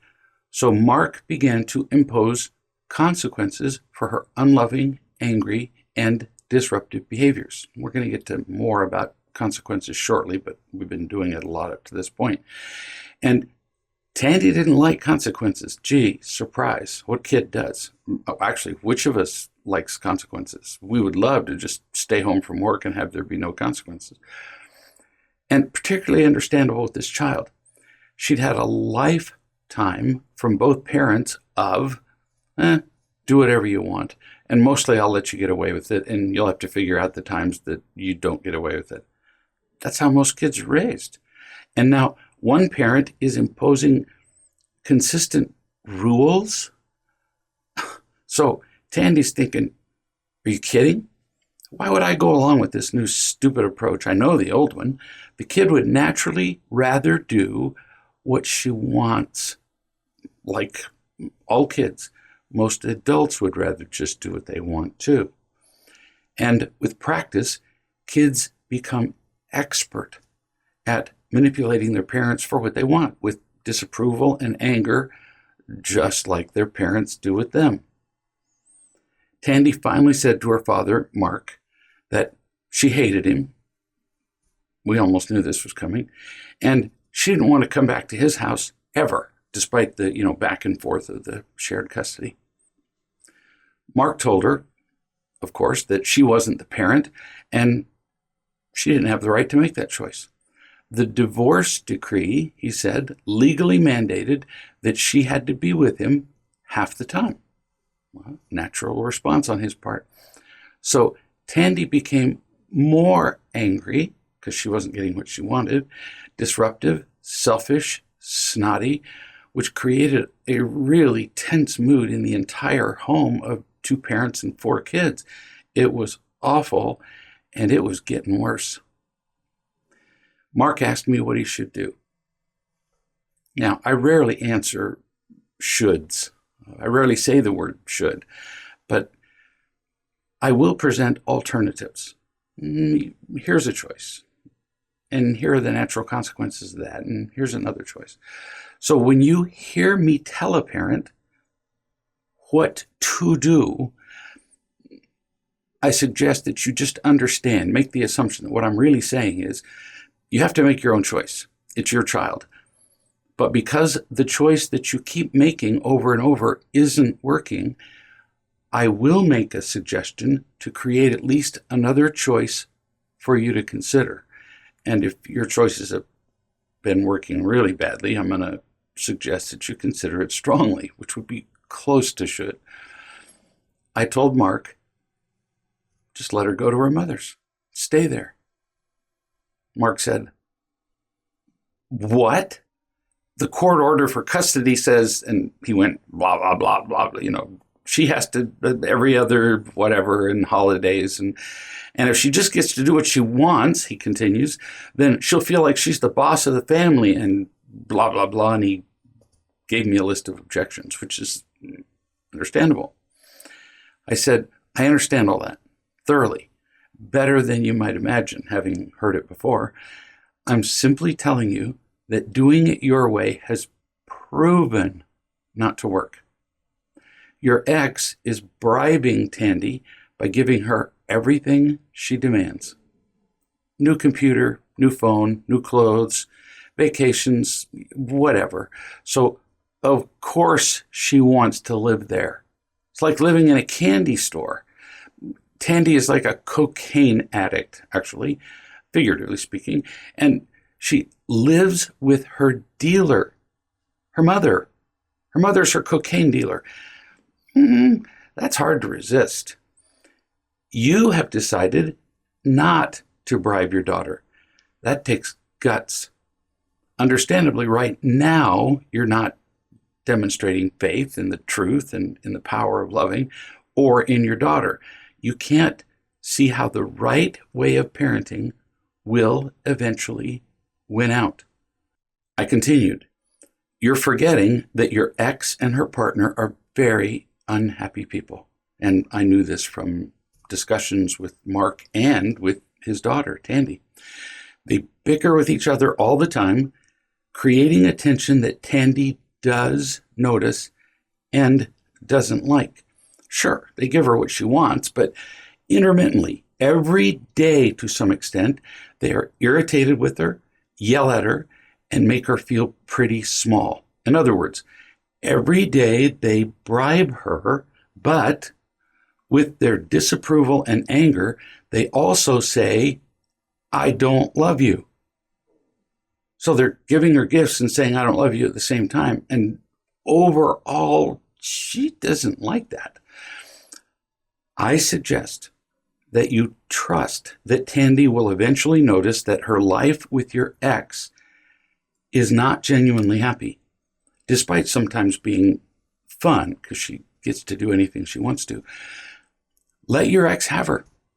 And when the effects of the bribery wear off with Tandy and the anger and criticism become unbearable, Tandy will notice that she's not happy and that it's worse when she lives with your ex. Amazingly, Mark let her go and live with her mother, just like Tandy wanted. But 6 months later, about average for what I'm about to describe, I learned that Tandy had experienced some, difficulties. Like she had broken just about all the rules at school for dress standards, respect for her peers and teachers, sexual behavior. It was a long list. She broke them all. And it was just really a continuation of her home life. She had been expelled from school permanently because it turns out the school didn't put up with the stuff that her mother would. She was having sex with, a lot of the boys in the school. She'd had an abortion. She'd stolen a car and gone riding around town and been increasingly drinking. So these are just kind of the natural consequences of allowing a child to just go parent herself, which is what her mother did, which is what will happen with your child if you do that. Some combination of these things, the reactions are never the same. She was out of control, and her mother had zero idea what to do about it. No plan. Hard to believe, but she called her ex, Mark, to ask him to help. Amazing. But what could he do while Tandy lived with her dealer? How could he keep her sober when she's living with the dealer? Mom actually bought her more things, more gifts, bribing her to behave and stay with mom, despite all of these crazy, in many cases, potentially deadly behaviors. Tandy, miraculously, finally woke up and saw what was happening. That living with mom was a bribe, that she was being kept in a prison of indulgence and enabling. And she was miserable. So she said, I'm moving in with Dad. Dad did the initial truth-telling, the first truth-telling that we talked about in chapter 6. And then he loved and taught her, just like I've been describing in this chapter and all through the training. Over and over, he loved and taught her. Both Mark and his wife held her in their arms individually and even together, and more than once, and they told her that they would love her. But if she wanted to live with them, it wouldn't be the same as with her mom.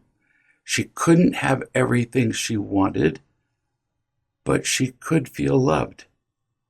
They explained that being bribed with things never makes us happy, which Tandy could see from her own life, but love does. So Mark asked Tandy what she had learned. Remember, I said eventually you have to get to the point where the child states what they've learned, not just you telling them. He gave her an opportunity to tell the truth about herself, just like we talked about with Sylvia, or like you're going to do with your child.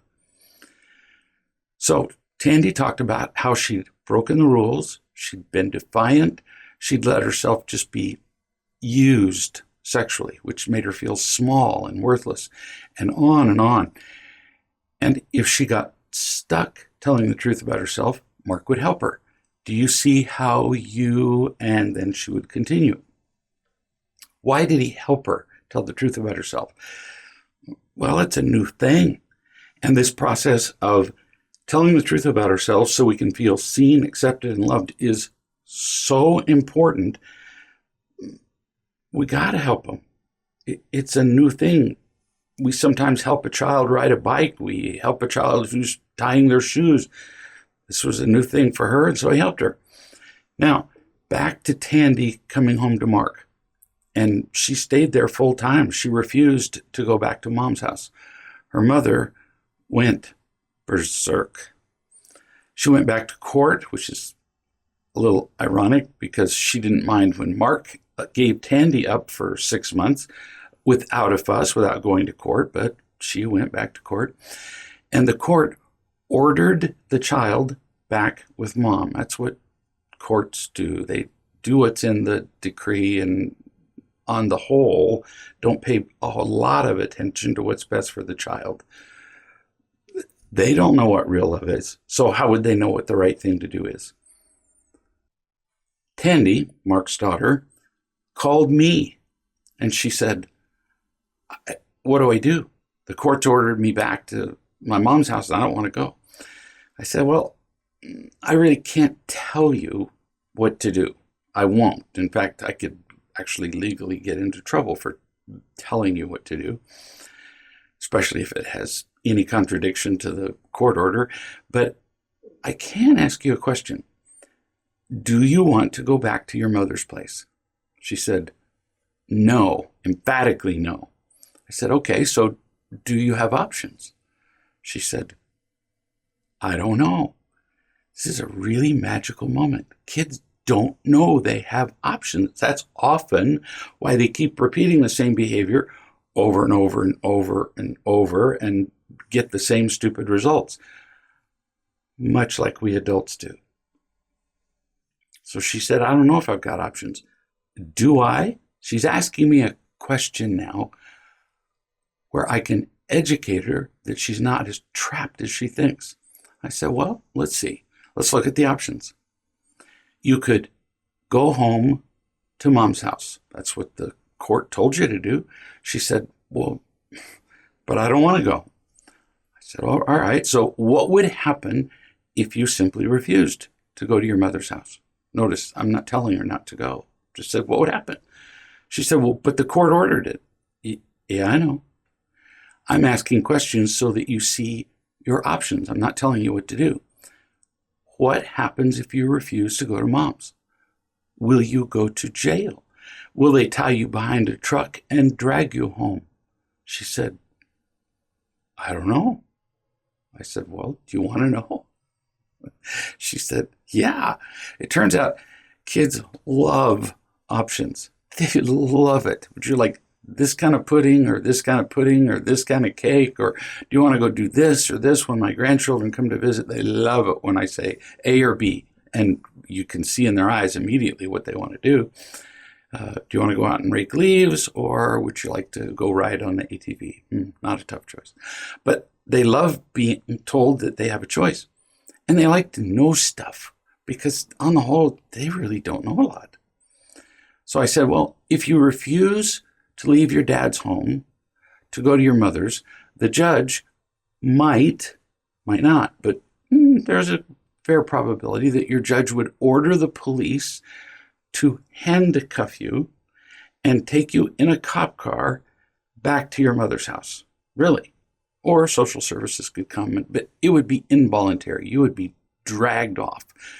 Could happen. I've only seen it a few times where you've been handcuffed or where the kid has been handcuffed, but that's a possibility. She said, so I might get cuffed and taken to her house. Then what? This is a pretty smart kid. That wasn't the end of the questions. I said, same question. Do you want to be there? She said, no. I said, well, when you were at your mom's house, you never hesitated to leave without permission. You stole a car and went joyriding. What would happen if you walked out the door and walked, biked, or got a cab to your dad's house? What would happen? She said, I don't know. The cops might come again? I said, possible, but I've never seen a repeat of the first time. So the police just turns out they have more important things to do than return kids who are 16 years old to their mother when the kid is in a safe place, like with their dad. But it's possible. She said, okay, so I could refuse and the cops might come or they might not, but mom will be furious. And I just hate it when she's mad. And I said, another question. Isn't mom furious almost all the time anyway? And aren't you miserable there? She got the point. I did not tell her what to do. I said, here are your options. I mean, we all have options. You're standing on the edge of a cliff. One of the options, if a kid said to me, so what are my options? Well, you could jump off the cliff. That really is one of your options. But I'm not telling the kid to do that. And I didn't care what she chose to do. She just didn't know that she had choices. Yes, she would have to pay a price if she chose one way, with the police or her mother. But I told her the price, too. She refused to leave her father's place and go to mom's. And sure enough, the cops did come, and they handcuffed her, and they took her back to mom's. In the middle of the night, she left, which she'd done many times before, and went to a convenience store, used a payphone. I know, there was actually one payphone left in the country, and called a cab and went to her father's house. The police refused to come out twice. In fact, they told Mark and his ex to work it out like adults. So Tandy stayed with Mark. Tandy texted me. She said, I really like it here. My dad and his wife are nice to me. They look into my eyes. They touch me. They listen. Sometimes I don't like some of the rules, but they care about me. And even though there are some things I don't like at their house, that doesn't change the fact that they love me, and I can feel it. And since she was texting, feel was in all caps. Like, wow, huh? That's the power of loving and teaching, just like we've been talking about. She had a choice to be a rock or a person.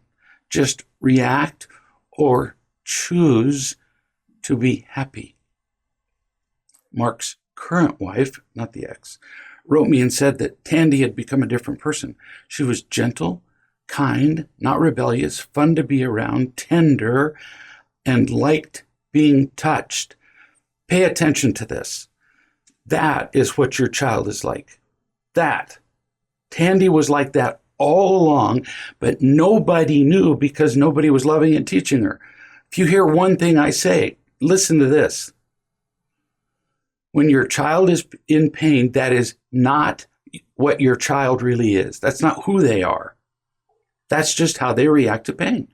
That's how they behave when they're being stabbed in the leg with a fork or when they're drowning. You want to find out who they really are? Love them and teach them.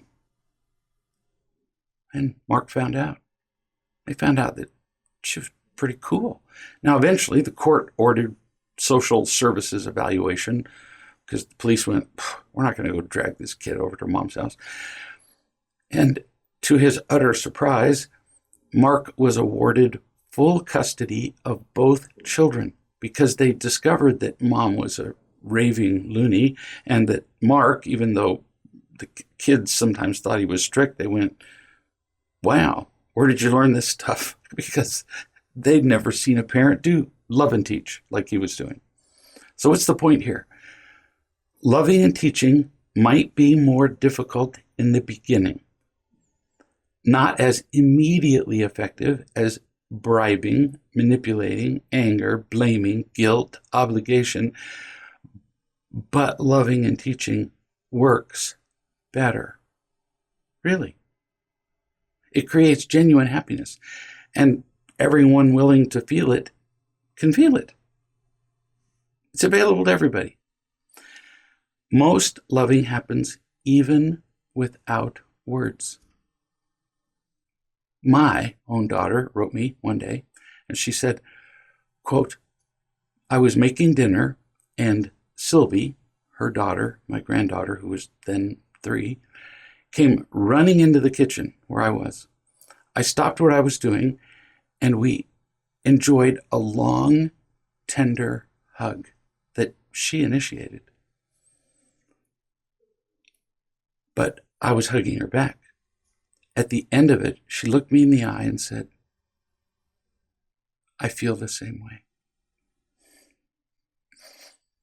The subtlety, the sweetness, the sensitivity, the insight of that experience is unspeakable. Mom didn't say anything. I feel the same way. They feel us. We think we're getting away with stuff. We're not. They feel us. Feel us when we're irritated. They feel us when we love them. What would you give for a moment like that with your child? Come in, initiate a hug, a long, tender hug, and then, yeah, I feel that way too. Well, you can. You can create such moments. And it takes a change in the way that you're doing things now. Well, it's worth it.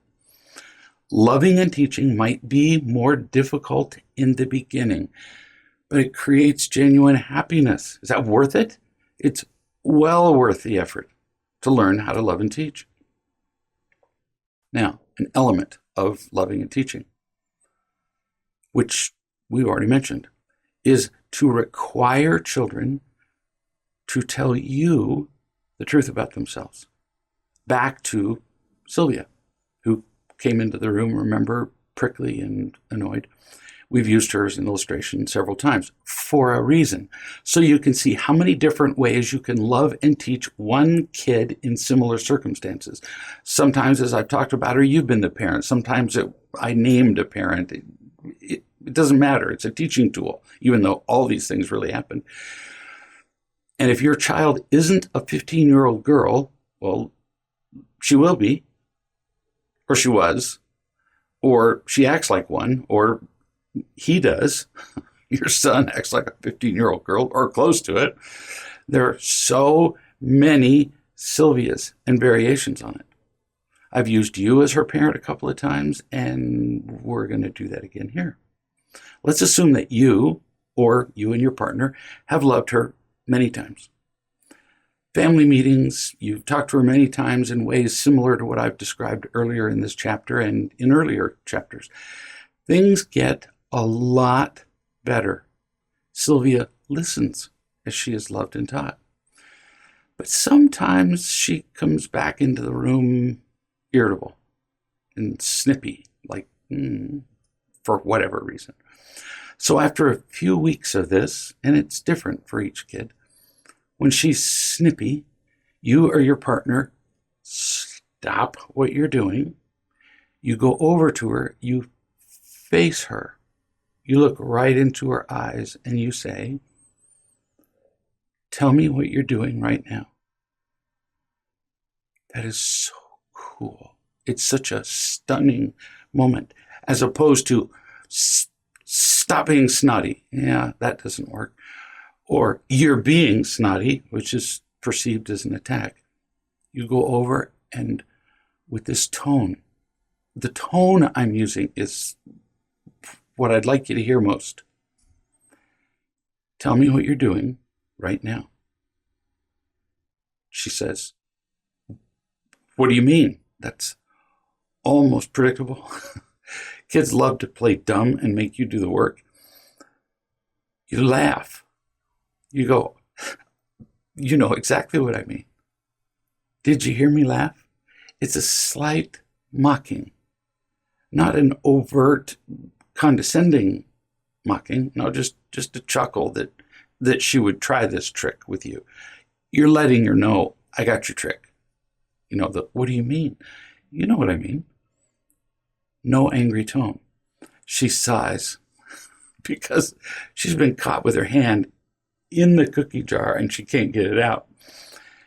She says, "I'm being angry." And you say, you ignore the tone because they're almost always reluctant to say it. So you say, "In all these years, has that ever made you happy?" Notice, we're teaching. We're loving and teaching as opposed to lecturing, which they, on the whole, pretty much hate. At this point, Sylvia scrunches her face up. "So has it ever made you happy?" She goes, just like she's trying to pull her hand out of the cookie jar. But see, she's got her hand full of cookies, so she can't do it. She's like a trapped raccoon.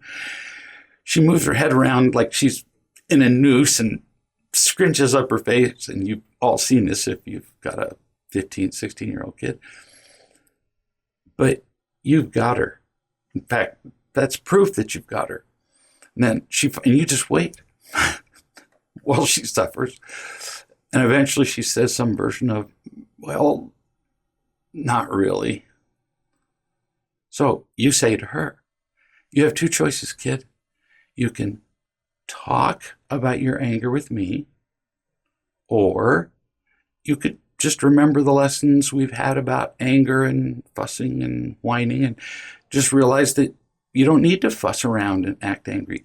You could just remember that we love you and be grateful and happy. See? You just gave her a choice. You can be a rock or react. In this case, it's really two versions of, a rock or make a choice. It's two choices. You can talk to me about it, which is usually not their favorite, or I'm just going to treat you like a real adult and you can just remember the lessons and we're done. I mean, when the whining and the snottiness is gone, there's no lesson left to teach. And that's something that you tell them in family meetings. When have I ever lectured you when you're making happy choices? I don't. I don't like to. You think I get a kick out of it? I don't. That really deflated my own children when I told them that. You think I enjoy repeating myself to you? I'd way rather read a book or work outside, really, or do something fun with you. You go further and describe her choices in two more ways. I'm just giving you different ways to describe choices to your child. I'm not telling you one way is better than the other. She could admit what she's doing and mean it. Not just, I'm being snotty. No, mean it. And then quit it and talk about selfishness right there. Or you need to discuss it. See, all kinds of choices. And none of them a lecture. And none of them making her do something. Ask a child what he or she is doing. They internalize it better when they answer the question. They incorporate it. They own it when they say it themselves. It works better if you've previously taught them this, like in a family meeting. But it helps if you've given them words to choose from. So often children don't know how to answer a question because they don't have the words. So when you say, so tell me what it is that you're doing or how you're feeling. Now, happy is one of the choices. And actually, it's not a dumb question. So a child is being loving and kind to a brother or sister, and you come over and without a lecture, don't do it. You say to the child who is loving, how are you feeling? They'll catch on to this pretty quick. Well, happy, unhappy. Well, I'm feeling happy. Exactly, you say. Because you're being loving toward your sister. Done. Shut up. Don't keep doing a lecture. Walk away. Now, what if the child is not being happy? There's all kinds of ways to describe feelings. In 12-step program, they say mad, sad, glad, afraid. Okay, those are words you could use. You could use the words from the Getting and Protecting Behaviors. You could use the 5 words that we used in conjunction with a 0 tolerance for in your family. Remember? Anger, whining, teasing, lying, withdrawing. You could say, so which of those are you doing? All kinds of ways to ask these questions. There's no like magical single one formula. If you have a hard time, because I do sometimes, remembering those 5 words, anger, whining, teasing, lying, withdrawing, I remember them now because I've read them recently. But a white tiger, we used this in medicine all the time. There'd be a series of 12 cranial nerves that you had to remember. And we're going, you have got to be kidding me. And so we would come up with acronyms and then a sentence. And I can't remember the sentence now for the cranial nerves, but it's like on Olympus, towering tops, blah, blah, blah. And that was all the cranial nerves. It gave you the initial letter. So a white tiger loses weight. AWTLW, anger, whining, teasing, lying, withdrawal. You play whatever game you want to. You can ask your kids to come up with a sentence that gives them the first letters of those 5 things. You can rearrange the order. Who cares? They could make it a little project. They might make it something a little irreverent. Who cares if they remember? Another example of making a choice. You remember the mother from Canada that I've described before. She said to her children who were fighting, "You don't look very happy," which was really a question. In other words, would you be willing to tell me what's happening? And do you remember what the 3-year-old did? The 3-year-old, or all 3 of them, the 3, 7, and 10-year-old, could have argued and demanded and been blaming and all that stuff. But what did the 3-year-old say? "We're just empty and afraid." Wow. See, that's another answer to the question, what are you doing? There's a white tiger loses weight. There's the getting and protecting behaviors. There's mad, sad, glad, afraid. There's, well, we're just empty and afraid. Whatever the words are, the kid, at least the 3-year-old, learned the lesson. It was over. Mom didn't say anything more. And as the 3-year-old said it, the 7 and 10-year-old, the mom told me later, looked like, yeah. And it was obvious they learned the lesson because the argument stopped. Once your kids are happy, shut up. We keep teaching, we keep talking too long, too many words. I say that to parents all the time. They describe a lecture they're giving to their kids, and I go, well, I'm already annoyed with you, so I'm guessing that your children probably were. Too many words. One day, my grandson, Bruce, wanted to be a tiger. I mean, what 3-year-old wouldn't, yeah? So he took a permanent marking pen, and this is a kid who, you don't need to hear the whole story, but at that age, for a couple of years, he just couldn't stand clothes. So he'd come in from preschool or kindergarten or whatever, and there'd be a little trail of his clothes from the door till he got to whatever he was going to. He was naked all the time. I don't know, made him feel free. Who cares? At 3, so he took a permanent marking pen and he made himself a tiger. He put stripes all over him. Jeanette, my daughter, his mother, saw this, and it's a rule that we don't write on ourselves. And she spoke to him.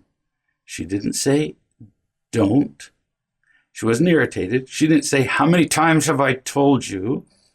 She asked him a question.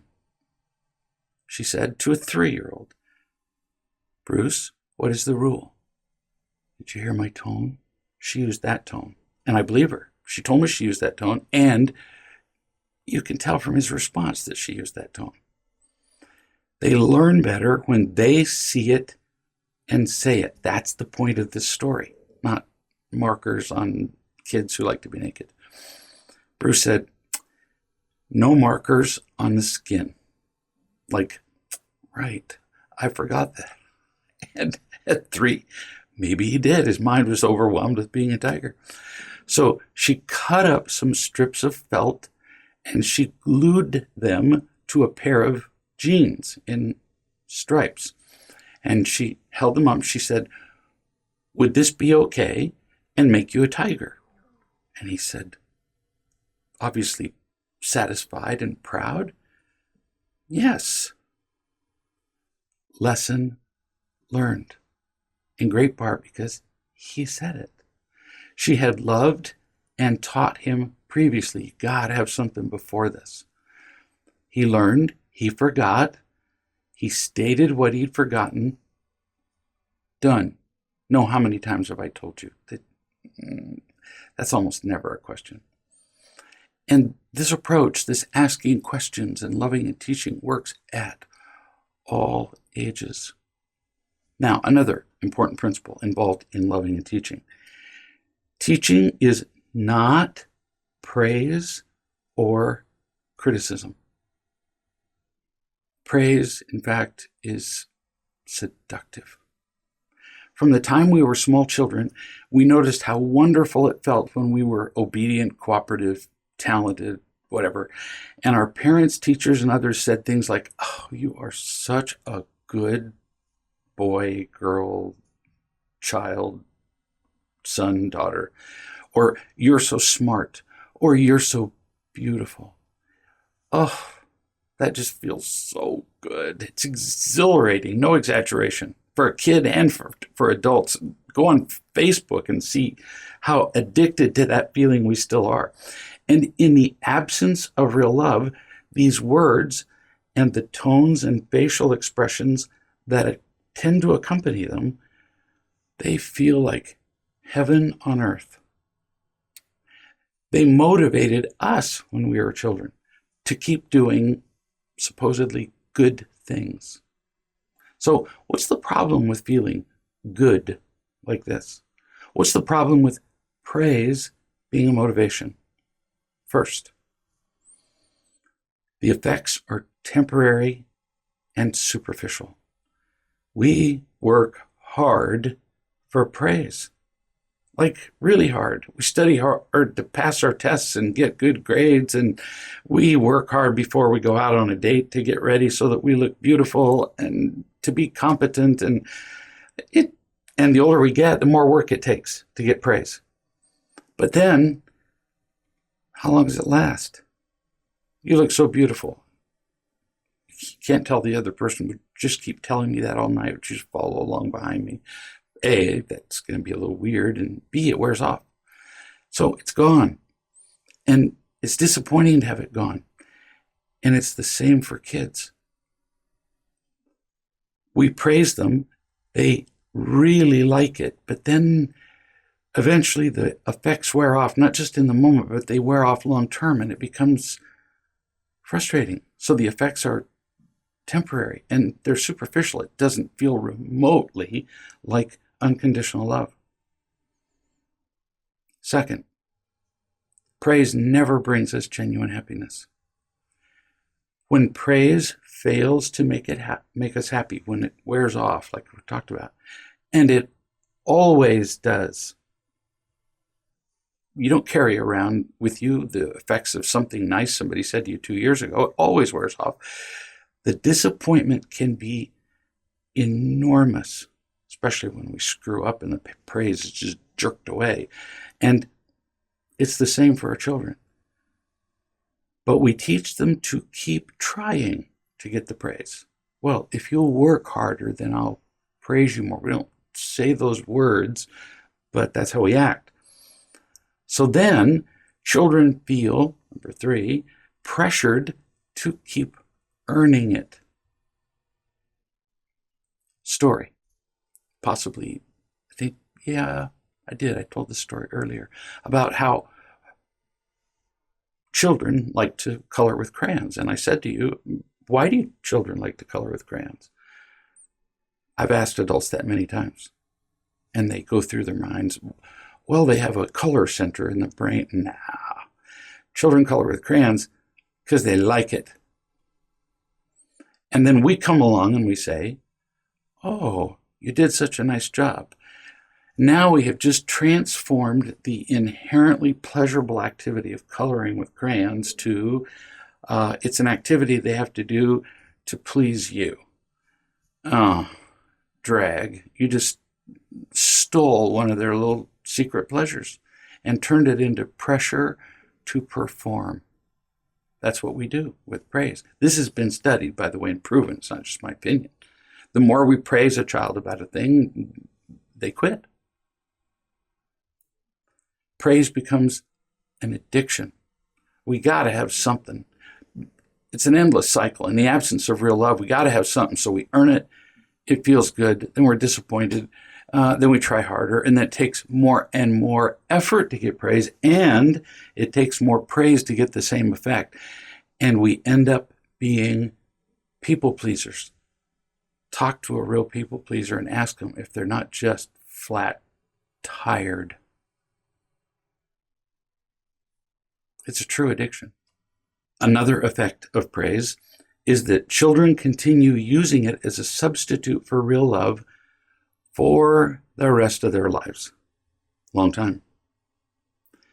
As adults, our desire for praise in the form of acceptance, approval, or flattery hasn't decreased one bit from the time we were teenagers. We look at teenagers and go, why do they engage in those stupid behaviors? Because their peers praise them for it, or at the very least accept them for it, encourage them for it. And we go, well, that's just really dumb. We're doing the same thing. Really different things we do, but we're earning praise just like they do. With all of our energy, in fact, we still give our time, our energy, and resources. Actually, we give our lives to getting praise. To be recognized for our accomplishments, to be accepted by everybody around us, to perform well enough at work that people will compliment us for our competence. Oh, we love that one. Creativity and more. To avoid embarrassment or disgrace at all costs. Avoiding embarrassment and disapproval is the same thing as earning praise. Well, the other side of the same coin. We drive cars that make us look important or cool. We live in a house that we'd be proud to show to our guests. We work to be recognized as the one person who is essential to the success of a particular task or project, whether it be at work or wherever. We work to be as physically attractive, read that sexually attractive, as possible. We work to wear clothes that would cause people to think well of us, to speak intelligently or wittily. It's an addiction. We give our lives. We give our lives. We can't stop. It becomes less rewarding with time. It requires more and more, and it ends up being harmful. Well, that's the definition of an addiction. Right there. We're addicted to praise. Pretty much, well, what percentage of us? Yeah, everybody. Statistically, it might be 99.98. That's called everybody. In our society, so many of us seek praise on a regular basis that we've come to view the behavior as normal, entirely, even commendable. In fact, the people who are most successful in acquiring praise, movie stars, professional athletes, just a couple of examples, are held up as icons worthy of even more praise. We praise them for the praise they get. They advertise how many followers, or sorry, I'm ignorant about this subject, followers or whatever you have on Facebook. Because they're on the top of the praise pyramid, we give them more. Pyramid is garbage, but they're on the top of it. People pleasing becomes the central focus of our lives. And it's proven by Facebook and other social media. Go look at the pictures and the posts and the everything, all designed, even the phrasing of sentences, so that other people will say, yeah, right on, way to go, sister, well, that's just brilliant, I wouldn't have thought of that, thanks, all praise. And then we go back and read their comments. In fact, we might save them. We might go back and look at them when we don't feel good, to get praise again from the same handful of garbage. So if essentially everybody's doing this, why do I label praise as a form of imitation love and suggest that there might actually be something wrong with it? Because praise has overwhelming drawbacks, which we just enumerated. It's temporary and superficial, never makes us truly happy. Children feel pressured to continue earning it all their lives. It becomes an addiction, and our children continue using it as a substitute for real love all their lives. Substitute as in gets in the way of real love. If a child is addicted, like the child we were talking about earlier who went to live with her mother, she was getting so much praise and being bought and imitation garbage that it actually blocked her senses. She couldn't feel the real love of her father till she finally figured out, this tastes like the same garbage. Most kids don't even figure that out. But there's more in the way of negative effects of praise. It's distracting. It's unfulfilling. It's exhausting. It keeps us from finding real love. It wears us out. I went into a meeting once of people who were telling the truth about themselves, a real love meeting. And the people in the room presented to me,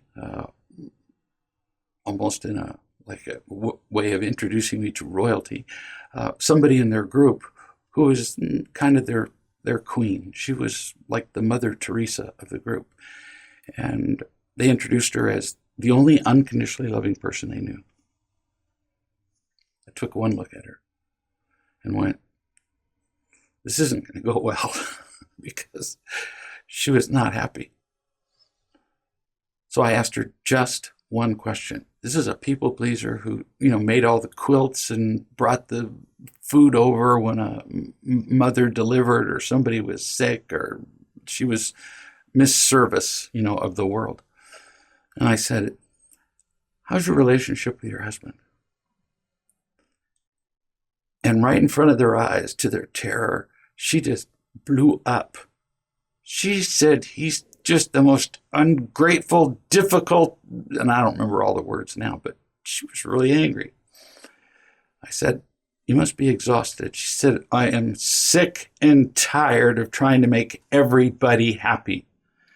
The room was silent. Despite all of this people-pleasing, despite all the praise she had gotten for being the Mother Teresa of the group, inside she was just boiling because it was wearing her out, and she knew every day that she got up she was going to have to do it again.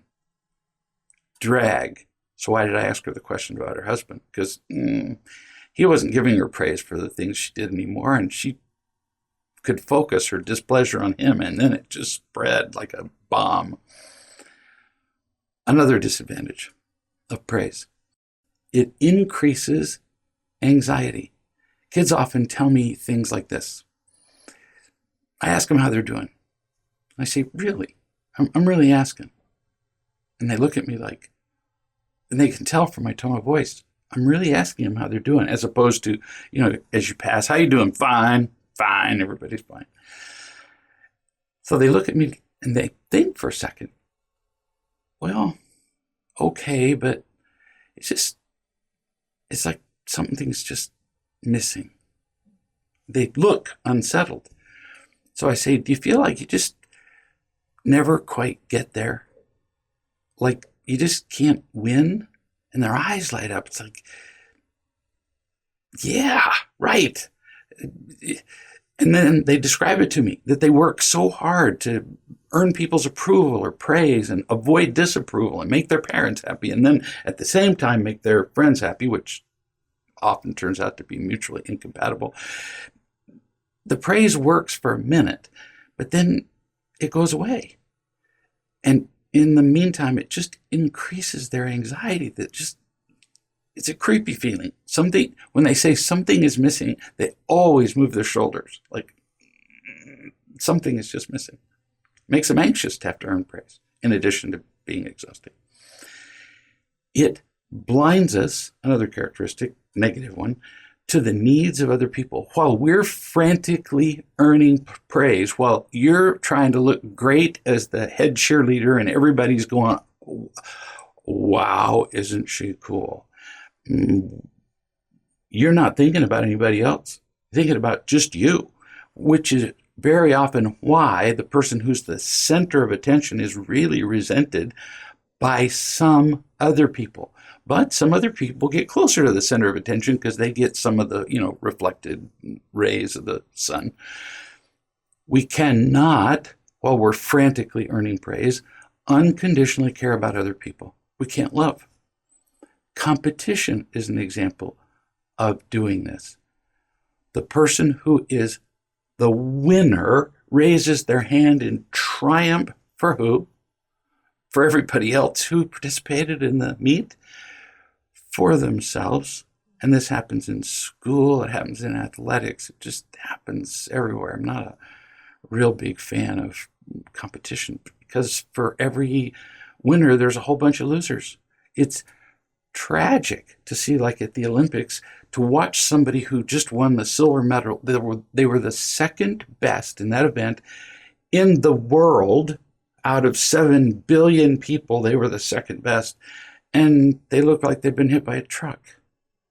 I lost. There's something wrong with that picture.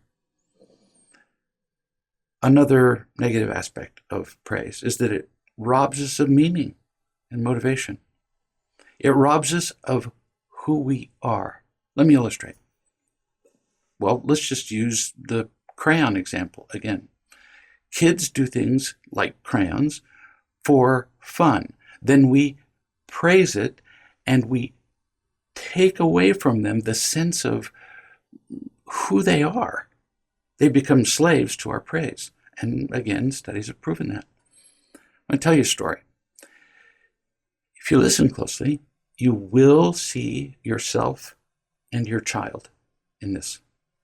Not all the details, but you'll see some of the same patterns.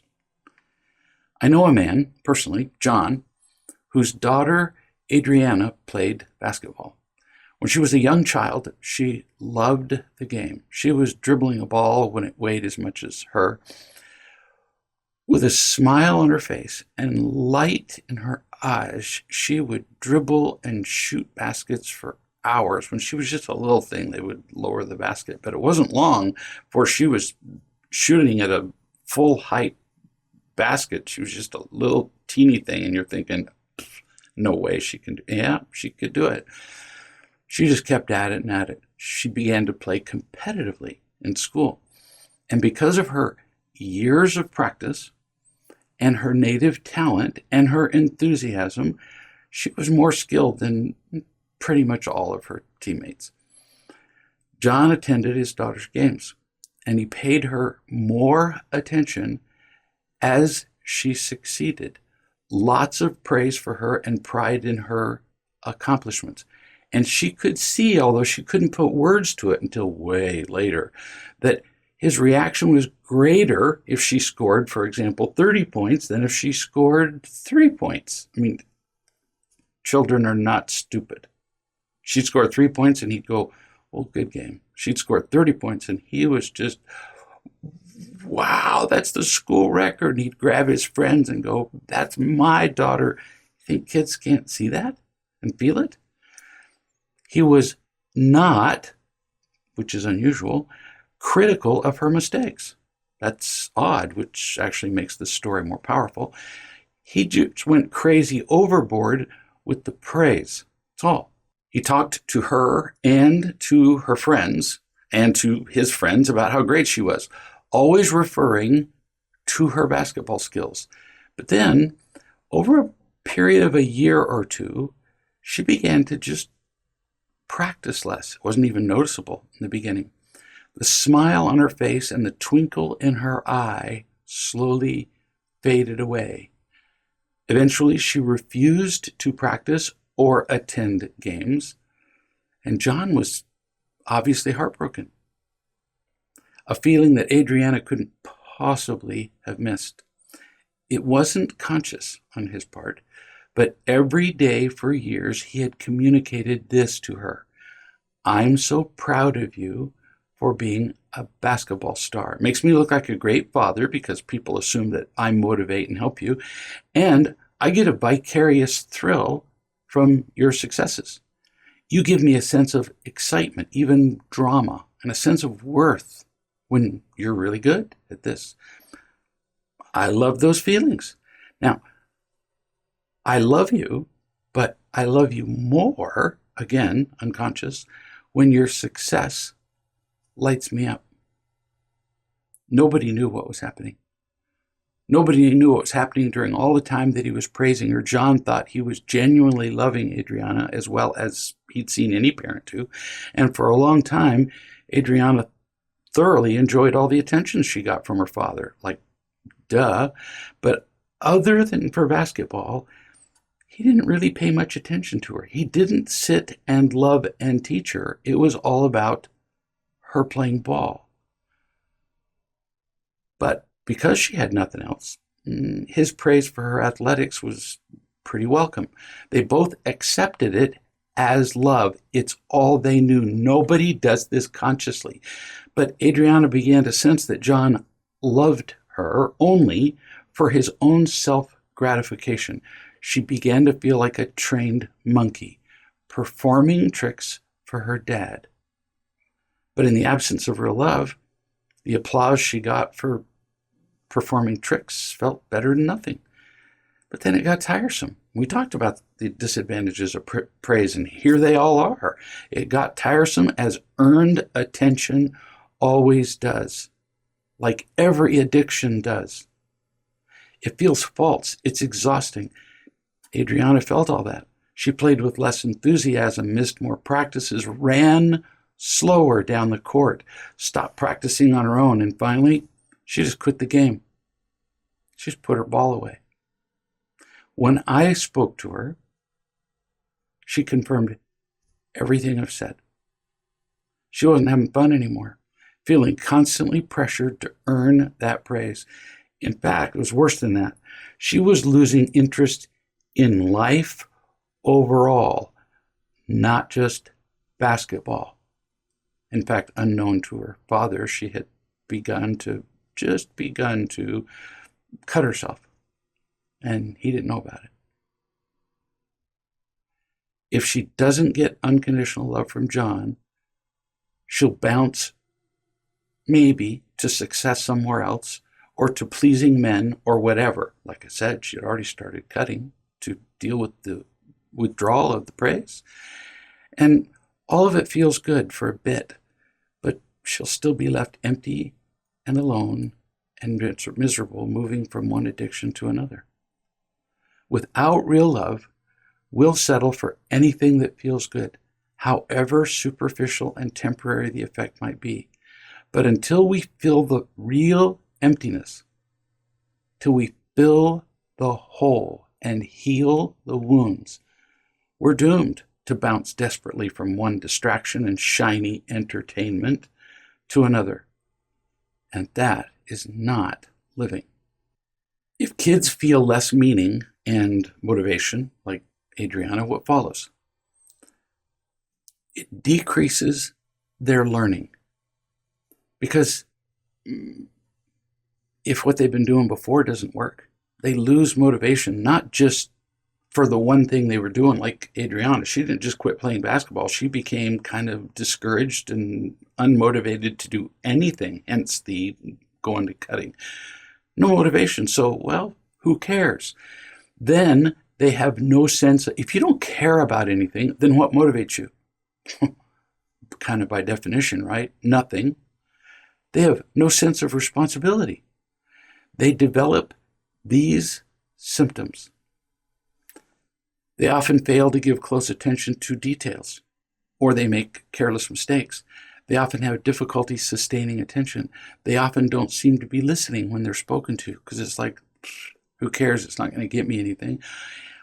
They often don't follow through on instructions and fail to finish projects. They often have difficulty organizing tasks and activities. They avoid, dislike, or they're reluctant to engage in tasks that require sustained mental effort. They often lose things necessary for tasks and activities. They're easily distracted. They're forgetful in daily activities. And you know what the name of all those symptoms is? ADHD. I just gave you all the symptoms of ADHD. Notice they're exactly the same symptoms for emotional emptiness and pain. I know, I tricked you. It's the same. And then once they get the diagnosis of ADHD, now they get pills instead of love. That's tragic. Well, here's your pill. Here's your pill instead of my learning how to be a loving and teaching parent. Well, that kid's kind of doomed. It lowers their confidence. They don't do things for themselves, only for rewards.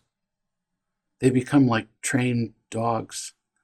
Then I'm going to show you how losing motivation from praise leads to pretty much all those things on that list that we saw, that we've looked at many times. They lose their motivation for everything else, and then they discover video games. They're not motivated long-term for, success like being physically fit, but video games are designed for immediate rewards. You get points, you get levels, you get coins, you get powers, you get an immediate reward. Well, now at least they got something to motivate them, so they play video games. Duh. When they lose the effects of praise, it interferes with their creativity and decision making. When they lose their motivation, when they become discouraged, it kills their soul, numbs them out. They feel like nothing, and then cutting becomes increasingly attractive because at least it makes them feel alive. You do feel alive while you're in pain, while you're cutting yourself. Interferes with their persistence and the development of independent strategies. They can't think for themselves. As workers, CEOs tell me that kids that they hire, in great part, most of the kids they hire, on their first day, they want to know when they get a trophy for making it all the way to lunch, because they've been motivated by some kind of external thing like praise all of their lives. So they go, well, so when do I get a participation award? Because I made it to the break. And those are not effective employees. They become discouraged, withdrawn, depressed. They're in pain and will do anything to get rid of pain. So they become addicted to games, phones, drugs, alcohol, porn, whatever. These are all the behaviors we've been talking about on this slide that you've seen now, 20 times. The big 7, getting and protecting behaviors. It's crippling. Once our kids have worked so hard for our approval or some sort of external reward, and then it becomes ineffective, and then they do this stuff. And then we put a label on it, and then we think we've helped them. No, they're still empty. They're still trying to find that thing to fill their hole and heal their wounds. And that's all just from praising them. That doesn't even take into account criticizing them. They go to all of those behaviors that we saw on the slide from praise because it wears off. Now imagine the effects of adding criticism. Oh, gee, that's just a living death. Now, back to praise. What are the characteristics of this kind of praise that I've been describing? The kind that causes damage. The kind where a child is damaged with just praise. Remember, like Adriana from her father, John. He didn't criticize her, didn't beat her, didn't throw her down the stairs, didn't make... Just the praise was killing her. So what are the characteristics of that kind of praise? Here's what we almost universally do. We describe how our children's behavior affects us with words, tone of voice, and facial expression. So John, Adriana's dad, would say, oh, I'm just so proud of you. What's the initial word and what's the emphasis? I feel so good when you make me look good. The praise is about us.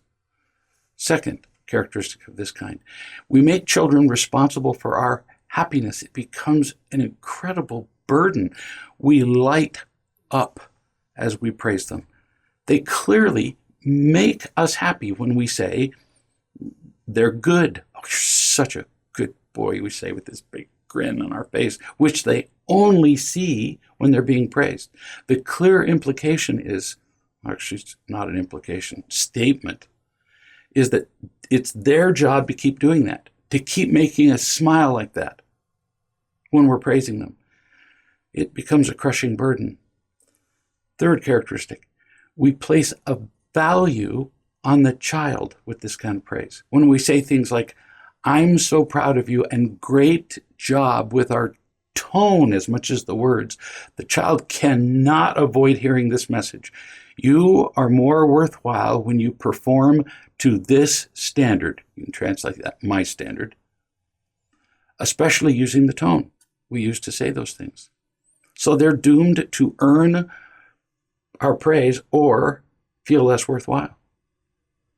Even if the child succeeds in earning praise, they feel the pressure that we talked about. They don't feel loved. We went through multiple slides to show the effects. 4, the assessments in this kind of praise are general.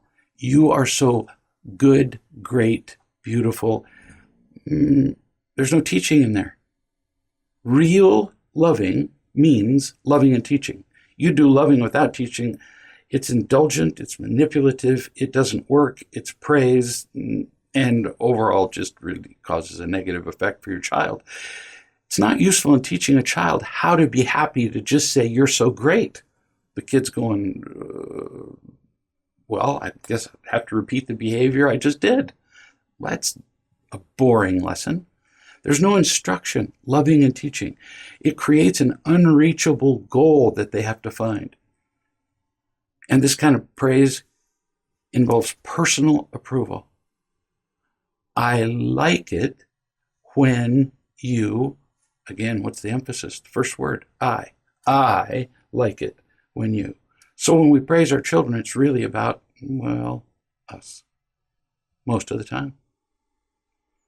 So a while ago, I said that teaching is not praise. Now you know why.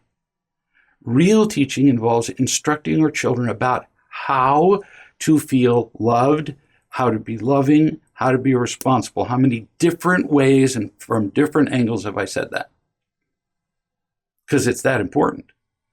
And praise only teaches them how to please us. It doesn't teach them those 3 things at all. It teaches them how to avoid our disapproval.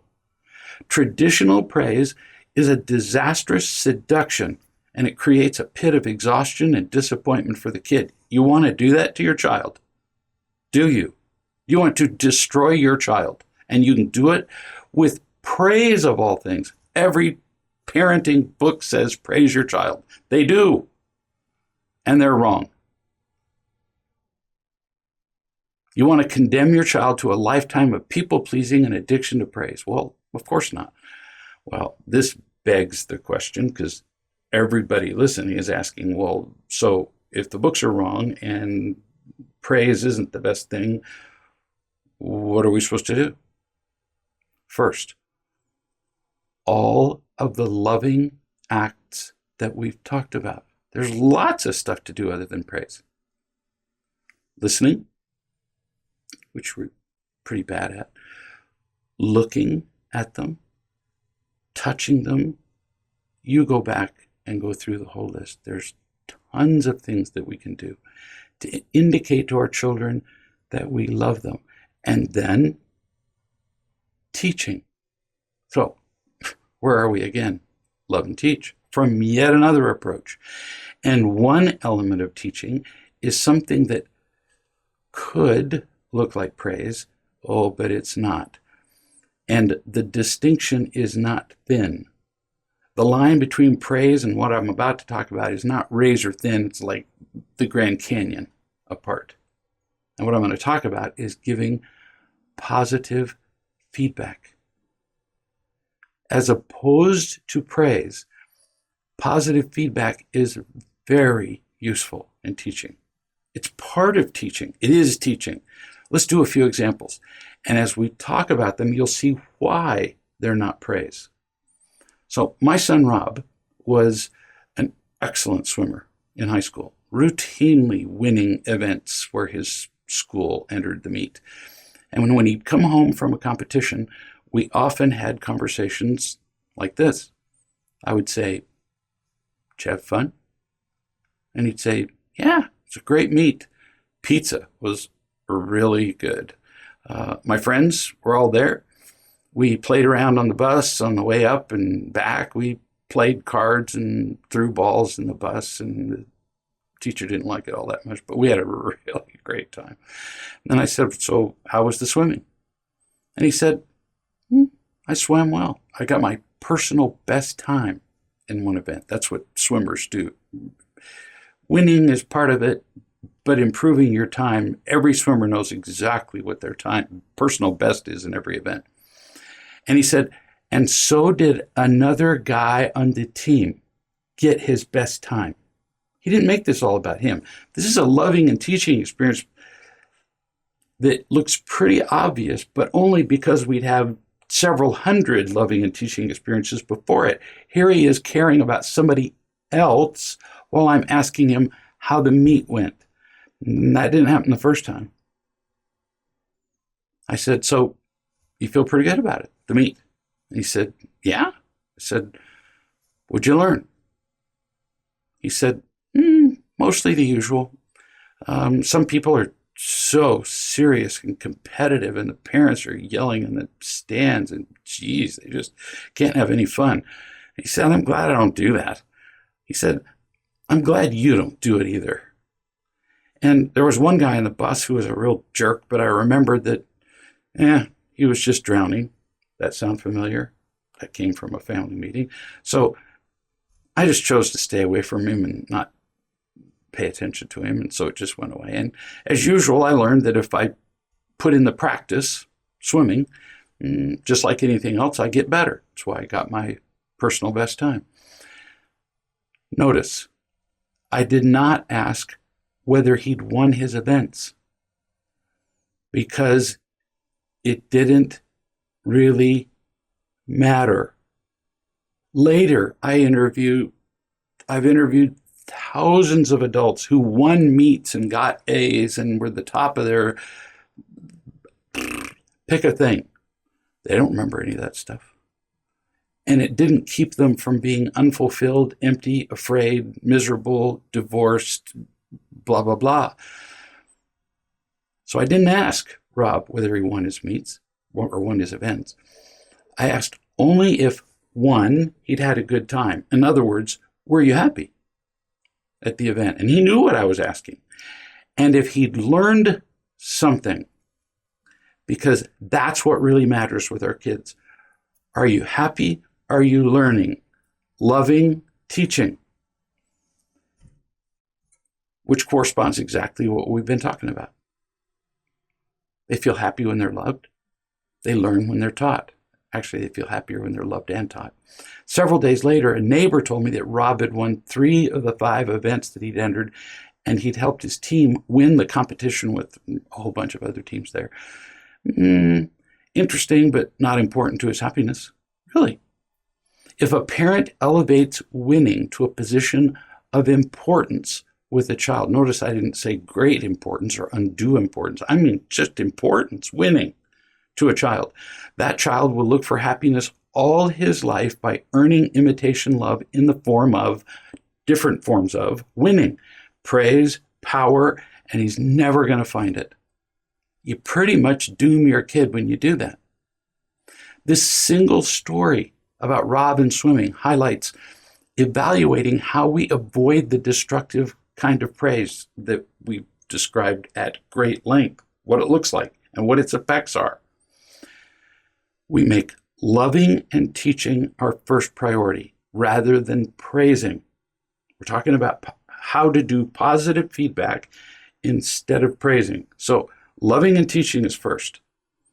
And then you avoid the message, you are a good boy or girl. Instead, you say something like, this is just a pattern, that what you did worked well or didn't work well, or felt good or didn't felt good. Yeah? Or you ask them how it felt or how it worked. We're going to get to specific examples in a minute. More examples of children doing something well, along with how we might respond in ways that are loving and teaching, not praising. So, first example, a child gets 2 A's on his report card. And you say, how do you feel about it? Or, what did you learn? Take your pick. Or both, in different ways. These are just examples. If the child has no answer, and in the beginning, after no family meetings and no preparation, they're not going to have an answer. So you teach them. You teach them every time almost that you interact with them. Well, love every time and teach sometimes. You might say, I noticed that you studied more for this class this semester. Now, the child's not the first time going to go, That's right. Studying leads to happiness. No. The first time you say this, the kid's going to go, they're just going to twitch their shoulders. Just a shrug, like, maybe, but I have this sneaking suspicion you're about to teach me something, so I'm not going to cooperate. And then you keep going. Seems like you do better when you study. What do you think? This is called teaching and caring. And they might not entirely buy it the first time. Oh, don't care. They will, eventually, because you're going to keep teaching them and they're going to feel that it's true. Remember the flow we talked about? They're going to feel the flow when you talk like this. Or you might say, you worked pretty hard for this last semester. Nice to have it turn out well. See, nice to have it turn out well. What's the rest of the sentence? For you. As opposed to, I'm so proud of you. Emphasis in positive feedback is on them, teaching them, loving them, not teaching and loving you. Or you might say, I remember last semester you got a B in that class, and this semester you got an A. What changed? Do you know? Did you enjoy the class more this time? Or you might say, so what'd you do differently to get an A? Do you know? What did you learn differently so that you got an A this time? This is all about learning. And the child might say, well, I learned more this time. And then you both have a conversation about learning involves more study, more involvement, more investment, more enjoyment, with better grades is just a natural product.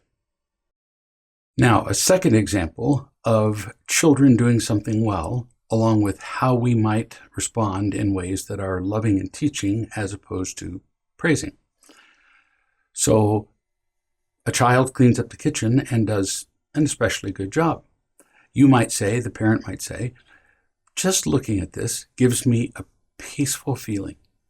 I'll wake up in the morning knowing that I have a clean kitchen to work in, and you made that possible. Hear the tone? No. Wow, cool, you're so great. No. The tone, loving attitude, gratitude, tender words, and specific. You made my life easier. The child knows what the benefit is of what he or she did. Tomorrow will be more peaceful because of what you did. Peaceful for me, and guess what? It's going to be more peaceful for you too. Useful for information. It's not a valuation of the child. Third example. Child takes the garbage out without having to be reminded. This is actually possible. You might say, I noticed that you took the garbage out yesterday without anybody asking you to do it. Thank you. You were a big help. So notice, you helped, not you're a good boy. No, you feedback. You contributed to the well-being of the family by doing your job. Not you're a better person. Or you might say, I saw that you took the garbage out. It's more enjoyable when you do it that way than when I nag you, isn't it? Notice that in my kind of shrugging, I'm acknowledging that I don't enjoy nagging either, and I acknowledge that I have nagged in the past. You don't enjoy nagging, so good work. Now, notice, just good work, good job, not you're a good person. And it's as much in the tone as in the words.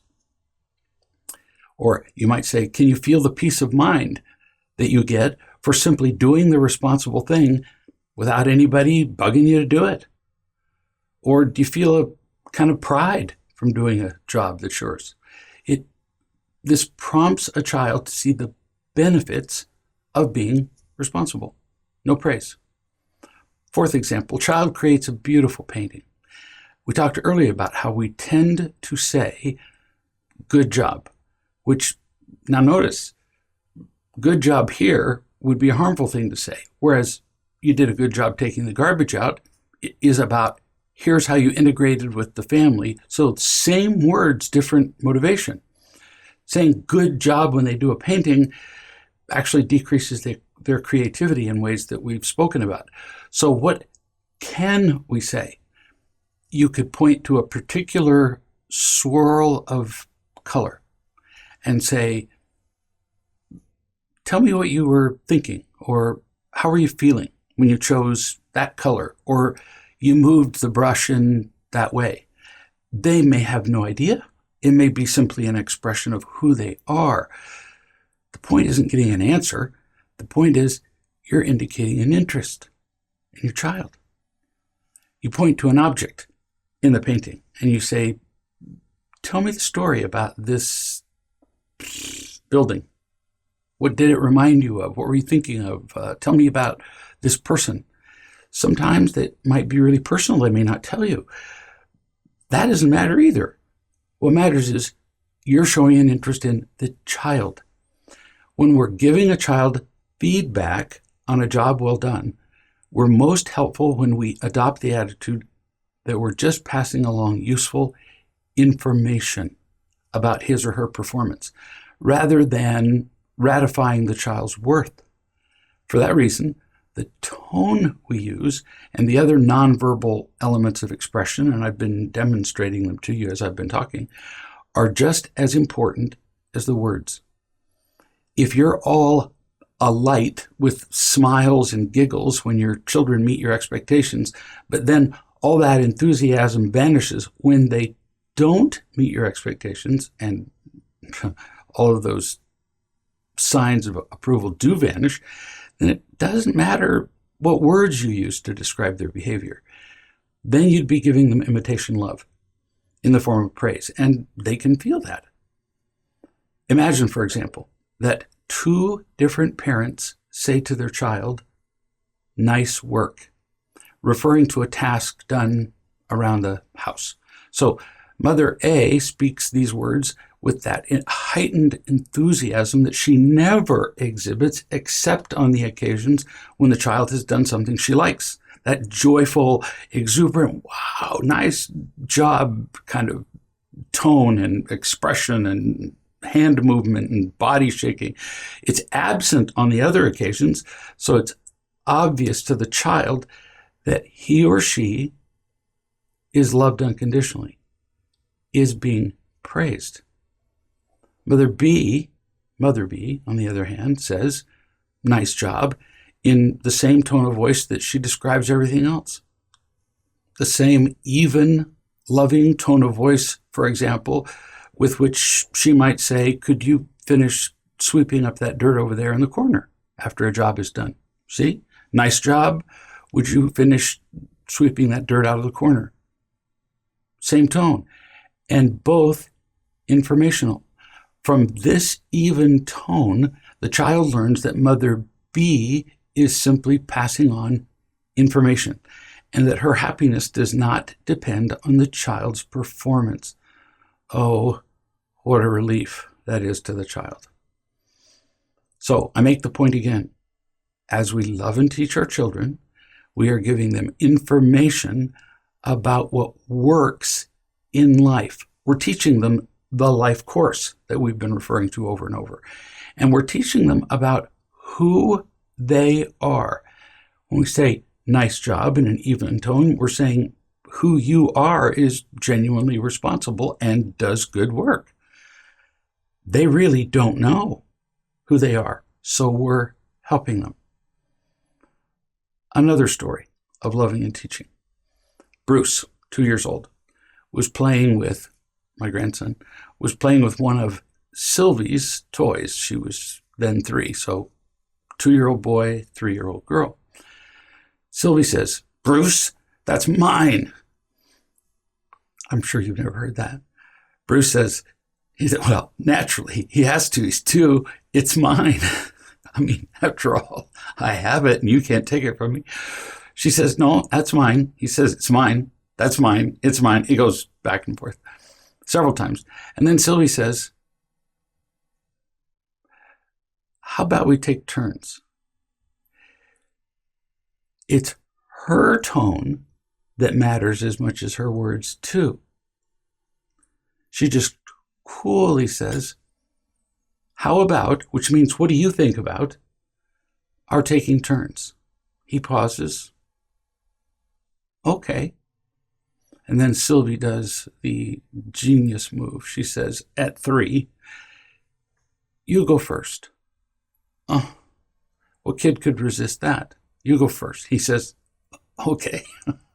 He's 2. I witnessed this. So I said to Sylvie, later, you could have been stubborn and caused a fight. It was, after all, your toy. But you didn't. You cared about your brother, and he ended up happy, and you felt loving. And she just nodded through the entire explanation. She did care about her brother. She did like feeling loving. Having a toy for a few seconds sooner wouldn't have been nearly as pleasant as the sensation of loving her brother. In short, she chose to be a person instead of a rock. These 2 rocks could have just banged together, it's mine, until they turned into gravel. But they didn't. And this is at 2 and 3. I especially encourage parents to avoid the use of the phrase, I'm so proud of you, when reacting to an accomplishment, because our children notice what happens when they don't succeed in the ways that we expect. We withdraw our pride in them. It's all quite unconscious. And then the effect is devastating. Not blaming anybody, we're just describing how it is. When we say, I'm proud of you, our emphasis is more on ourselves, what we got, than it is on our children. Simple. What we need to celebrate is their happiness rather than focusing on our own satisfaction at their accomplishment. Now, we talked about the conditions of praise. Now let's talk about the conditions, what it looks like to give or receive positive feedback. Positive feedback focuses on the effort of the child, not on how the speaker feels about it. Positive feedback focuses on the value of the task, like when the mother said, oh, you just made my day easier, rather than on the value of the child who completed the task. And we can completely communicate our opinion of the value of the child just by frowning. We don't have to say the words. Frowning, tone of voice, all of that. Positive feedback is specific.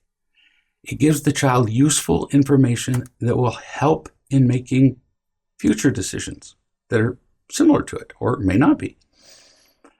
It's usually given in private, where the listener doesn't feel compared to other people, isn't held up above other people. If it's positive feedback, it's more confirmation and information than it is encouragement. You did this well, you say, so that the child knows what doing it well means. What if the kid doesn't know what a job sufficiently done is? Many children don't know what a clean room looks like because nobody's ever shown them what a clean room looks like, or be told by a parent after they've cleaned the room, good. Even though there are some imperfections here and there, the child learns that it doesn't have to be perfect. That's a pretty important lesson. That job is good. Even though there's a toy on the floor and there's some dust in the corner, don't go around looking and picking at little things. They'll quit. They'll become discouraged if that's what you do. If it's a new task, how in the world would they know unless you tell them, good job? I do this with parents when I say they handled something with a child well. I don't praise them. I just confirm that what they did was effective and loving, that they were teaching. Just confirmation, which leads to confidence. New subject. We're going to talk just briefly, because I use this word almost never. Balancing. Most decisions are yes or no, loving or not, but we're going to talk a little bit about balancing between loving and teaching. If we do too much teaching, then it becomes lecturing and criticism, which pretty much nobody likes. If it's too much what we call loving, it's not, but it's really indulging, then that leads to entitlement and to a child who's spoiled. Too much loving without the teaching can also be immediately harmful. For example, I knew a kid once who went to a friend's house, and the child was 8 years old. We'll call her Sarah. And they had a large property, and they had some small child-sized ATVs. And they just said to the 8-year-old child, go have fun on the ATVs. Well, so she went, okay, I'll go have fun on an ATV, whatever that is. And she went out, and some kid showed her how to start it up and how to turn on the gas. And well, she did, but nobody taught her sufficiently about safety on an ATV. So she figured if a little gas is good, then more is better. I make the mistake of often. And she went way too fast and hit a bump and went up into the air and broke her leg. So there's an example where the teaching was deficient. We tend to make our mistakes more on the too much teaching side, but in this case, the balance was wrong in the other direction. New subject again. Confirmation. C-O-N-F-I. Confirmation. To confirm, to ratify, to indicate that something is good or right. Confirmation is such an important principle for us to learn as parents. We are continually teaching our children how the world is. We've talked about that a lot. As well as who they are and how they can find happiness in the world. When they feel safe and loved, they are then free to practice being who they are. We're going to do a brief digression to the subject of innate gifts, and then we're going to come back to confirmation. You'll see how it works. I just said that when children feel safe and loved, they can practice being who they are. But what is that? What are they? Who are they? Who are we? How do our children, or we for that matter, practice being who they are when they don't know what that is? Well, who's going to help them? They're going to need a guiding hand. They're going to need loving and teaching again, aren't they? These are infinitely important questions. And finally, with an understanding of love on your part, these are practical questions, not just philosophical ones. So let's talk about gifts. We all have gifts, abilities and capacities that can enrich our lives and the lives of those around us. For example, tenderness is a gift. Tenderness, the ability to feel deeply. Sensitivity, the ability to feel easily. Those are somewhat arbitrary definitions that I'm going to use for purposes of this discussion. Energy, boldness, courage, trusting, persistence, vulnerability, the desire to do the right thing, the desire to love others. Everybody has different gifts and different combinations of these gifts and different amounts of each one. Some people have just an abundance of a particular gift and not so much of another. So they're really sensitive, but they're not particularly bold and never will be, even when they're loved and taught. But all these gifts combine to create who we are. They're a result of our DNA, our epigenome, the experience of our parents. Again, that can contribute to our epigenome, possibly our spiritual makeup from a world before this one. Depends on your theological or philosophical view. We all have innate gifts that make up who we are, and They are all good. I've never seen an innate gift in someone that was bad. Now, our innate gifts can be turned, and we're going to talk about that. A little discussion of a few. Tenderness. The ability to feel deeply. We feel much. Some people, when they're in a situation, you can see that they're just overwhelmed with their feelings. They might cry, they might not. If we feel deeply, our lives are enriched. We can share our feelings with others. We can soften the world. Beautiful gift. Sensitivity, to feel easily. Such people might be quick to sense feelings like fear. They might be quick to sense the fear in somebody else and then be able to help them. They might sense the feelings of others and respond lovingly to them. Energy is a gift. Some things in life don't respond at all to a little effort. It takes energy and persistence. And these people who have energy as a gift make things happen that otherwise wouldn't. Trusting. Nothing really good and lasting happens without faith, trust, same word, that acting, taking action, will produce greater happiness. Some people have a lot of native faith. Some people not so much. Boldness, the ability to fearlessly do things, just be out there, which would contribute to fearlessly teaching the truth, or fearlessly loving, or taking action where others would be too shackled by what's normal, by what's generally acceptable, by what other people would think, by what has been done before. Pioneers in whatever thing, pioneers in discovering new lands, pioneers in discovering new principles, in science and whatever. Pioneers are, by definition, bold. Other gifts might include courage, persistence, kindness, a desire to do what is right, nurturing, music, art, intelligence, all gifts, and all good. But now what happens if we add pain or fear to the gift? This is an important question.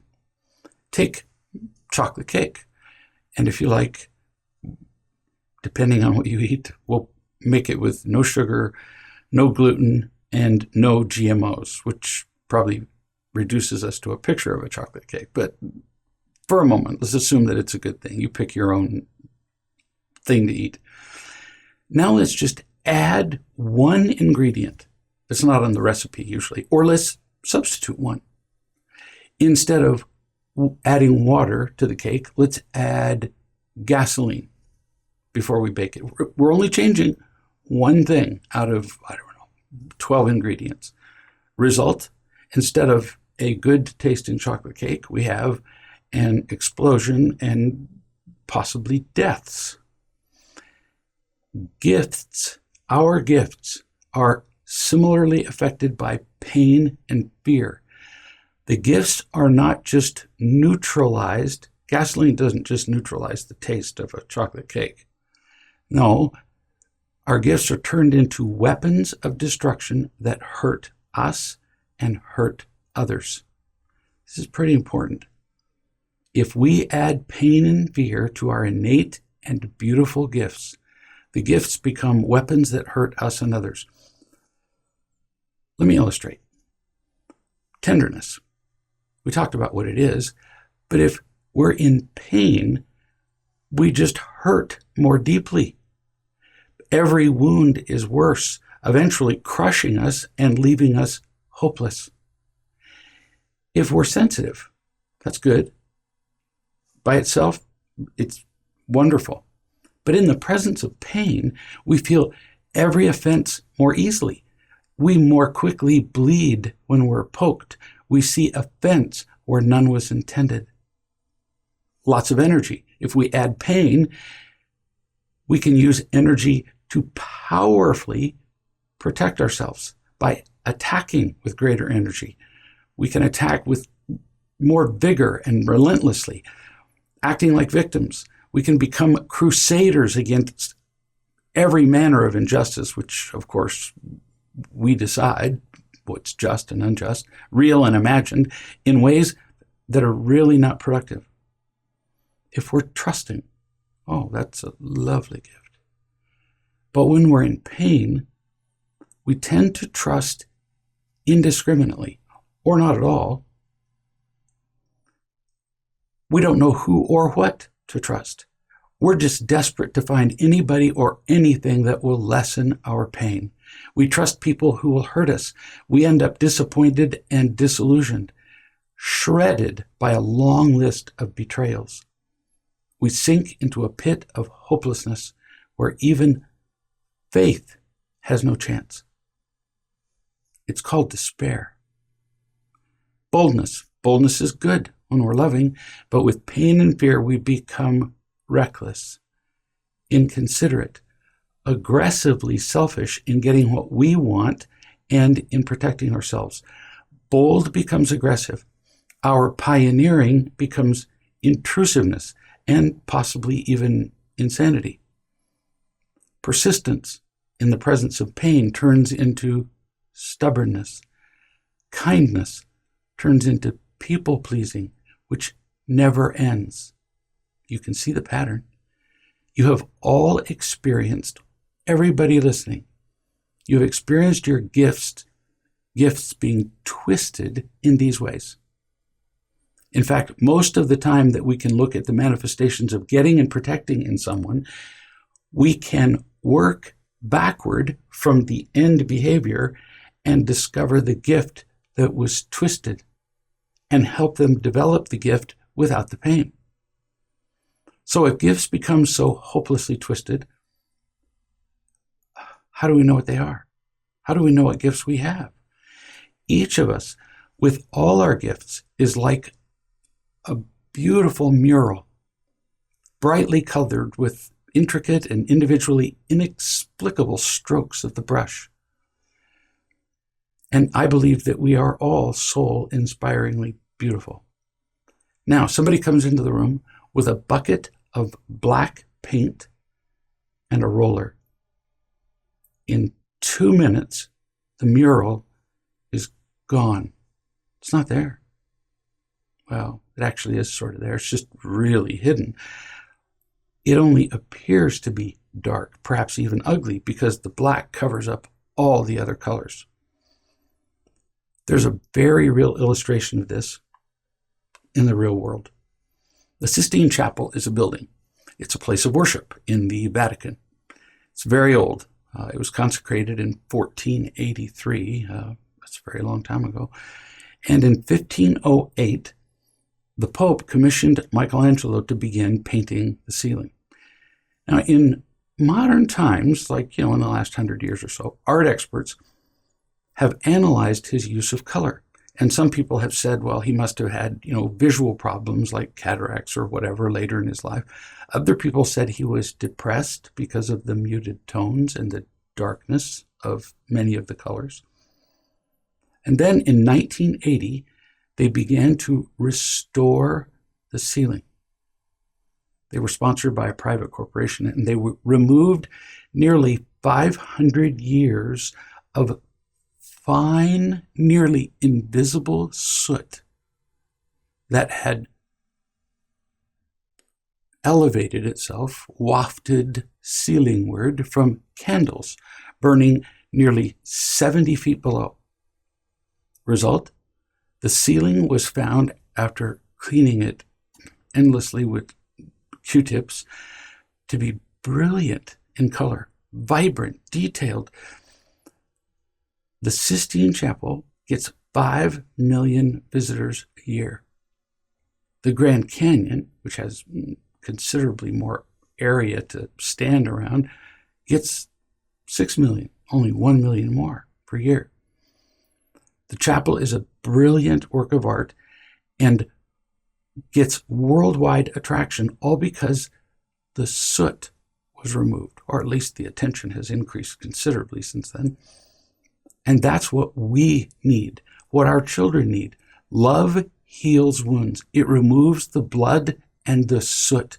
It frees our gifts. It frees our children's gifts to be used. Love increases our choices, as we've said. Now we see it in a different context. It increases our choices because we see them, because we're taught while we're loved, and it frees up our gifts to be used, which enable us to make choices we couldn't have made before. With fear, we're severely limited to protecting, and so are our children. So we're back to the question, how do we know our gifts? How do we know what to develop? Well, somebody has to show us. Somebody has to love us enough in the first place to care about us, which is really a synonym for love, and then have the ability, the wisdom, to teach us. One way to see it is that love removes the soot. It removes the blackness of pain. It removes the fear. Teaching shows us the gifts. It identifies them so that we can see them. So love removes the fear that destroys our children's gifts, and teaching enables our children to see their gifts and make choices with them. Love and teach, which presupposes, of course, that you feel loved and that you have become wise enough using your own gifts to help them see theirs. That's a big presupposition, but we talked about it in chapter 2, like quite a bit, and we've talked about it since. Imagine that I tell you that $1 million in gold coins is shallowly buried in a spot less than a mile from here. And I'm about to tell you exactly where it is. And if you dig it up, not hard to dig up, you don't need a backhoe, it's yours. It's a gift. But I will give you the directions only one time. Exciting. Got your pen? But then, just as I'm about to tell you the location of the gold, a person behind you puts his hands over your ears so you can't hear me. And this person is strong and you can't move his hands. And another person puts his hands over your eyes so you can't read my lips either. But I tell you the location of the treasure. Problem is, you couldn't hear it, you couldn't see it, you learn nothing. That would be on the verge of annoying, wouldn't it? Your gift is essentially gone. It's still in the ground, it's still there, but it's unavailable to you. And that would be sad, tragic maybe. We all receive the gift of life, as well as a unique collection of other gifts that we've talked about: intelligence, creativity, trusting, and more. The gifts that make us who we are. They make it possible for us to be happier personally and to make a singular contribution to the people around us. If we can't see our gifts, though, and if we're not free of fear, our gifts effectively disappear. That is a tragedy. Much worse than losing $1 million. In order to see these gifts clearly and to use them effectively, we cannot be distracted by fear, emptiness, or anger, or pain, among other conditions, which blind us and make us deaf to who we really are, to continue with the metaphor. Fear and pain, along with our reactions to them, like anger, alcohol, porn, any number of addictions, consume our souls and detach us from our gifts, from who we really are, robbing us of our own happiness and our ability to contribute to the joy of others. Again, tragedy. Indulging in pain and fear is like allowing somebody to put their hands over our eyes and ears, emotionally and spiritually, and then we lose far more than $1 million in gold coins. We lose who we are. We lose ourselves. We lose our way in the world. Well, we just simply lose. We have to dedicate ourselves without flinching to the elimination of pain and fear with a zero tolerance. You're getting more context for that phrase now, aren't you? Not because somebody has told us to, but because the alternative is unthinkable. And we have to dedicate ourselves as parents to helping our children eliminate their pain and fear and to see and use their gifts. Let me give you a practical example of gifts and loving and teaching. Loving and teaching our children. A father called me and asked about his two children, ages 10 and 11, who were having the usual squabbles, anger, misbehavior, not being responsible. He was finding it difficult to love and teach them, as many parents are. I taught him for a good while, for months, about himself and how he could feel loved. And then he began to love and teach them. So let's look at his interaction, which is considerably condensed here, with his daughter, Lily, who was 10 years old. So dad and daughter Lily, age 10. Dad said, I want to tell you something about yourself. You are sensitive. You feel things more easily than other people. And you are tender. You have a soft, sweet soul. You feel things more deeply than most people.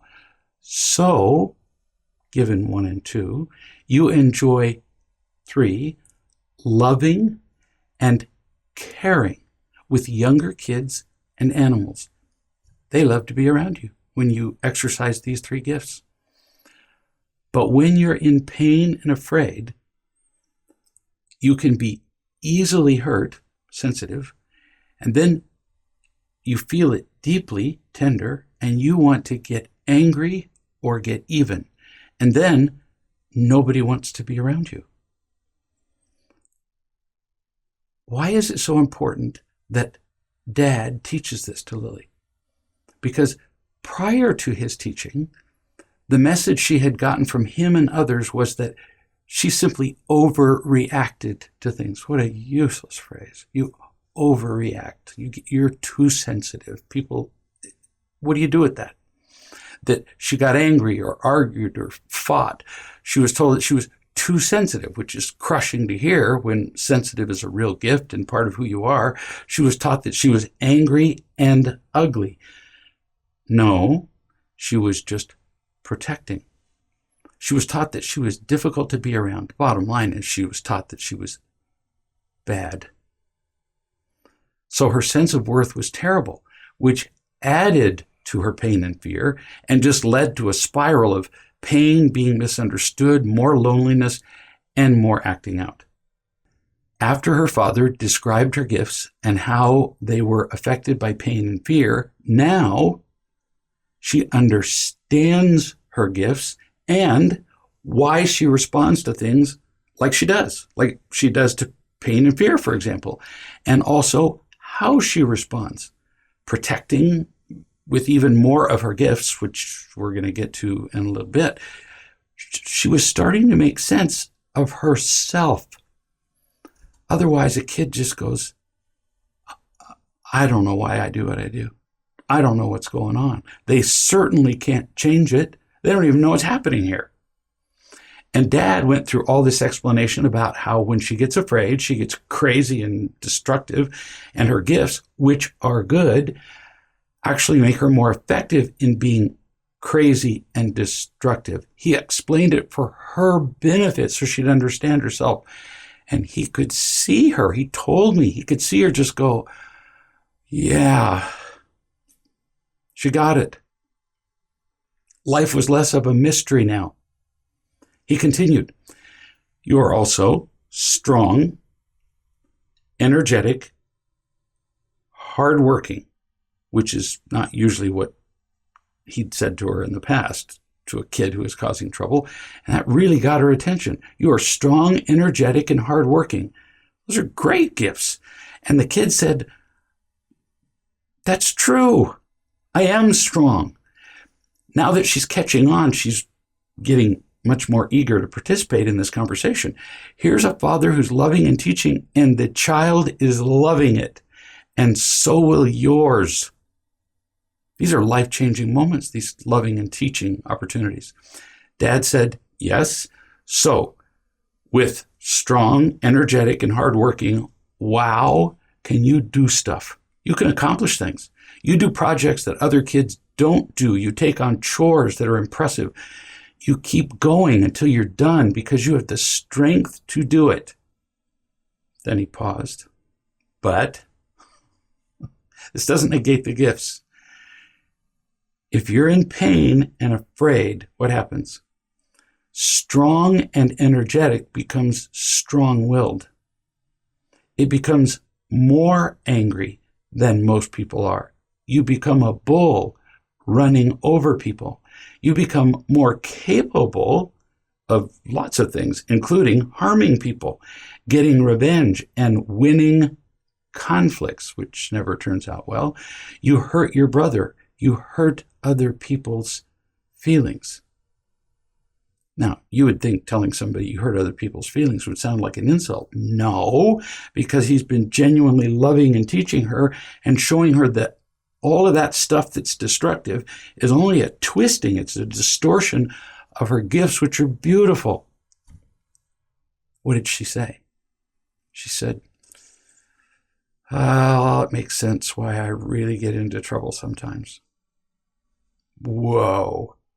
She's understanding. Now in the future, when she gets in trouble, her father can refer to this conversation and she'll get it. She would never have gotten it before. Dad says, yes, but you get into trouble because of who you are. She got a puzzled look. He said, no. Why do you get into trouble? She said, because I get afraid. And then it all goes bad. Yes, he said. She just got an understanding of every time she's gotten into trouble. Is this cool?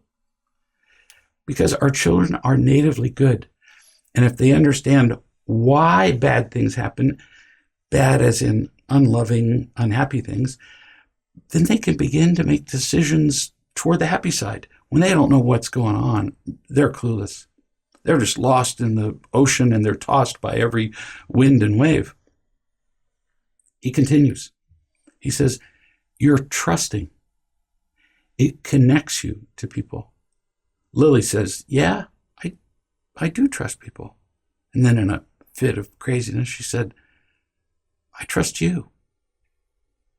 When would this father-daughter moment have ever happened if he hadn't loved and taught? What would you give for your child to say, I trust you? This is just one example of the many things that happen when we love and teach. And Dad said, but then what happens with pain and fear? You trust the wrong people. You get hurt. Then, now watch it all come together, then your tenderness and sensitivity kick in and make your pain worse. Then you respond with your gifts of strength, but distorted by fear, and boom, we've got a mushroom cloud, and everybody around you is dead. You've seen it many times, and then you have felt alone and worthless. For the first time in her life, Lily is understanding that she's not bad. She's just in pain, and her gifts make her reactions worse, and her gifts help her to protect herself in harmful ways, harmful to her, harmful to others. Hooray for finally understanding. Dad said, oh, there's more. You're emotionally intelligent. You can understand people and help them to understand themselves. Now at that, Lily kind of tilted her head in doubt, like, whoa, I have never even thought about this. This is really different. Or she was searching for experiences to confirm what her dad just said. But then she started nodding instead of tilting and looking quizzical. Dad said, but with pain and fear, what happens with your emotional intelligence? You can see and feel even more easily when people are angry at you or disapproving or snotty or whatever. You feel it even before they know it themselves. They might even deny that they're being angry at you and mean it, but you know it and you can feel it. And then your feelings are hurt, tender, sensitive. And because you're sensitive and tender, you feel the hurt more easily and more deeply. And that's the price you pay for having your gifts, kid. Every gift has a price, and that's the price you pay. But you're also strong, so you can learn to feel the pain and not be crushed by it. And when you're in pain, what is another gift that you can bring in to help you? She actually rubbed her face. And then she said, well, I'm trusting. So I can trust that you love me. This is Olympic quality understanding on this kid's part. She continued, and that's what matters more than other people not being kind to me. This kid just learned more about unconditional love than I've probably taught in this entire training. Wow. I mean, wow. This kid just got an education in who she is and how her gifts can be both productive and hurtful in one conversation. She learned more than I got in my entire life from everybody combined. I'm almost jealous. Not. Just really happy for her and her dad. The dad said, with your gifts working together, you have an ability to influence people. You can be a leader and a peacemaker. I've seen that. Lily is beaming that her father can see this and that her impression of herself is being confirmed. She deep down had some notions of these things, but she couldn't put them into words. And then Dad says, what happens to that gift, influencing other people, if you're in pain or afraid? She said, I can be controlling. Sometimes I use my strength and ability to influence people to get my brother, she said brother's name was James to do what I want. Sometimes I get lots of people to do what I want, and it can be pretty selfish. Are you even believing you're hearing this conversation? I hardly could when I heard it from her father. Because her father is loving her, which makes her feel safe, and teaching her, giving her more options, she's seeing things that most adults never realize. And Dad kept going. He told her about more gifts and how they interplayed and interacted and how they went wrong and how she can use them to just enjoy life, her entire life. It was a miracle. So let's summarize gifts. Every child, every person has innate gifts. They're wonderful. They're destroyed by pain and fear. In fact, the gifts can then themselves become destructive. One reason that we love our children is so that they can feel safe enough to recognize their gifts. When they're afraid, they can't see them. It's like black paint. We remove the pain and fear, like removing the black paint from the mural. One reason we teach our children is so they can recognize their gifts and use them more effectively. Also so they can recognize how their gifts can become destructive. Another example of teaching gifts. Earlier, I talked about my granddaughter, Sylvie, who experienced a sweet moment with her mother. You remember where they enjoyed a hug and Sylvie looked up and said, I know, I feel the same way. One day I saw her being kind and considerate toward somebody else. So I sat down with her and I told her that she has a gift for sensitivity, insight, and caring. She smiled at me and said, I know. But in telling her, I confirmed what she knew. Remember, we started the conversation with gifts just before that, with the subject of confirmation. She knew she had these gifts, but I confirmed it. And she knew it better because of the confirmation, so that she would have the confidence to use these gifts more often. That's what confirmation does. Another grandchild described something outside in an unusually beautiful way. And I said, "Oh, you're a poet. That's a gift." The child said, "What's that mean?" It was a young child. I said, "You have an ability to express ideas and things in words and other ways that lift people's souls and reach deeply into their hearts." The child said, "Yeah, I do." Now, this young child knows that she has a gift instead of just believing that some people in the future or the past would describe her language, the way of describing things, as weird. Now, instead of weird, she knows it's just a manifestation of her gift. And that's an important thing for a kid. Really boosts a child's confidence. Another example of positive feedback, which is how we began talking about confirmation and then gifts. Years ago, my grandson, Brad, who was 9, spent a week with us.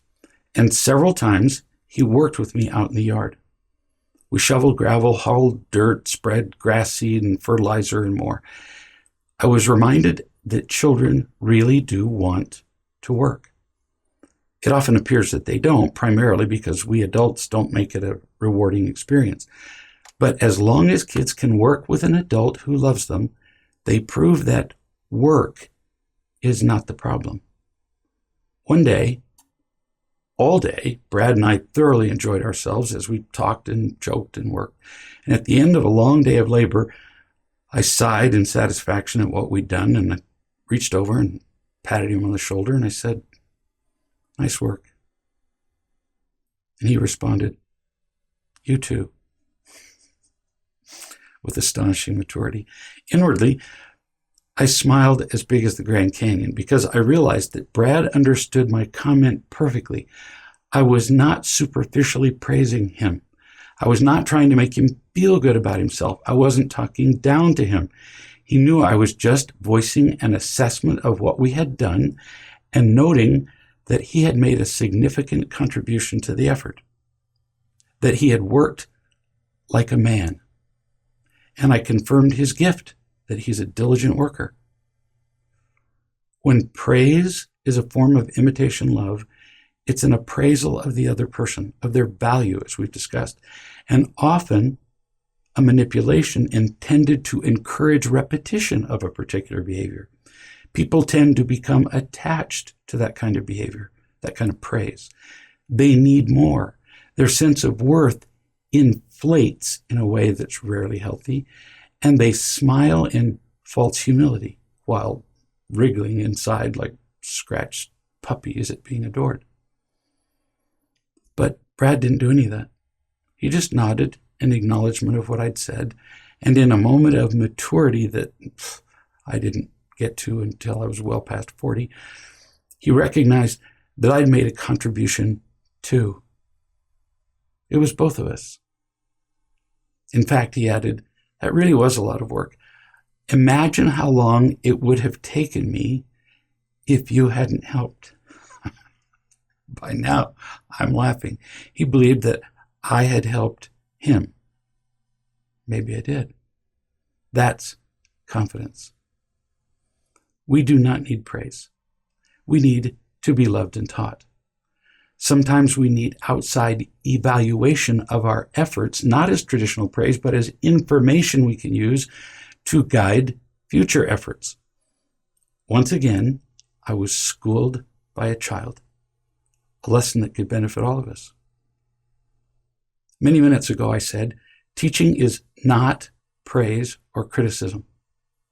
We talked about praise and how it interferes with teaching our children to be happy. We talked about the effects of criticism, and that should be obvious. I could tell the entire story of Adriana. Do you remember the basketball player and her adoring father again? But this time substitute criticism for praise. Children's athletic events are famous for eruptions of criticism from parents toward the child, toward the team, or toward the coach, or the referees. If Adriana's father had criticized her play, no matter how right he was in his suggestion or well-meaning, the effect would have been the same, maybe worse, but she would have still lost all enthusiasm and quit. Criticism and praise. Not helpful. We start this criticism with our kids very early. One of my daughters had to stop taking her children to play dates with other children because the mothers were constantly saying things like, no, don't, or stop, or be careful about, or get down from there, or all the stuff you hear when parents are around little kids. All day, most of us tell small children what they should not be doing.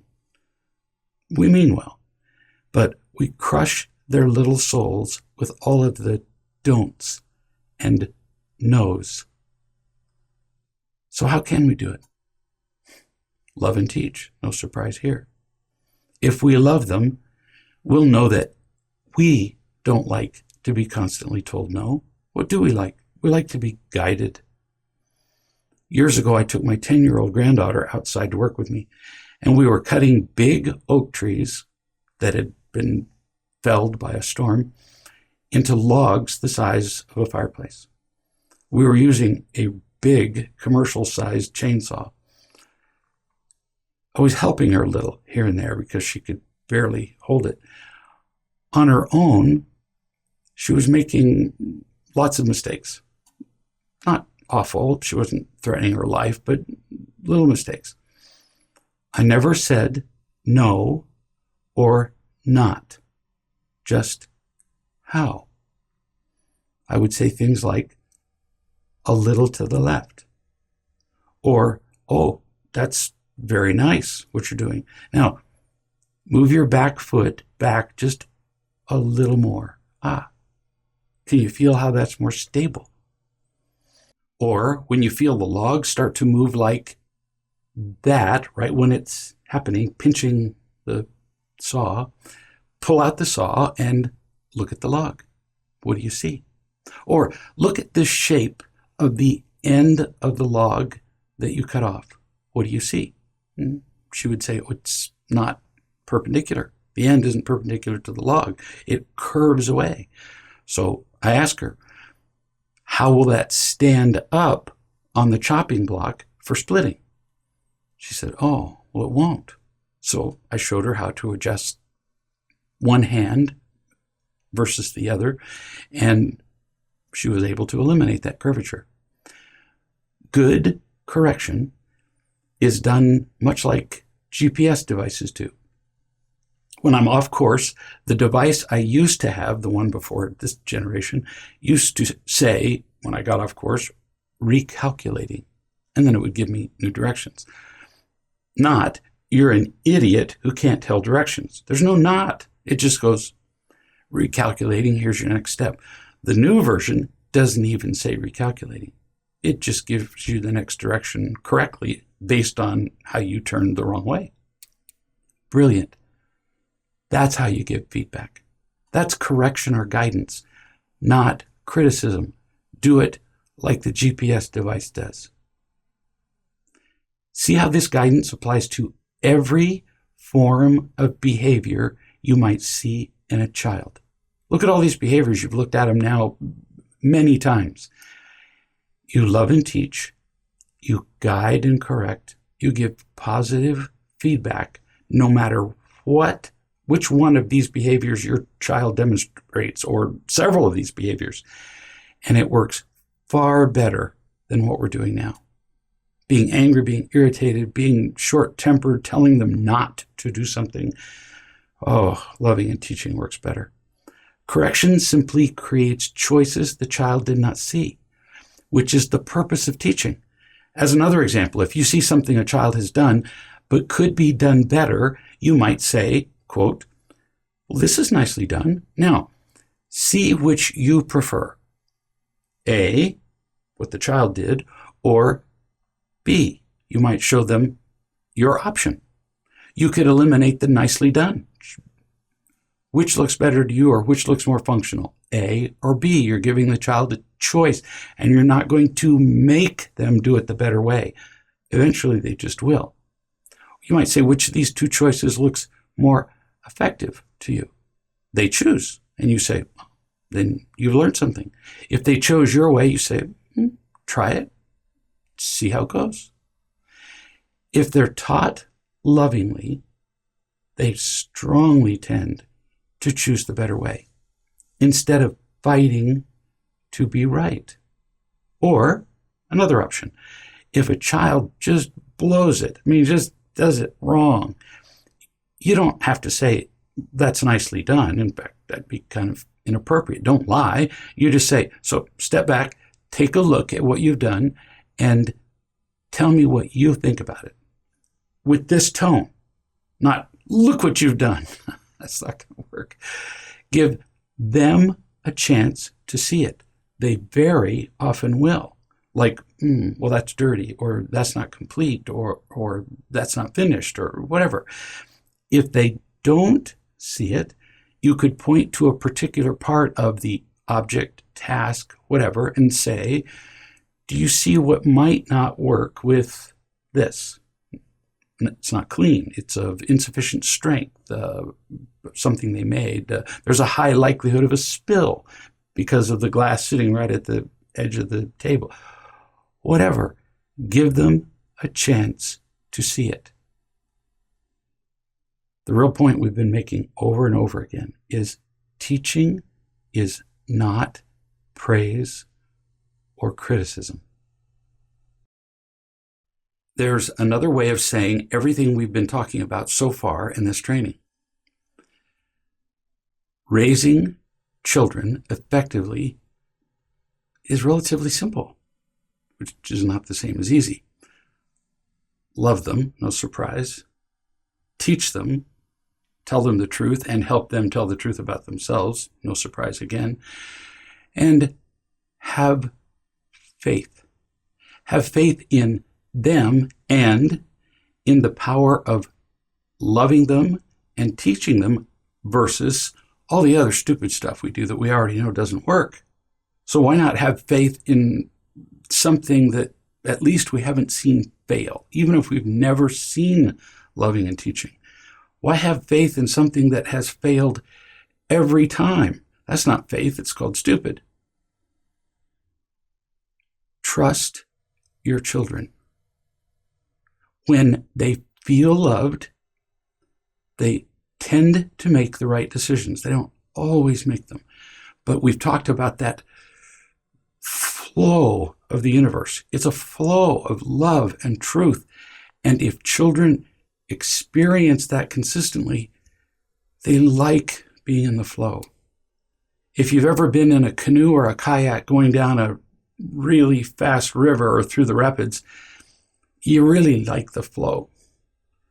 Turning against the flow turns out really badly. In fact, you can crack your head on a rock and die. You can get caught in what they call a roller or a tumbler underneath a fall, and you drown. So being out of the flow isn't just less fun, it can be deadly. Somehow deep inside, they sense that. They sense being in the flow. They sense being out of the flow. I watched a child just being hateful and angry and contentious and difficult and obstreperous and all the words you can come up with, and watched the parent simply persist in loving and teaching, and watch the child just slowly melt and then eventually snuggle up into the arms of the parent and cry. I've told you stories like that up to this point. They feel the flow of the universe. They want to choose well and be happy. They can't do that while they feel empty and afraid and in pain. They can't. So who's going to help them? Who else is there? It's all you. Trust the power of the truth and love. Loving them and telling the truth don't always work, or at least appear to work. You don't see the evidence of them working, but they work better than everything else combined that you'll try. Sometimes a child is just in too much pain for even loving and teaching to work in a given moment, or for a given year. what are you going to do? Give up and go back to the old ways that never worked? The old ways that put them in the fear they're in and the pain? No. You trust loving and teaching. You trust them, that they're basically good, and that as they feel loved, as they feel accepted, as they see additional choices when you teach them, yeah, they're going to be more likely to make choices that lead to happiness. It's just true. Whether we trust it, that's up to us. If we don't trust it, then it turns out that truth doesn't help us at all.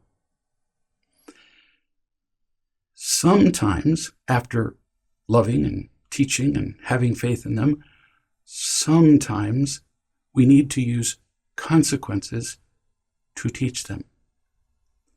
So part of loving and teaching involves consequences. Often, we, all of us, you and I, them, learn best through the examples of a principle or simply being taught a principle. Let's try that with consequences. And then we'll talk about the principle, but first the example. So this is usually backward. We're going to show you how the principle works, and then we'll talk about the principle. One of the first things I ask parents who are having troubles in their marriage, in their partnership, or in their own lives, if they're single, doesn't matter, or with their children, is this question. It's a simple one. It sounds absurdly simplistic even. What time do your children go to bed? I laugh only because of the answers that I get. The most common answer is, they look up. Well, I always smile, at least to myself, because well means that the kid goes to bed whenever he darn well feels like it. From age 1 to 16, I was going to say 1 to 60, but yeah, that's sometimes true too. Here are the common bedtime problems. Variable times, which leads to chaos, a sense of no rules and no order. Variable times means there isn't a set time, not one that's kept. The time is too late, which leads to tired kids and tired parents.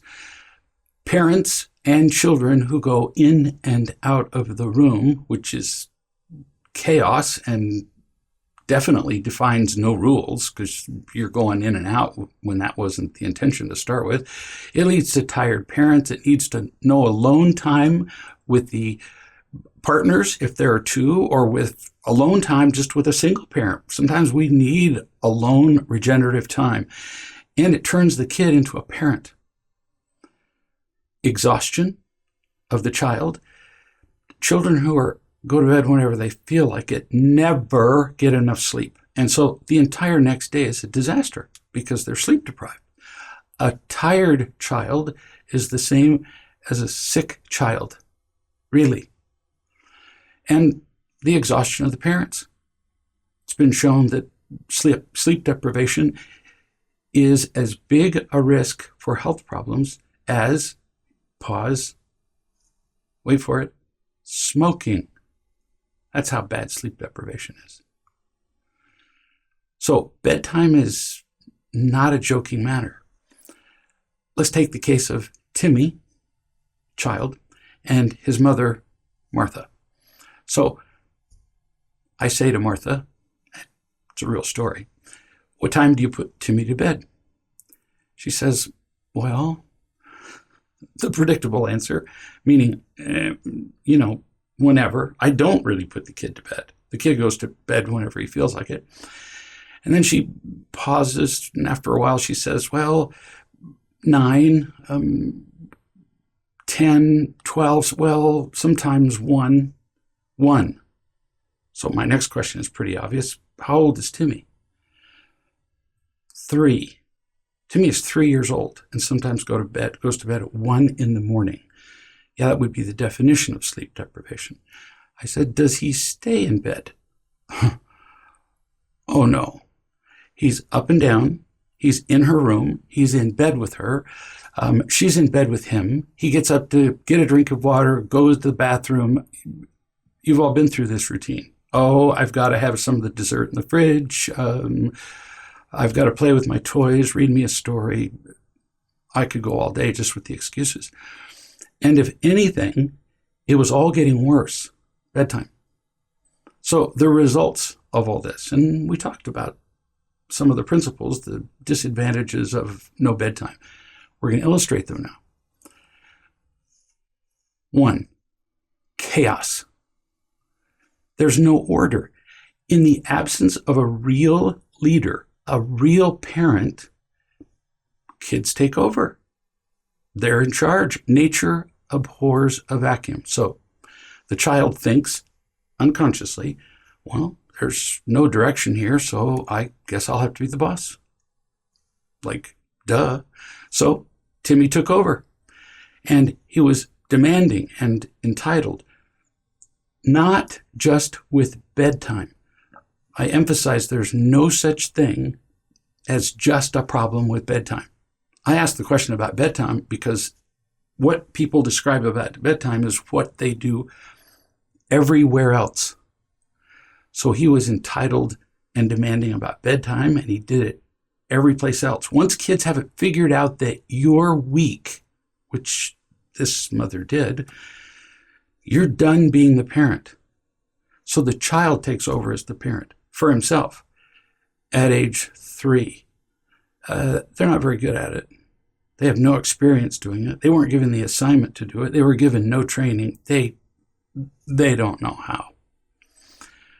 So look at all these behaviors. Again, do you want to know where your child learned these behaviors? They're not born with them. Well, with rare exceptions. There are some kids who are born autistic. There are some congenital disorders that kids are born with. But on the whole, 99% of kids who have these disorders, these problems on this slide, are not born with them. Where did your child learn them? Your child started learning to behave like this at age 3 or much earlier.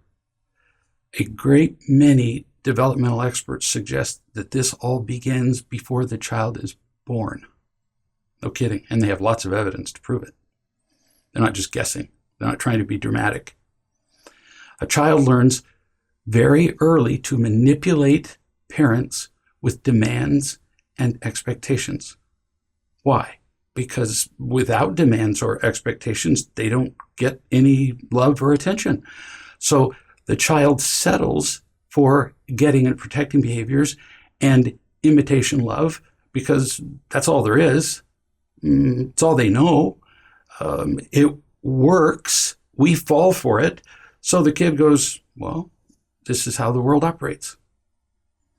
The child isn't even aware that loving and teaching are possibilities. So let's continue with Timmy. What happened as a result of no controlled bedtime? Talked about chaos. Then we have an exhausted mother. That's why she called me. I feel tired all the time. And I don't know why, she said. She didn't even realize it was connected to this. Really? She thought, maybe I need to see the doctor. Maybe I have low blood iron. Maybe I have chronic fatigue, blah, blah, blah, blah, blah, blah. And I just said, so what's bedtime? And poof, there's the answer. Or most likely the answer. There could be another one. The parent is exhausted all the time. She couldn't work. She couldn't be nice to her child. She was angry because, remember, like I said, a sleep-deprived child is a sick child. A sleep-deprived adult is a sick adult. As bad as smoking, the effects. 3, the child is exhausted. The child is cranky all the next day. And remember now, we've got an exhausted parent.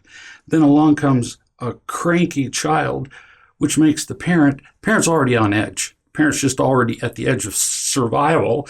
And in comes this cranky kid, and the parent goes and explodes. And everybody wonders, well, what happened? You didn't go to bed on time. I'm not kidding. I say this sometimes to parents. You're not going to bed on time. They say, well, but my child. Yeah, well, who's in charge of that? Nobody's going to bed on time. Martha continued and asked me, so what can I do? I said, oh, I can tell you a lot of things that will work. The real question is whether you have the guts to do it. She paused for a second, like I somehow insulted her. She said, yes, I'm willing to do anything. And I said what I often say to parents, and it's again not an insult. I said, we'll see. Because people will say, I'm willing to do anything. And then it turns out that when you tell them what would work, it turns out they really meant to say, I'm willing to do anything but that, the thing that will work. We prove whether we're willing to do anything by doing anything, not by saying. Parents say, I would do anything to help my child be happier. So then you name something, but not that. And then you name another thing. Well, except that, because that would be too hard. In other words, you're going to stay the same, and so is your child. Because you are. We have to be willing to do anything. And in part, if you're taking this training and you've gotten this far, you've already proven that you're willing to do a lot. So the answer to what to do, which is the question she started off with, first, loving, as we've talked about a lot in this and other chapters. Ralph Waldo Emerson, famous philosopher and author, said, the remedy of all blunders, all mistakes, we don't use the word blunder much anymore, the cure of blindness, the cure of crime is love. Pretty smart guy. All day, when you see this kid, love him or her, but Timmy happens to be a him. We've talked about it. How? Touching, looking, smiling, teaching stuff, listening. Go through that section again. If you don't do this during the day, the loving part, the bedtime routine won't work. It's all put together in a certain way. So if you skip the foundation of the house, the walls aren't going to work. It's that simple. You have to do the loving, then you got a chance for the bedtime. They've got to go to bed feeling loved. Then bedtime comes at exactly the same time every day. I couldn't say that too many times. Same time every day, same time every day. I'm not joking. Kids thrive on routine. It gives them a sense of order. Whether they're addicted to games or they're cutting or they're ADHD or whatever, they thrive on it and they don't do well with chaos. So what time? Well, for Timmy, 7 p.m. That's like a no-brainer because the American Academy of Pediatrics, or the American Pediatric Academy, I can't remember, I think it's the first one, recommends that children who are age 3 get 12 plus hours a day. Well, he's going to have to go to bed at 7 p.m. if he's going to get up by 7 a.m., which would be the least, be the latest he could get up if you're going to go to work and get him ready and all that stuff. So let's assume that it's 7 p.m. The prep time for bedtime, oh boy, do we do badly with this as parents. The prep time, everything that happens, bedtime means in bed, lights off, doors shut. That's bedtime. Bedtime means when we start. So the prep time is 6:15, roughly. It's been my experience. It takes about 45 minutes to go through all this. Why? Because bedtime, the prep time for bedtime, is a celebration. No kidding. You have fun with everything. You have fun brushing their teeth. Children often resist brushing their teeth at first, and so you go, well, here's your brush. You brush mine. I have never seen a child resist that. Never. Here, you brush my teeth. they can't wait to do to you what they consider torture for them.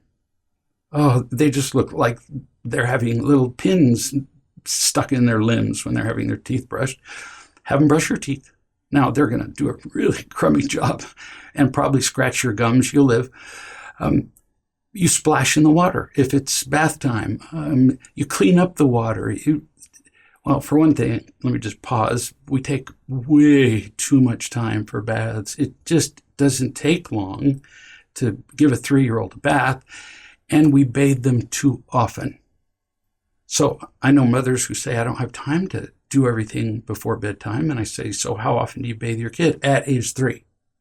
And they say, well, proudly, well, every day. I mean, I'm a clean mother. Yeah. Well, again, the American Academy of Pediatrics, which isn't entirely stupid about, children things, says that a 3-year-old should be bathed maybe once a week. You know why? Because we adults just ooze stuff out of our pores. We put out stuff and smell and oils and stuff that's just disgusting. 3-year-old doesn't. Smell a 3-year-old's armpit after 2 days of not bathing. They smell delightful. In fact, how often do people say, oh, the smell of a baby? Yeah, well, that's not just the soap. They really do smell nice. They smell like human beings who are clean. So you do the bathing, you do the reading a book, you sing songs, you prepare for this. You have books that are cool for kids. You have songs that kids love. You have songs that you sing together that you know the words to. If you lack for things to do at bedtime, because some parents say, well, I don't know what to do after I sung the same song and read the same 3 books. Well, then you ain't paying attention. Go online to Pinterest. Just Google it. Sounds like interest with a P in the beginning. I mean, that's how it's spelled. Look up Pinterest. Look up bedtime activities for 3-year-olds. Not kidding. You can be that specific. If there are fewer than 1,000, I would be shocked. This place is just loaded with activities for kids for every imaginable occasion. So now when I ask, what is bedtime? I said to Martha, it's not, well, no, the answer is 7 p.m., comma, always, end quote. That's your answer. Because until that's your answer, you're going to keep having trouble. So I asked her, now are you willing? Now do you really have the guts? She said, sure. And I answered without skepticism, we'll see. Because it's always harder than we think when we say, I'm willing to do anything. 2 nights later, the kid is still fighting to go to bed. He's going to bed at 8:30, which is, come on, way better than 1 a.m, but then still gets up in the middle of the night. After a few months, because I don't consider it my responsibility to follow up, I consider it her responsibility to follow up if she wants to do something, I learn that she's been getting up 3 to 4 times every night with this child for months. And she's back to, guess, I'm so exhausted. And she's back to calling me with the same question. Now, do you see why I say, we'll see? I said, so you've done a pretty lousy job of all of this. No insult. Hear my tone? You've done a lousy job. We've got to first acknowledge that if we're going to change something. You didn't have the guts, like I asked in the beginning. Not a criticism, just emphasis that she had not done as both instructed, suggested, and as she promised. I said, there's no loving that's going on during the day because I asked. There's no celebration during the prep time at night, so you're kind of dead, like yuck. So then Martha did what I suggested. She did the loving during the day, best she knew how. She did the celebration of bedtime prep time. Several days she did that fairly consistently because I asked her detailed questions. But she said she still had a kid who was kicking and screaming and coming out of bed and coming into her bed and just making life hell for her because she was exhausted. So I said, so now we've tried the loving and teaching alone. What have we proven? We've proven that loving and words alone don't work. We've proven that. For months and days, they don't work. So we continue what we're doing. We do the loving, we do the celebration of bedtime, we do the words, but now it's time for the addition of consequences. Words plus consequences, sometimes, that's variable, equals teaching to its full extent. So all of you listening, do not think at this point, well, but I have a 14-year-old, not a 3-year-old, or my child's behavior problem is different. Nah, hang on. The teaching and consequences are very little different.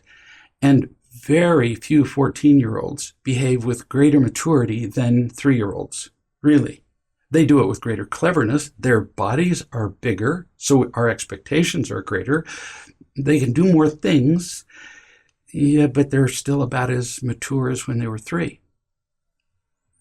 So pay attention to the loving and teaching and consequences. It's very similar. With increased age, only the challenges and consequences vary much. As we talked about Tandy, for an example of consequences for older kids. I mean, goodness, this kid, because she wasn't loved and taught properly, got pregnant, had an abortion at age 15, was thrown out of school, was stealing cars, was breaking pretty much every rule she could get a hold of. And we'll talk about her more in a minute. Back to Timmy, age 3. So I said, put a deadbolt on his door with the latch outside his room. And if it's one of those that has a latch on one side and a combination on the other, well, then put the combination on the inside. All he's going to do is push the buttons. He's not going to randomly get out doing that. Is the goal to lock the kid in his room, like in some permanent crazy way? No, calm down, because I know that the fire chief in the audience is going, fire hazard, you can't lock a kid in a room, or some psychologist is going, well, this is going to give the kid lifelong claustrophobia. Oh, relax, hang on. There will be a safe and happy ending to this little story. And remember, my daughter, when I told the story about my daughter, who I described getting out of her bed at age 2, in chapter 5 or 6, I think. How I put a top on her crib, how she helped me put a top on her crib. And I had to put the top on her crib for, I think, 60 seconds. Twice, ever. Done. She doesn't have claustrophobia, and she didn't die in a fire. I was right outside the door. So, back to talking to Martha. Put him in bed at 7. You've already done the celebration, the bathing, the going to the bathroom. You've done all that stuff. You then say, good night, I'm locking your door, and then you turn the latch loudly enough, just that he hears it, that he goes, what's that? Because he's going to wonder. Then, you've already told him that it's locked. Then there's lots of ways it can go. For one thing, there's going to be pounding on the door and screaming, and he's going to just go nuts. Now, my daughter did it not out of fear. She wasn't afraid of being locked in her crib. In fact, if we'd been playing a game, you be the prisoner, she would have thought that was just really fun. It's that she lost her choice to get out of bed when she wanted to. They hate that. They hate it when you initially limit their choices. But see, sometimes you have to in order to teach them higher principles. You have to tell them you don't get to jump off the cliff just to see if this time on the way down, at 200 feet in the air, you're going to crack your skull and die. No.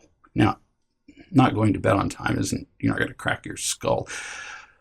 But the next day, you're going to be sleep deprived, and so am I, and life's going to be hell for both of us. So you don't get the choice of going to bed later.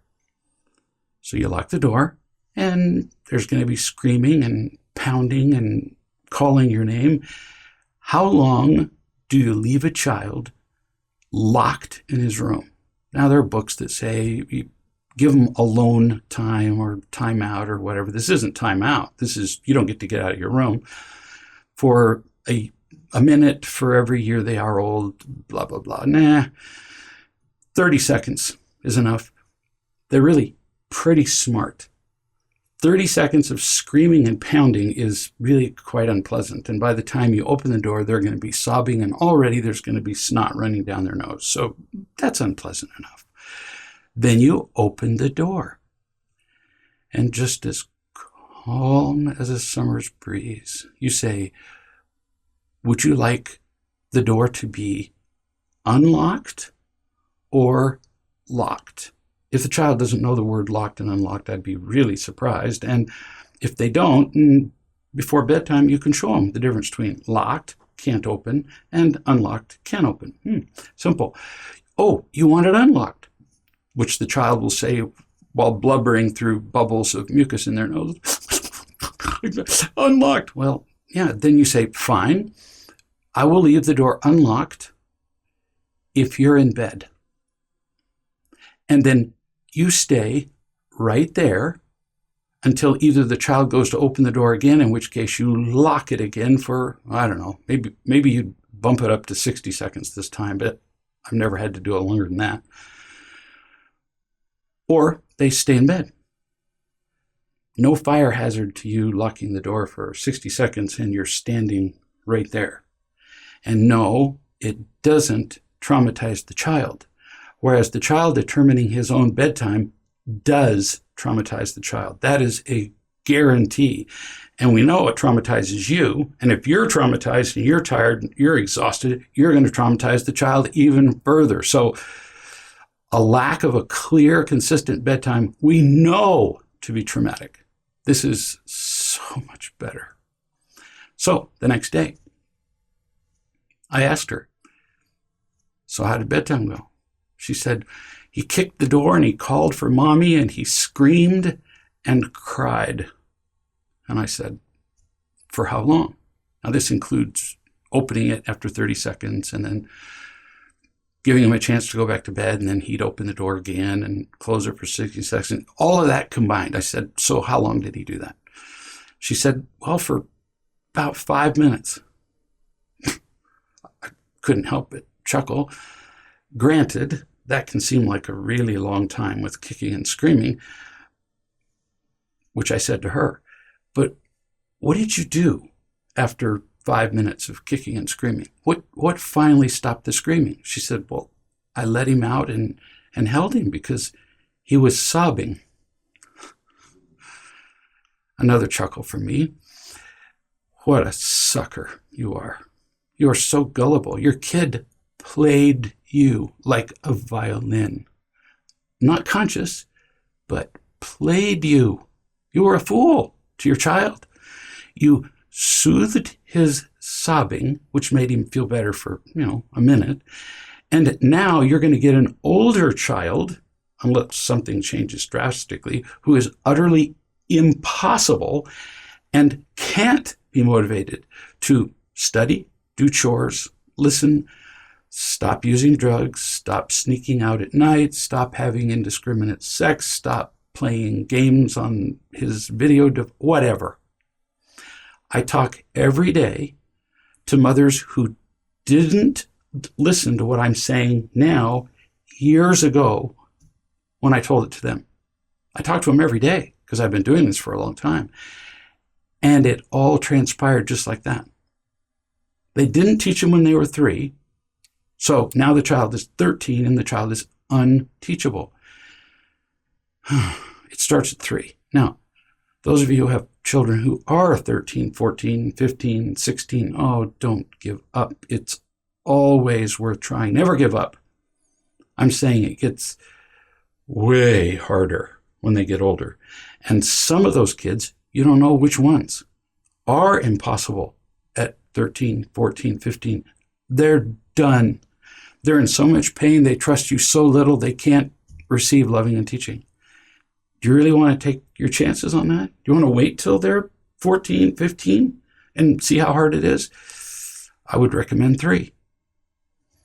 Solution to bedtime. We've gone over some of this. We're going to summarize. So, pre-bed celebration and preparation. Teeth brushing, stories, singing, blah, blah, blah. You tell him ahead of time that he'll be staying in bed. You don't do a surprise thing here. And you tell him if he cries out or comes out, he'll have to go back to bed. I promise you, at age 3, he won't understand that in the beginning. He'll try you. He's just going, is this one of my bedtime stories? You might even put a clock in his room. There are little kid clocks that, have a sun on one half and a moon on the other half for day and night. And you can set the alarm for 7 a.m. and you say, when the clock rings, maybe it plays a happy tune, then you can get up out of bed. So then if the child opens the door, you go, did the clock ring? Just another possibility. I'm just giving you as many as I can think of in the moment. There are way more. And we'll talk about those in subsequent email answers and all that stuff that we talked about in chapter 2. So then the child goes to bed at 7. In bed, lights off, door shut, not at 7:01. They notice. 3-year-olds will learn time just to tell you did it wrong. If he cries out for something through the door, he doesn't come out, but he just cries out for something. You do not respond. 0. That's a natural consequence of him waiting to ask for something after his known bedtime at 7 o'clock. In fact, you even warn them during the preparation time, we have 10 more minutes. We have 5 more minutes. Now, a 3-year-old has no idea what 10 minutes is, but they do understand 10. Now we have 9. Now we have 8. They get that. The time is ticking down. Why did they understand that? Because they realize that every time we get to 2 and 1, the next number is door shut. They get it. At 3, actually, they get it at 2.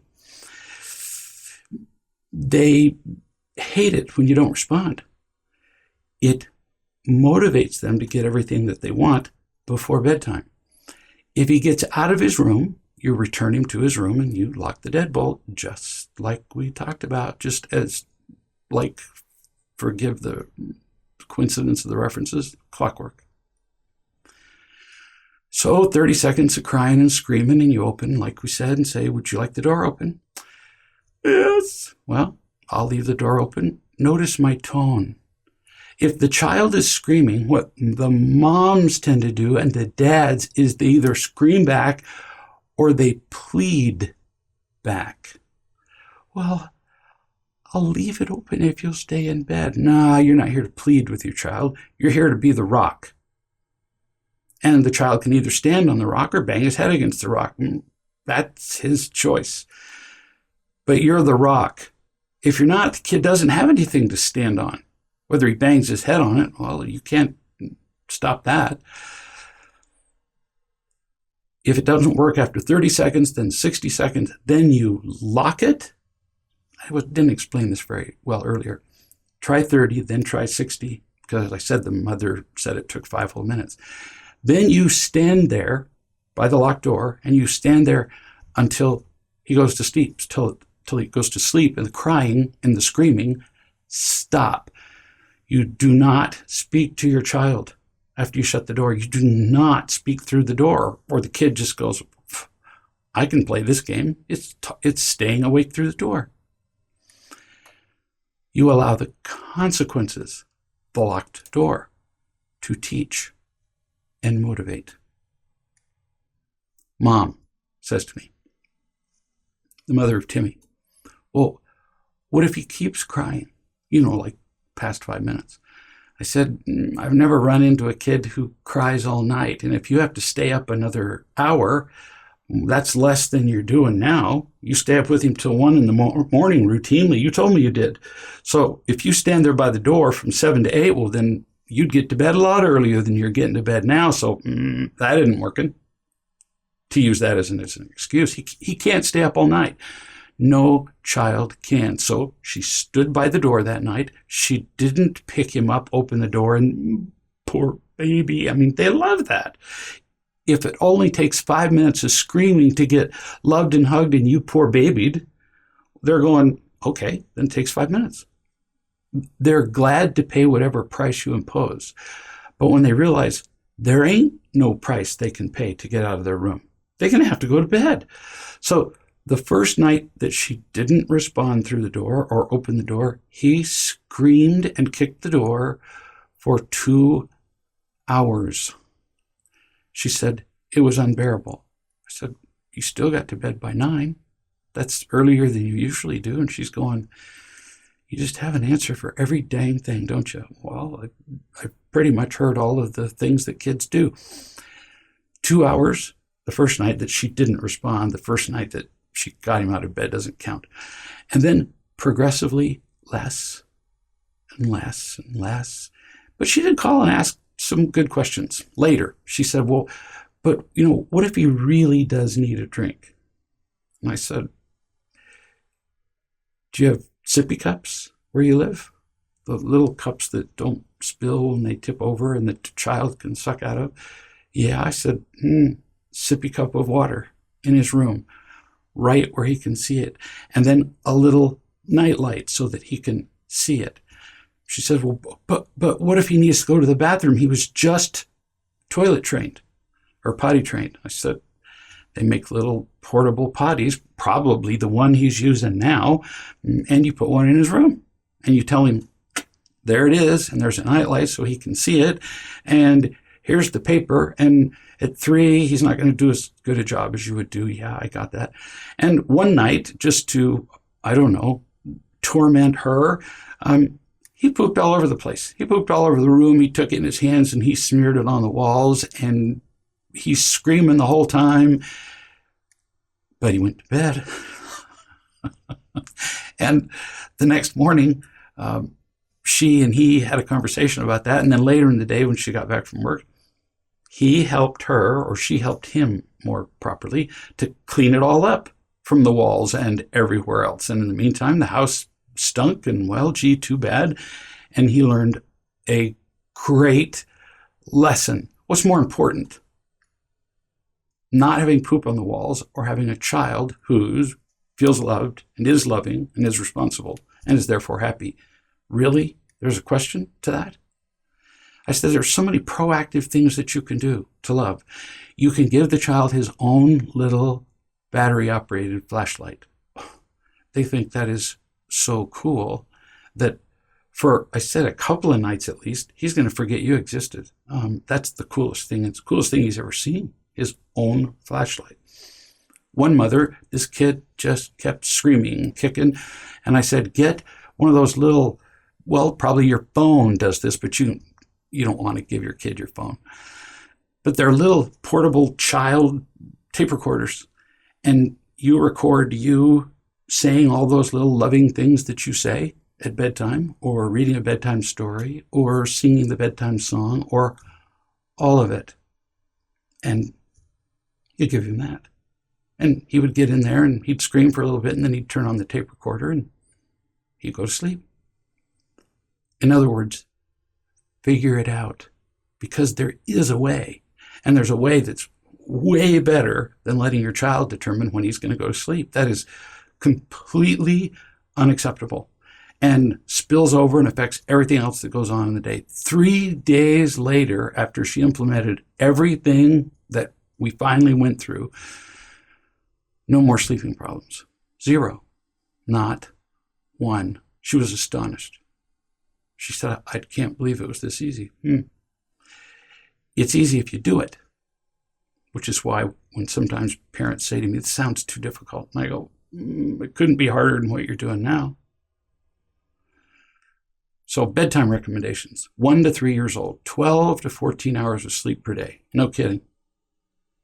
Very few kids are getting this. 3 to 6 years old, 10 to 12 hours a day. 7 to 12, 10 or 11. 12 to 18, 8 to 9. Virtually no teenagers are getting that much sleep because they're up at night playing on their phones. So let's talk about bedtime with children who are older than 3. Let's say an 8-year-old. Now, this can vary. It's not exactly the same with every kid for each age, but roughly speaking, 8. You tell them the bedtime. You teach them how to read a clock. At the very least, starting at the beginning of their preparatory time, you at the very least give them a timer. By then, they know how to read numbers that starts off at 45, 44, 43. They know how close bedtime's getting. And then you don't remind them of the time. You just put them in charge of getting in bed on time. So you have to be in bed by blank. 8-year-olds need less sleep, so possibly 8 p.m. Look at the guidelines that I put up on a slide just a minute ago, and you subtract it from the time they got to get up. But at the time specified for bedtime, the child has to be in his room with the light off. As they get older, the rules get different because 8-year-olds, you really can't make them go to sleep. Oh, but you can make them stay in their room, and you can still use the lock. If they're 4 years old, and they're not in bed on time, you can pick them up and put them in bed, and again, you've got the use of the lock if they get out of bed. If they're past 6 to 8, the consequences get different. Dragging an 8-year-old to bed, good luck. I mean, it's like watching a prison fight. If they're late, you say, okay, well then tomorrow you'll have to go to bed 15 minutes earlier. Now, when they're 8 years old or 6 years old, often a consequence that's going to happen 24 hours from then doesn't mean very much to them. And so you can do more concrete things, like you can remove privileges. You can say you can't watch television tomorrow at all, and tomorrow is your favorite program, blank, whatever it is. You can remove their iPad and say you won't see the iPad for 2 days. Take their phone if they have a phone, and I'm really, really hoping that at age 6 your child doesn't have a smartphone. You can't go on a planned weekend sleepover with your friends. Be creative. Just remove privileges. You find the thing, the restriction, the removal of privilege that they hate the most. And that's the thing that you use as a consequence for their not being in bed on time, because dragging them, nuts. And we'll talk more about consequences later, so hang on. Carefully explain that they can live with the consequence as you first impose it, or the consequences will then be, if they don't live with the consequence, ramped up, meaning gradually increased. You can either teach them the word or you can come up with your own. Increased, take your pick, or amped up, which is an electrical metaphor. It will be ramped up, the consequences. 1, if they don't live with the first consequence, like, for example, you take their iPad and an hour later you find them in the living room and they have stolen it back from you because they know where you put their iPad when you take it. Yeah, that's failing to live with the consequence. Or they take back their phone or whatever. Or if 2, they give you any attitude when you impose the consequence. Remember, there's a 0 tolerance for anger, whining. So they can live with the consequence now when it's lesser, or have a greater one. At one point, the American Organization of Advertisers, I'm sure it has a proper name, voted on the best single advertisement for the past 100 years. This was several years ago, so who knows whether it's changed. But at the time, it was a beautiful commercial. Or there was this guy sitting there in his, you could tell it was just a mom and pop, auto repair shop. I mean, it just looked disorganized and dirty, and he's sitting on a stool, and he's got a cigarette half hanging out of his mouth. The commercials used to do that back then. And he's holding a piece of paper, and he says, and I'm going to paraphrase because it's been a lot of years, but he said, yeah, I told this guy that he needed to change his oil every 5,000 miles. But nope, there was no telling him nothing. I told him he could use one of these, and he brings out the object being sold on the commercial. It was a Fram oil filter. Every guy in the country recognized them because they were brilliant orange. I told him he could use one of these or he'd get one of these. And somehow he explained that this was a bill for replacing his entire engine. So he looks into the camera, this old guy who was probably my age. He looks into the camera and he says, yeah, you can pay me now, holds up the filter, or you can pay me later, holds up the bill for what would have been, back then, hundreds of dollars to replace the engine, a lot more. And you can tell your kids the same thing. They don't need to know that it was part of an old commercial. You can pay me now a little, or you can pay me later a lot. You can live with the consequence now while it's small, or you can give me sass, or you can not live with the consequence. You can defy me, and then the consequence will increase. If you really do that, if you really ramp up the consequences, they catch on to this principle pretty quickly. So you can lose your phone for the rest of the day, or you can lose your phone. Now, you don't do it all at once for the rest of your life. But eventually some kids get to that conclusion. And remember that all of this loving and teaching and giving of consequences and guiding, this applies to your kids who have all these things that we keep talking about on the slide. All of these kids need this kind of loving and teaching. There's not a special kind of loving and teaching for each of these problems.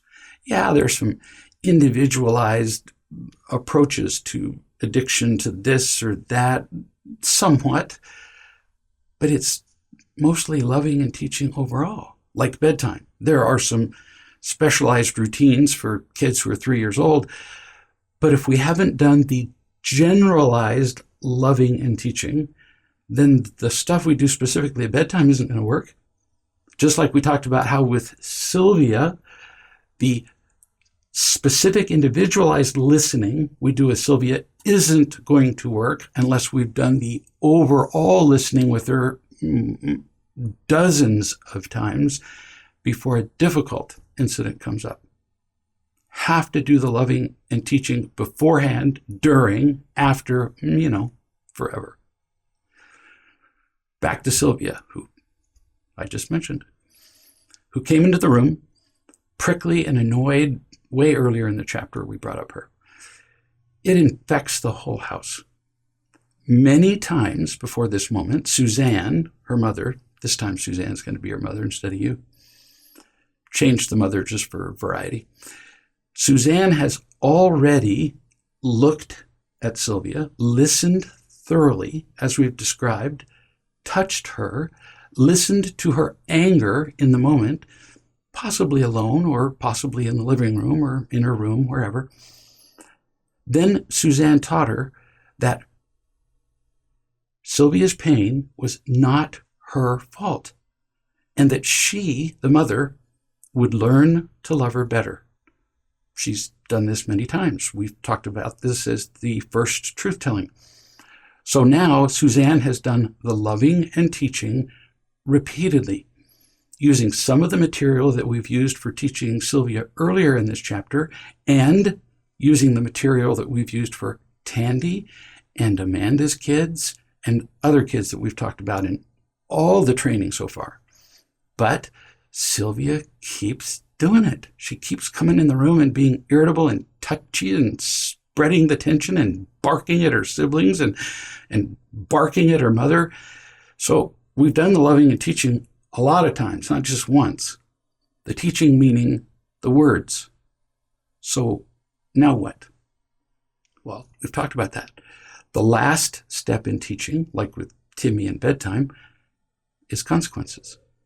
I emphasize this as the last step, because if you just impose consequences without lots of loving and teaching with words, the child will, it's a guarantee, perceive it as punishment, and then there isn't any learning. So let's talk about the nature of consequences. People are creatures of convenience. We tend to choose the easier of any two roads. We also tend to repeat the same behaviors unless something motivates us to change. So we're creatures of convenience, comfort, familiarity. We tend to get comfortable and stay in one place, even if there's something better out there. In our defense, if we haven't experienced something better, how would we know to even look for it, much less find it? Why would we try a new path, which potentially could be harder, when we've never seen a better destination? Sylvia, like your child, needs help finding a new way to live. So we're back to the course of life. She hasn't responded to repeated loving and teaching, at least with words, not enough yet, although she's beginning to feel your efforts. So it's time to bring in consequences. Why? We talked about this. The purpose of consequences is to make poor choices. In other words, unhappy choices, unproductive choices, inconvenient enough that your children will be motivated to consider wiser choices. That's it. Again, Sylvia comes into the room. We're quite familiar with Sylvia by now, in a snotty mood. Her mother, Suzanne, simply gestured with her index finger in the universal sign of, in every country I know of, come here, as she, Suzanne, walked down the hall toward Sylvia's bedroom. The more you teach, the more you will discover that you use shorthand, the fewer words that you'll use. Don't do the work for them. If you repeat the long lecture every time, they just sit there in front of you and go to sleep or quietly hate you or stomp out of the room. You repeat yourself. It's a game they play.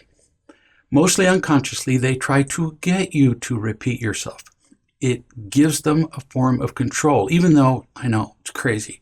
They hate it when you repeat yourself, but they're familiar with it, and they can control you to get you to repeat yourself. And you repeating yourself is better than you saying something different, productive, and unfamiliar. See? So predictably, when Mom went like this for the first time, this is the first time Mom's using this particular approach, Sylvia said, "What?" You've all heard that word, and you've heard that tone.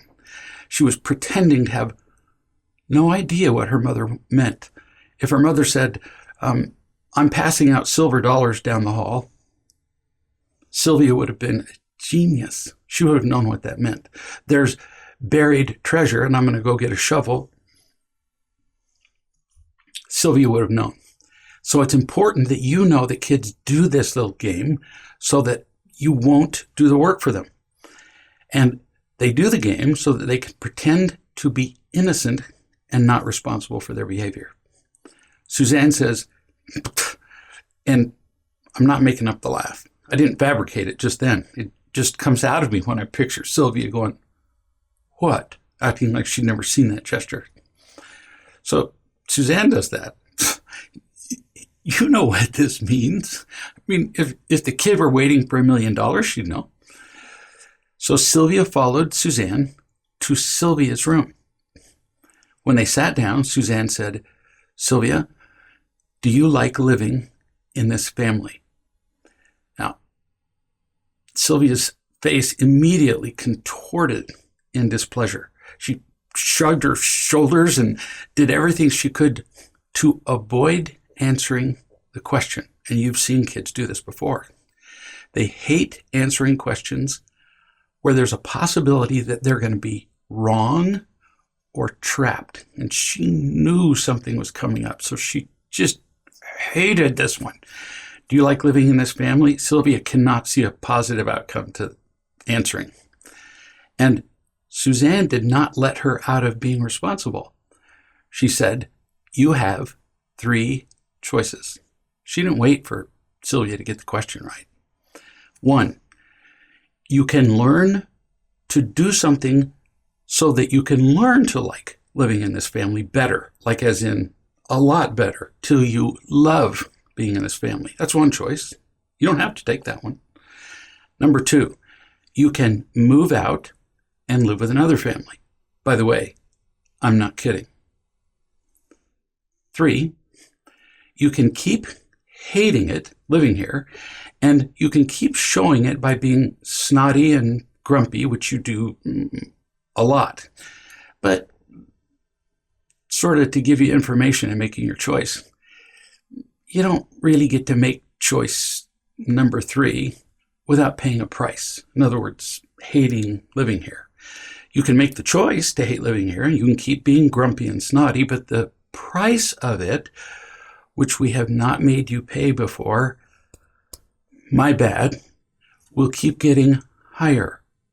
Then you go over the 3 choices again, because there's no way, none, that Sylvia will remember the choices the first time. So you just go over them again. You can rewind just for a minute or 2, and you can hear them yourself.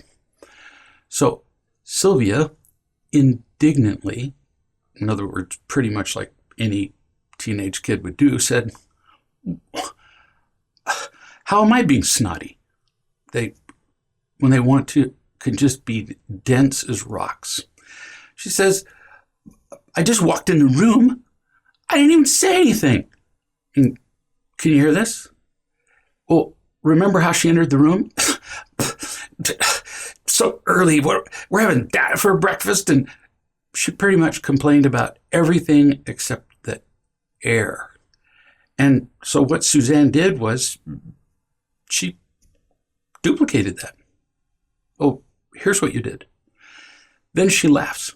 And this is important because it's worthless if you look pained. If your teenager's protest makes you go, well, they've got you. It doesn't matter what you say after that. If you scrunch your face up even a little, you've lost. You just well have this conversation another time. So she mimicked Sylvia's entry, the grunting, the frowns, slamming the refrigerator door, sighing, slamming the bowl for cereal down on the counter, complaining about school. And then she said, like that. That's what you did. There are lots of ways to indicate that you're unhappy without actually speaking, although you actually did speak, even though you don't remember it. Suzanne continued, "So you choose. Do you want to live here or not?" I can tell you what the answer usually is. It's what Sylvia's answer was. None. They feel trapped. They're going, "I'm dead either way that I answer this." They don't know what to do. You've never spoken to them like this before, ever. So they don't know the pattern. They don't know what the response to this is. They know the response to all the arguments because they've had them all 100 times. So she didn't answer. But Suzanne wasn't bothered. And if you wrinkle your forehead just a hair, see how I'm doing? I show the slightest concern, you're dead. Suzanne, just as cool as could be, said, "I'll sit here and wait until you answer." Notice, no tone, no, "Well, I'm going to sit here till hell freezes over until you answer that question." No. I'll sit here and wait until you answer. Sylvia says, predictably again, they're very predictable in these conversations. Because, see, getting and protecting are predictable. The different ways of loving are infinitely more varied. Sylvia says, well, I'll be late for school. Mom laughs again. She says, that's odd. You've never cared about that before, being late for school. So, see, she's got her daughter nailed.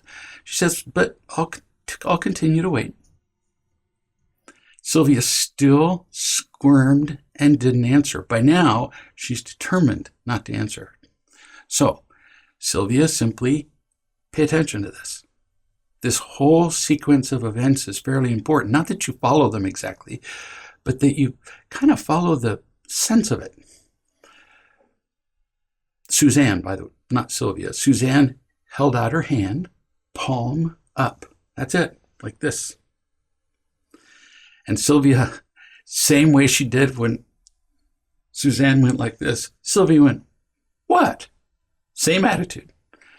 Suzanne said, let me see your phone. Sylvia, of course, had her phone on her. It's on her all the time. 30% of kids go to bed with their phone in bed with them. She hesitantly gave Mom the phone. And Mom said, I'll be keeping your phone. Well, you know the next word. What? Along with almost exactly that tone. Well, why? Like I said, they're brilliant. I know it sounds contradictory. They're brilliant at pretending to be stupid when they want to be. She knew exactly what was happening. Mother then explained that if Sylvia chose to live in the family, she needed to see what she was receiving as a family member. She required Sylvia to say what she was getting because she lives in the family. So you would say it like this. So, Sylvia, I'm going to hold your phone until you can answer this question, possibly a good deal longer, depending on how long you want this to take. What do you get? What are the benefits you receive because you're a member of this family? Now, Sylvia just sat there mute. She's going, benefits. All I do is complain. It never occurred to me that I got benefits. I thought it was just a drag to live here. I have to do stuff all the time. It's just a pain in my neck to live here. I complain to my friends about what it's like to live here constantly, and I complain in my mind all the time. And now Mom has completely disoriented me because she's probably just nuts and asking me what the benefits are. Sylvia's not making up this part. She can't think of any. So Mom, Suzanne, had to help her. So Suzanne says, do you sleep in the rain? Well, but you have to repeat almost every one of these questions 2 or 3 times. It's a really simple question. It's a yes or no question, not an essay question. Do you sleep in the rain? Well, no. It takes longer than that to get just to no. Do you live in a refugee camp? There are, by the way, this is still Suzanne speaking, 65 million people in the world right now who are displaced from their homes for various reasons and living in, the lucky ones live in refugee camps. You know, like where the UN brings in food and they have facilities and showers, and about 10% of them live in those camps. Most people live in little self-made camps on the side of the road, or if they're lucky, they steal a little time in somebody's backyard. So, do you live in a refugee camp? Well, it's just, she just looks like she's in pain before she finally says no. And then Suzanne helps her, points out to her that she has a roof over her head, where she could be warm in the winter and cool in summer. All possible because Suzanne consistently performed her job as the breadwinner in the family. Then she told Sylvia the cost of that. She started pulling out bills. She was prepared for this. Mortgage, insurance, multiple kinds of insurance, the house insurance, the car insurance, the life insurance, lots of insurances, electricity, gas, upkeep of the house, it goes on and on. Sylvia's eyes opened as she heard the numbers and saw the bills. Mom wasn't making this up. Here's the bill from wherever, gas and electric. And then Mom says, it's more than you could earn in any job you could get now, just maintaining the household. Way more. Actually, any 2 jobs. You could work 24/7 and you couldn't afford just to live in this house. Now let's go to the second one. Having clean clothes. You have clean clothes as a result of your sister doing her job as the person in charge of doing the laundry for the family. Having a nice yard to walk in, play in when you were a kid, look out at when you look out the window, courtesy of your older brother, who mows the lawn, keeps the bushes and trees trimmed, and me, meaning Mom, buying the yard in the first place. Having nicely prepared meals, mostly by Suzanne, but with some help from Sylvia's sister, transportation. And Mom brought out the bills again, buying the car payments, maintenance of the car, insurance of the car. Again, each more than Sylvia had ever earned in her life during any comparable month. So Suzanne said, so where would you be without me doing my job? And again, it took a fair bit of help. These conversations don't happen quickly the first time. The second time, they happen a lot faster. The third time, you go to shorthand, and then you don't even have to have them the fourth or fifth time. All you have to do is go like this. And Sylvia goes, okay, here's how much the mortgage payment. She knows the rest of it. She said, so where would you be without me doing my job? Nowhere. In a foster home, or homeless, or in some countries, sold. Not an exaggeration. And if Mom has good sense, she'll bring out articles that describe where families get so poor that they sell their children so they can survive. That's regrettably not a rare phenomenon. Suzanne says, so you can see that it takes a lot of people. Notice again, my tone. I'm not pounding Sylvia with a lecture. This is just information that the kid has never heard before. She's never heard this information. She's heard, well, after all I do for you, you could at least. That's not information. That's an accusation. It's an attack. And Sylvia can't hear that. So Suzanne just informs her. It takes a lot of people consistently doing their jobs to make this a pleasant place to live for everybody, including you. You are a part of all this. When you do your jobs, it makes the family run that much smoother. When you don't do your jobs, it makes things harder for everybody else. Can you see that? And because of the tone of voice, Sylvia finally, for the first time, answers the question without help. Mom says, do you see that? Yeah.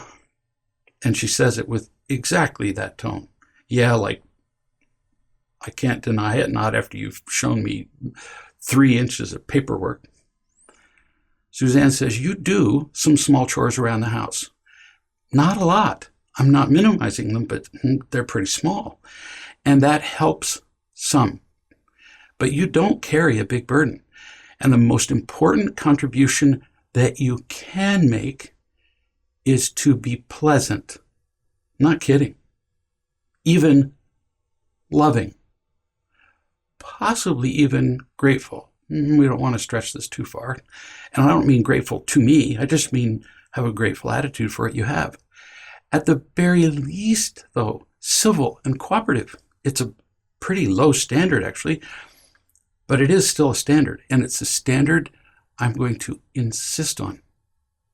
The emotional environment is every bit as important as the physical walls and roof. And so far, Your lack of gratitude and your displeasure about everything are infecting the air and infecting the feeling of our home. I love you, but you're really having a negative effect on you and on everybody else. I've told you all this before, but I didn't tell it to you quite like this, not with this tone, and not all at once. You chose not to listen, and with my irritation, I understand why, but you heard this before. When I take your phone, that will help you remember your responsibility to be civil, eventually even loving, in our home. It's to help you remember. It's not a punishment. And I'll keep it for the rest of the day. Remember, this is at the beginning of the day before school even starts. Despite all of that brilliant reasoning and loving giving of information from Suzanne, Sylvia's response was in the same tone as before. What? Because this has never happened to her before. It's what in protest. It's also what in surprise. Like, what is going on in this crazy house? She said, what? You can't do that. Wrong answer. Mom says in just this tone, actually, it's my phone. I pay for it. And yes, I can do that. I'm doing this so you can see and remember your responsibility in our family and in your own life, and possibly be motivated to change your attitude, which, speaking to all the rest of you now, is the very definition of the purpose of a consequence. Suzanne continued, or you can keep fussing at me right now, and you can make the consequence worse. You choose. Just that cool. Your choice. Sylvia continued to have an attitude right there. I just don't see why. You've heard it. Just me mimicking the tone makes me a little uncomfortable. And protested the consequence. So Suzanne promised her what was going to happen if she kept protesting. She said, now I'll be keeping the phone today and tomorrow. Sylvia screamed, understandably. Remember, this has never happened to her before. She screamed, no, I need it. You can't do this, even though Suzanne has clearly explained why she can do this.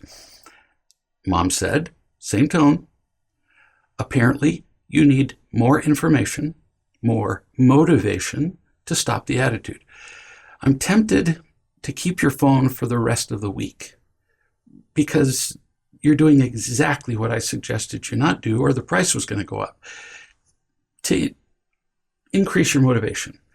But right now, in your defense, you're upset and you're not listening well. So what I'm going to do instead is stick with keeping the phone just today and tomorrow. That was really brilliant on Suzanne's part, not to keep escalating the consequences for too long, because she could have just kept going, okay, that's 3 days, 4 days. I've seen parents do this, 5 days, so you won't have the phone for the rest of your life. And there could come a day when you would actually just sell the phone.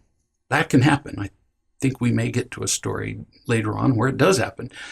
But in the beginning, don't go too crazy, because they really are unfamiliar with this. When somebody is deaf, like Sylvia is being right now, don't keep screaming at them. So today and tomorrow, that'll do it. Mom continues. She says, notice that in this conversation, only one person has an attitude. And if you haven't noticed, it's not me.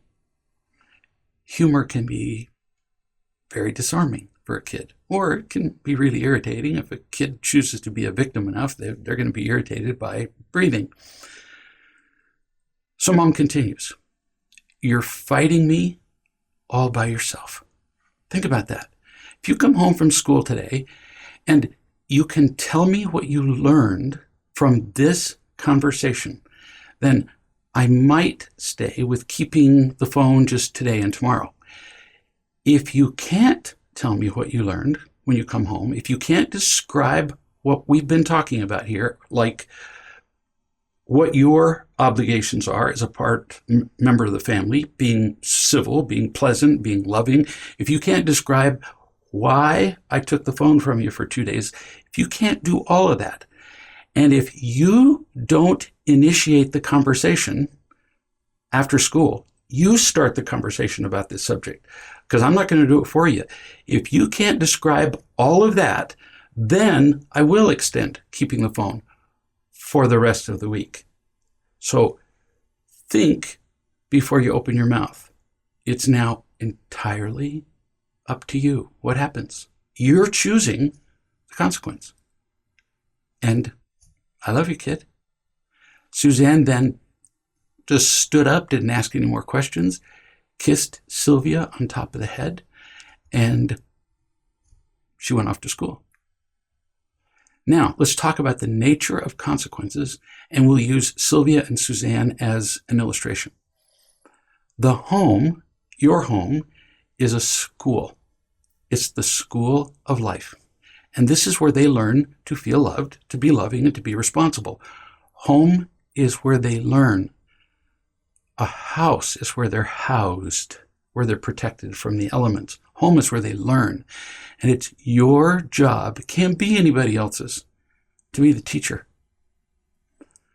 Always you try loving and teaching first.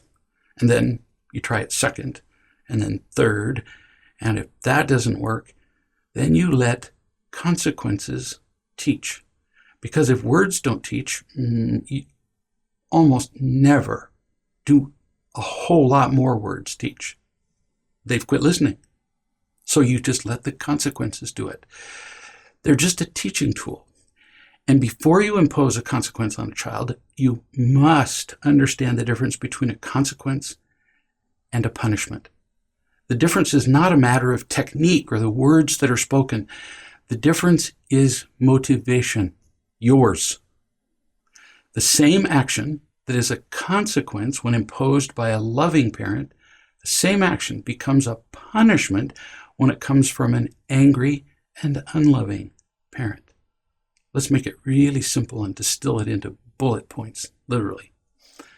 Consequences are imposed to teach a principle with genuine concern for the happiness and growth of the child, with no desire from the parent for a reward of imitation love, like power, with no impatience, that'd be number 4, I think, actually, and with no anger, whatever. The difference between impatience and anger is almost nothing, but it's important enough to say it twice. Punishments are given to make a child pay for what he or she's done, to teach a child the lesson that he must not inconvenience his parents. They're imposed for the sake of justice. They're imposed with impatience. Punishments are given to make a parent feel powerful and in control. That's the imitation love I was talking about earlier. With some pleasure that the child is uncomfortable. The goal of a consequence is to create discomfort so that they'll remember that a good choice is better than a bad one. But it becomes a punishment if the parent enjoys that discomfort at all. Punishments are given with anger, with shaming, and with lectures. And you all know the difference between being given information and being lectured at, because you don't like being lectured. In short, the difference between a consequence and a punishment, if you wanted to pick one word, is anger. The instant you're annoyed, you're not teaching with a consequence, you're punishing your child. And the only thing he or she will hear from you is, I don't love you. Anytime we feel irritated with a child, we can only punish him and teach him that he's unacceptable to us. He learns that his safety and happiness are far less important to us than our own convenience. He learns that he's an object to be manipulated and controlled.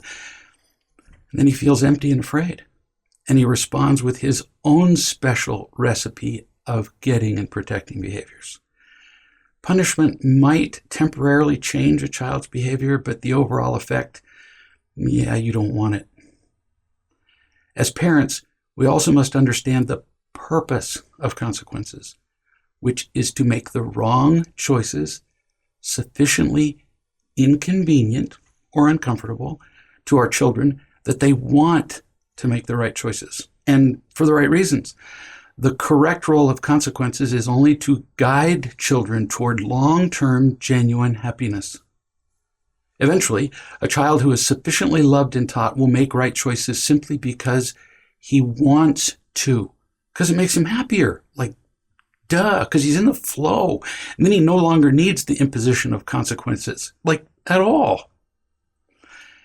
We can't impose consequences on a child all his life. So we have to, while they're available to us, while we're the ones in charge of loving and teaching them. When they leave home and they're adults, yeah, you don't get to impose consequences. So, to be very clear, consequences need to be imposed lovingly. They need to be natural where possible. And they need to be discussed with the child beforehand, where possible. Now we're getting more into the techniques, kind of, or how to do consequences, as opposed to the underlying principles behind them. Suzanne understood the role of consequences as she continued to talk to Sylvia later that same day that she said, I'm going to keep the phone today and tomorrow, and you come back to me and we'll see how long it goes. After school, Sylvia was sulky, just like she'd started the morning, when she approached her mother to have the discussion that her mother had assigned her to have that morning, which we just talked about. Now, I have sympathy for Sylvia. I really do. It's natural to be resistant to change. Pretty much every adult is. It's called inertia. Every object is. But being sulky is different. It's destructive. And it's exactly the behavior that Suzanne applied the consequence for. To her credit, Sylvia began the conversation, at least, as Suzanne had instructed. So she came to her mother and she said, with a little attitude, okay, let's talk, like you said. Now, notice the kind of passive-aggressive everything. The okay, meaning we have to. Every parent, every child understands when they're asked to do something, okay. Otherwise, they say, sure, I'd be glad to. They don't go, okay. And then she said, we'll have the conversation like you said, so passive-aggressive, all communicating that she didn't really want to do it. It was a power thing. Sylvia just wasn't ready to give up the power that she'd always had by acting snippy and snotty with her mother. She's going, I don't get it. I've always been able to control this weak woman, and now this crazy woman is standing her ground and trying to do some crazy new thing she's read in a book or somewhere, read in a magazine article, Good Housekeeping. So Suzanne asked Sylvia, instead of saying, well, you're pretty passive-aggressive, she was very kind. She said, so what did you learn from this morning from our discussion? And Sylvia reluctantly, very reluctantly, repeated some of it.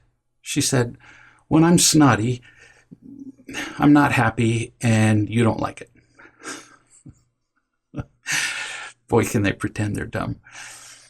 Suzanne said, that's really more like repeating as opposed to really learning, putting it in your own words. But for now, that will do. I got to say, I'm behind Suzanne just clapping my hands because she's not picking at every little mistake Sylvia's making here. Sylvia's moving forward just a little bit at a time, and Suzanne's giving her credit for that without saying that out loud. She's not ramping up the consequences. Not yet. So she continues, Mom, she says, it won't be enough the next time just to repeat what I've said. Just so you know, that won't be enough. I won't take the phone away for the rest of the week, like I implied I might do, this morning if you didn't learn, but you barely qualified for avoiding losing it for the week. It's just going to be today and tomorrow. Suzanne continued, what we're looking for is something that will motivate you to think before you use this attitude thing around people. Right now, you tend to forget because it's just not important enough to you. You don't care if your attitude is hurting you and other people. In fact, you kind of get a lot of power from the anger and the snottiness. You kind of like it, being in control. And that's my fault. Now, everybody listening, notice Mom's doing part of the first truth telling, which we did back in chapter 6. She says, that's my fault because I've let you manipulate me in the past with it, but it's just not working. It's not making you happy. It's not helping anybody around you. Do you have a plan for how you can change it? Now, I can tell every parent who's listening, they never, ever have a plan. But at least you need to give them an opportunity to propose one because it gives them a slight sense that they have a choice. But they're not going to know one. So what did Sylvia do? She huffed and puffed and,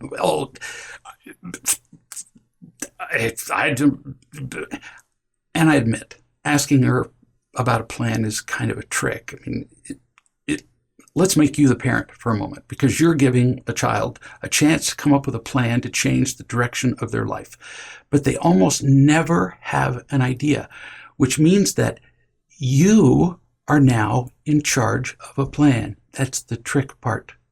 What you did was you gave them an opening.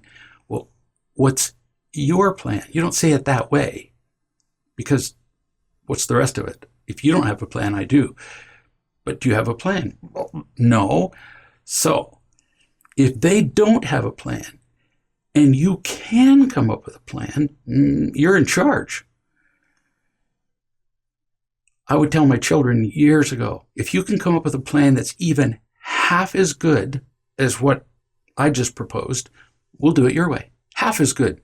You win. We'll do it. We'll do your plan. By offering the child a chance to give a plan, it teaches the child that simply hating your plan is not a plan. That's the point. And you get to actually say those words. When you give them a chance to have a plan, to cut back on the snottiness, they don't have one. You do have a plan, and they go, I don't like that. When you go, I don't really care. That's what I used to say. I don't care. I gave you a chance to have a plan. You didn't have one. So now we're going with mine. A pretty good plan today is better than a perfect plan tomorrow, because we're living in today.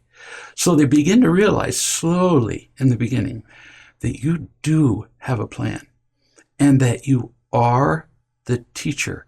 Now, this sounds like subtle stuff, but this powerful stuff begins to seep into their souls. They begin to understand that you're the teacher, that you have a plan for anything, and they got a plan for nothing except objecting. And then you just go, I don't care. Well, I don't like that.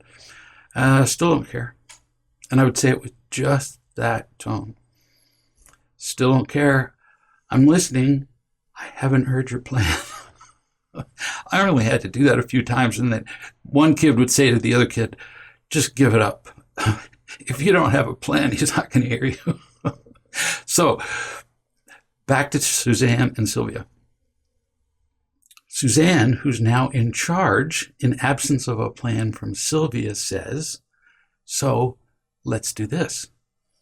You and I have talked about your negative attitude, the whining, the complaining, the victim-y, critical attitude, and how it doesn't make you happy, which is most important, and how it affects others. So far, all that talking isn't working. So it would be dumb to keep repeating what's not working. Instead, we're going to use consequences more. To give you a bigger reason, pay attention to this next word. To give you a bigger reason to remember that this behavior isn't helping. The consequence is designed to be unpleasant. just so that you're miserable? No. Unpleasant so that you'll remember our conversation. Principles that are true, and that you'll choose more wisely, be more likely to choose more wisely. It's teaching. That's what consequences are. For you. This doesn't benefit me. It's for you. Today, I took your phone. If you have a negative attitude or behavior again, I will do it again, or I will extend the period where you lose your phone. I won't make a fuss about it. I'll just hold my hand out, and if you resist me giving me the phone, give me the attitude, what? You can't do that. I really don't mind, but the consequences will get bigger. You lose the phone longer. Eventually, I'm not joking, I will sell the phone or give it away to somebody who needs it. Or I can cancel events with your friends, or after school volleyball, which you just enjoy a lot. I'll do whatever it takes so that you get the point of what it takes to be happy, so that you can stop the behaviors that are killing you. It turns out that you, this is Suzanne still talking, you, Sylvia, are actually in charge of how far the consequences go, not me. So don't say, I'm taking the phone. When you choose to be snotty, you just chose to give up the phone. If you learn quickly, the consequences stop. You're in charge of them. No kidding. That would be like a relief. You'd feel powerful. Remember this, if you choose the behavior that hurts you, like the attitude, you also choose the consequence that is attached. And why am I doing it this way? Because this is how real life works. This is how it goes in the real world. If you go faster than the speed limit, you just chose to get the ticket that the policeman is handing you. If you didn't get a ticket, that's just good luck. But you should have. If you choose to have an attitude with your boss, you also chose to get fired. You shouldn't be surprised. People give their boss attitude and walk out of work going, well, what gave him the right to do that? Well, because he, let me think, owns the place. If you don't do your work at school, you choose the consequence of getting a poor grade. If you're snotty to your partner often enough, your partner walks out on you or divorces you. Every choice we make has a price. And the older you get, the more in the real world you get, the more you'll see that you don't get to avoid the price. And I'm just trying to teach you that here, while the price, losing the phone for a day or two, is pretty small compared to, say, completely screwing up a child or getting thrown in jail or getting divorced. I'm trying to help you avoid that stuff. This is very loving stuff Suzanne's doing. Now, no child understands all this at first, and you'll have to repeat it in parts or in whole more than once. Back to Sylvia. Sylvia said she didn't like this idea very much. My kids could already tell you what I would say. But her mother asked again if she had a better idea. So mom's really given her multiple choices here, multiple opportunities at least. She said, well, do you have a better idea for motivating yourself to stop the anger and the victimhood and the attacking that are hurting you and affecting the people around you? Sylvia didn't have an idea. She didn't have a plan. So the consequence was set. Mom said, well, if you don't have a plan, I do. The consequence that was set was the earlier one of keeping the phone that day and the next. Mom is being lenient, kind, forgiving. So Sylvia avoided losing the phone for the week, which mom could very easily have justified. Now, back to you who are listening. Remember, when you start teaching love and zero tolerance for non-happiness, you're the one changing the rules. It's like one day announcing that instead of bouncing around the room willy-nilly, chaotically, you're announcing gravity. And it brings the party to a stop, or it appears to. It's at the very least an enormous change. which will take love and persistence on your part. And in their defense, it's a bit surprising to them. So Sylvia lost her phone today and the next day, and she lost it some more days.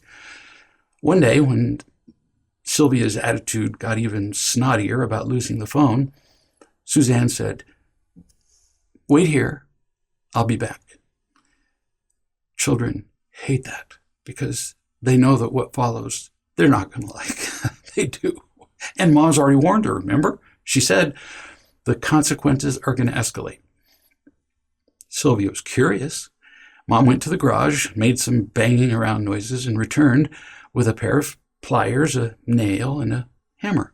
It's a very easy process. If you don't know how to do it, use YouTube, Google it. You'll learn in seconds. Suzanne just calmly used the tools and took the hinges off Sylvia's bedroom door and had Sylvia help her carry the door to the garage. They really hate this one because kids really like their privacy. And Sylvia was about to become, well, forgive the pun, unhinged herself about this violation of her privacy. But before she blew up all the way, Suzanne reminded her that the consequences could always escalate. So if you want to blow up about losing your door, just remember, we can go to no bedroom at all. We can go to, for example, they really hate this one too. Let's go to your closet. Pick the set of clothing that you like to wear to school the most. What's the set? What's your favorite set? And so the kid, not knowing what's going to happen, goes, well, I like this top, and I don't know how to describe women's clothes, so this top and these pants are this. This is what I like to wear to school. And then Mom says, great. So that's going to be your clothing. That. The child is not going to understand you at first. So you say, I'm going to take all the rest of your clothing and I'm going to put it in another location, a friend of mine's house somewhere. And your kid is going to go berserk. They're going to say, I can't live with one set of clothes. And you go, that's true. Because while you're washing this set each day, you're going to need something to wear. And so then you throw her a bathrobe. So she's going to be wearing a bathrobe at home and her clothes to school, and she's going to have to wash them every day. Turns out they really, really hate that one. They don't like to be seen wearing the same clothing to school every day, and they don't like to have to wash, dry, and iron their own clothing every evening. But see, you don't even get close to that consequence until they've failed to learn from all the others. And that's what you tell your child. I don't want to keep imposing consequences. I don't want to keep ramping them up. It's actually pretty inconvenient for me too. But like I told you, you get to choose. And if you choose to keep ramping them up, I got lots more to go. Lots. So day by day, the teaching and the consequences began to sink into Sylvia's brain and heart. No kidding. Because, primarily, her mother didn't get irritated. So instead of just being snotty, she became aware that she was about to be snotty. That's the point. Or realized earlier that she was being snotty and decided to stop it. She listened to lessons in family meetings about gratitude and how we become happier. Sylvia began to remember that her being irritable never made her happy. She did chores without complaining, actually helped her sister with her chores without being asked, magical words. After a couple of weeks, she climbed into bed one morning. Picture this in your head with your child, your difficult child. Climbed into bed with Suzanne. She snuggled up to her and she said, quote, because I'll never forget reading these words, "Mom, I don't like being snotty." End quote. Victory. Nothing changes until the child decides, Yeah, I don't like acting that old way. I don't win. It's not just about the consequences now. She realizes, I really don't like it. It's gold. Sylvia is choosing to feel more loved and to be loving instead of being told to simply stop it, which doesn't work. Loved, loving, responsible. And Sylvia's doing all three. Wow. Parenthetical comment.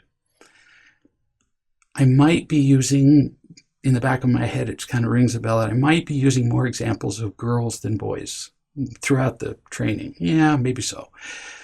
Too many in my head to sort it all out, and I've had way too many experiences with both to keep track of a ratio.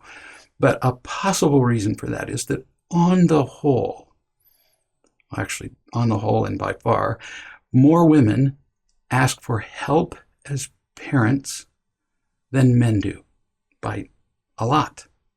Men tend to think that they can fix everything with a hammer and screws and a circular saw. They will rarely ask for help with their children because it's too humbling for them. Life is too humbling for them. To ask for help with a child would be like asking a stranger how to turn on their car.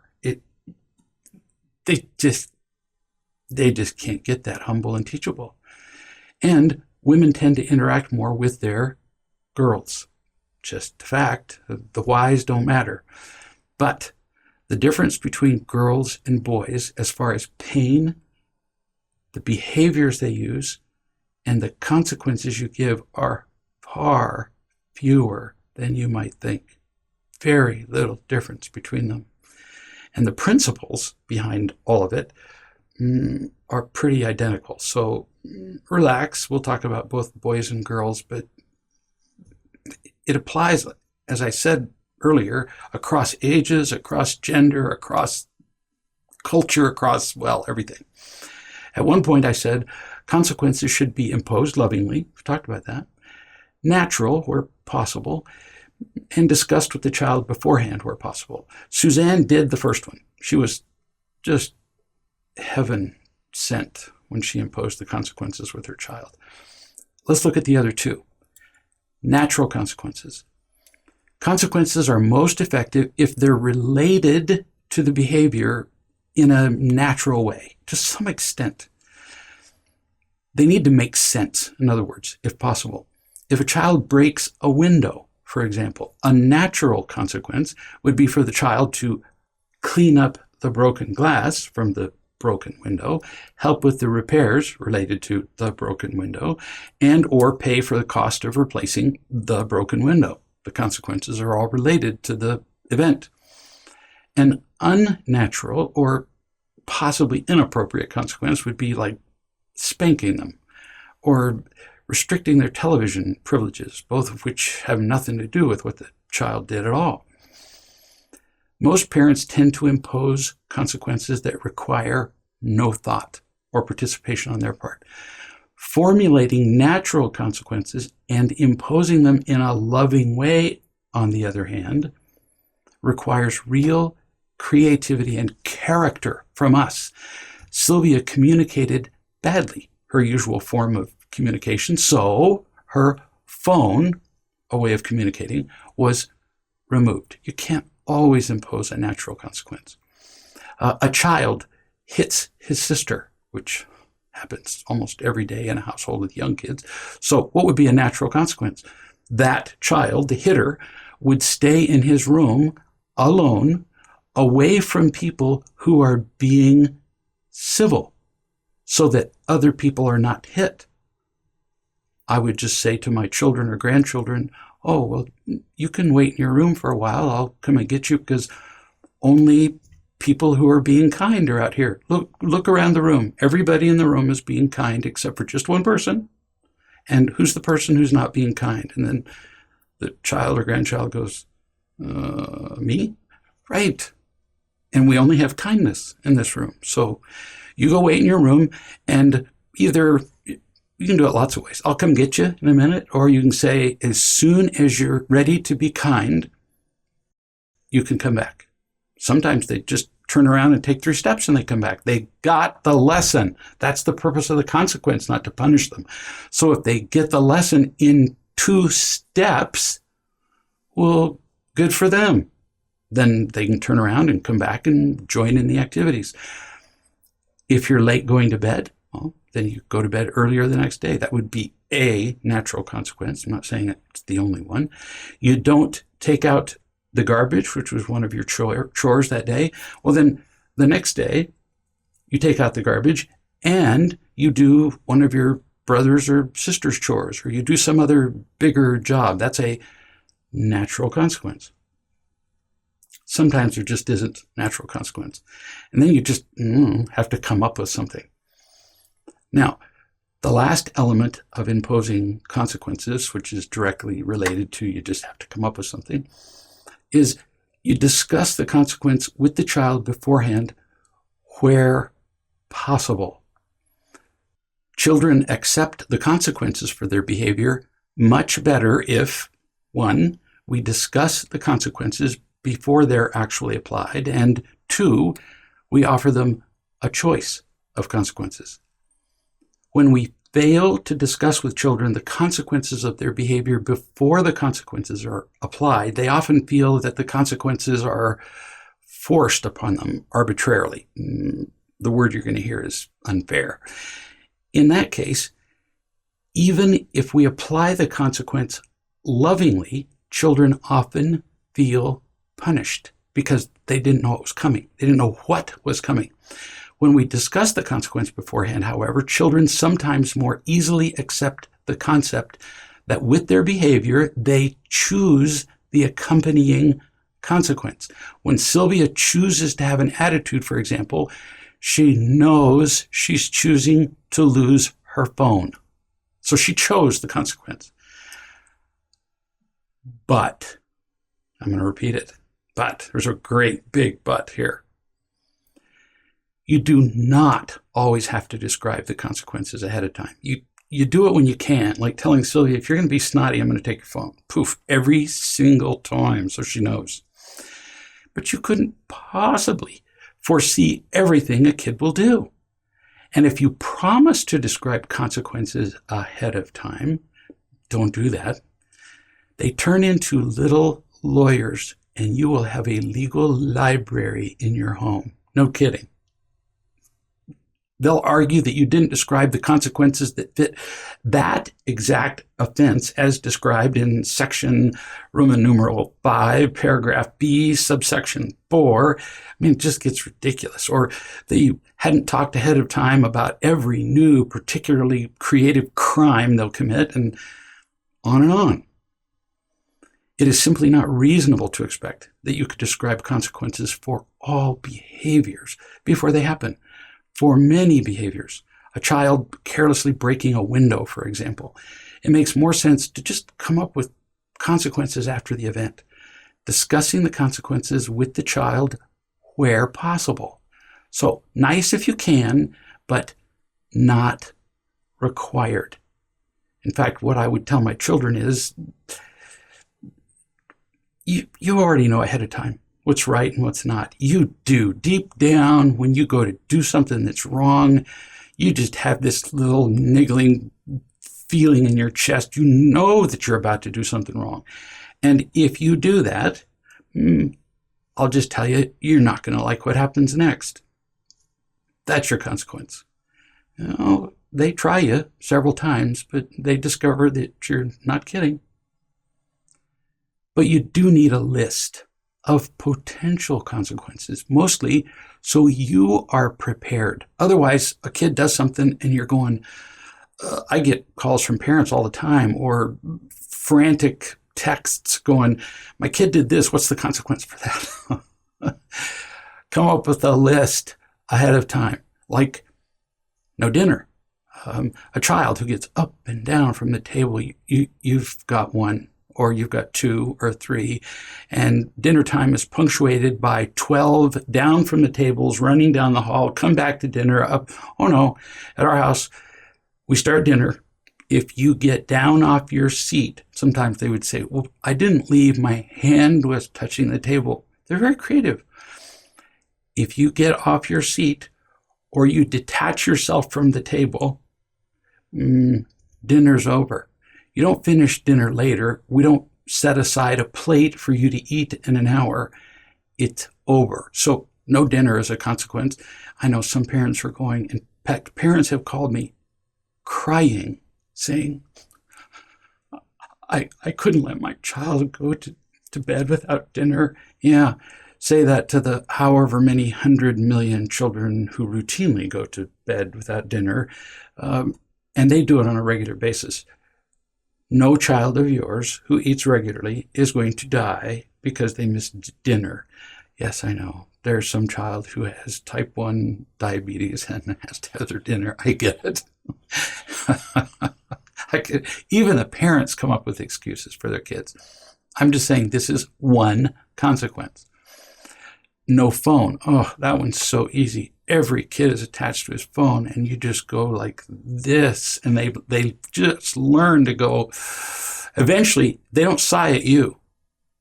Eventually, they sigh at themselves. They go, I was so stupid. Well, you just taught them a lesson. That's beautiful. In fact, if a child goes, oh, so stupid, I'll go, never mind. You already learned the lesson. No kidding. It's the lesson. It's not the punishment. More examples of consequences. No playtime before bed. Remember we said it was a celebration. Or no stories if their teeth aren't brushed on time.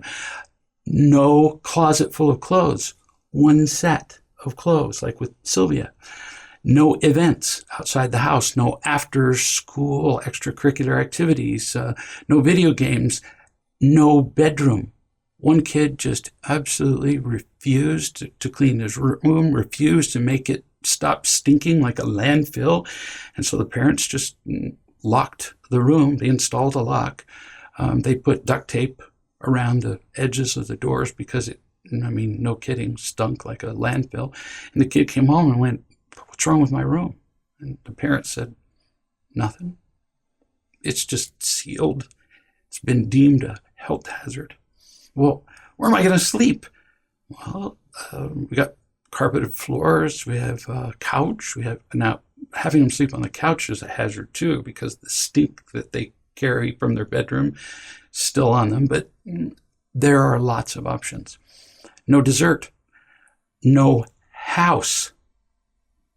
One mother, when she had a boy who broke all the rules of the house and just got to the place where he made life unpleasant for everybody, said, you're pretty good at camping. And the kid, not catching on, said, I really am. Because the kid had been, a Boy Scout, been out in the woods hunting, and he was a good camper. She said, I'm really grateful for that, because for the next week, you're going to be camping. This is during the school year.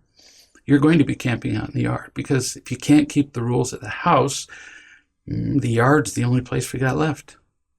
And the kid slept outside in a little tent and showered in the hose. And after that, he kept more of the rules of the house, because it turns out he likes sleeping in his bed better than on the grass. Me too. No car once they get to the driving place. No toys. Put your toys away. Put your toys away. Put your toys away. Nag, nag, nag. Put your toys away. Put your toys. No, one day you just don't have any toys. Now they're all put away, and you don't have to say it anymore for whatever, days, a week. You choose. There's a whole list of potential consequences depending on their age, more particularly depending on what they hate. You're not punishing them. You're teaching them to remember. So notice that in all this discussion of consequences, there hasn't been a single word about bribing them. Well, if you keep your room clean, you'll get $1. Oh, you're kidding me. All of the responsibilities that they have around the house are called part of life. It's part of the life course. You show them that mountain of bills that you pay and how much work you put into making it possible so they can have a house. And their responsibility is really teeny. And if they do all their responsibilities, they get to live there. That's it. They don't get rewarded for doing the right thing or doing their chores or getting good grades. That's just part of life. It's required. like air. You don't reward them for doing what's required, except for, and you can tell them, I reward you with a house and transportation and education and food, but I can always remove privileges if you choose not to be responsible. Let's talk about the subject of choice. Children tend to accept consequences more willingly when they have a choice about them. Suppose, for example, that a child has the responsibility for cleaning the dishes after dinner each evening. You could offer him a variety of consequences for failing to do that. For example, you might say, I don't care what you offer them, but sometimes giving them a choice of two things is way better than just shoving one down their throat. He might be restricted from watching television for 2 days. Now, if he's already lost his television privileges, then that would be ineffective. He'll be required to wash dishes for both breakfast and dinner for 3 days instead of taking care of the dishes for 1 day or one of those meals. He'll have to mow the lawn that week, which is his brother's job. You could say, you choose. But see, all three have to be inconvenient, or he's going to choose the one he doesn't really care about. Like, let's say you got a kid who does nothing but video game, and he doesn't watch television. He says, I choose to lose my television privileges. And then you say, oh, well, you play your video game on the television, and oops, you just made a choice you're not going to like. You handle that however you want to. In the next chapter, we'll discuss what I call even more ramping up the consequences, although we already have. There's always more to learn. I hope you're noticing something. With children, it's always about loving and teaching. Never stops. And notice again that the idea of treating these problem behaviors that we've referred to again and again as individual problems is almost always ridiculous. These are all expressions of pain. It's our children's pain that needs healing, not stopping the symptoms. Like I said, in medicine, I can stop everybody's symptoms with enough morphine and ice cream. Everybody's happy. But the problem continues underneath the treatment of the pain. And how do we heal their pain? To review, by loving. First, how? Listening, looking, touching, teaching. Teaching's part of loving. It's not separate from it. Telling the truth, sometimes about yourself, but helping them tell the truth about themselves. And then sometimes we use consequences. By doing these things all the time while they're behaving badly or unproductively, and all the time when they're not behaving badly or unproductively. If you teach these principles often enough when they're behaving well, when it gets time to make a choice, they're far less likely to make a poor choice. Their particular reaction to pain is irrelevant.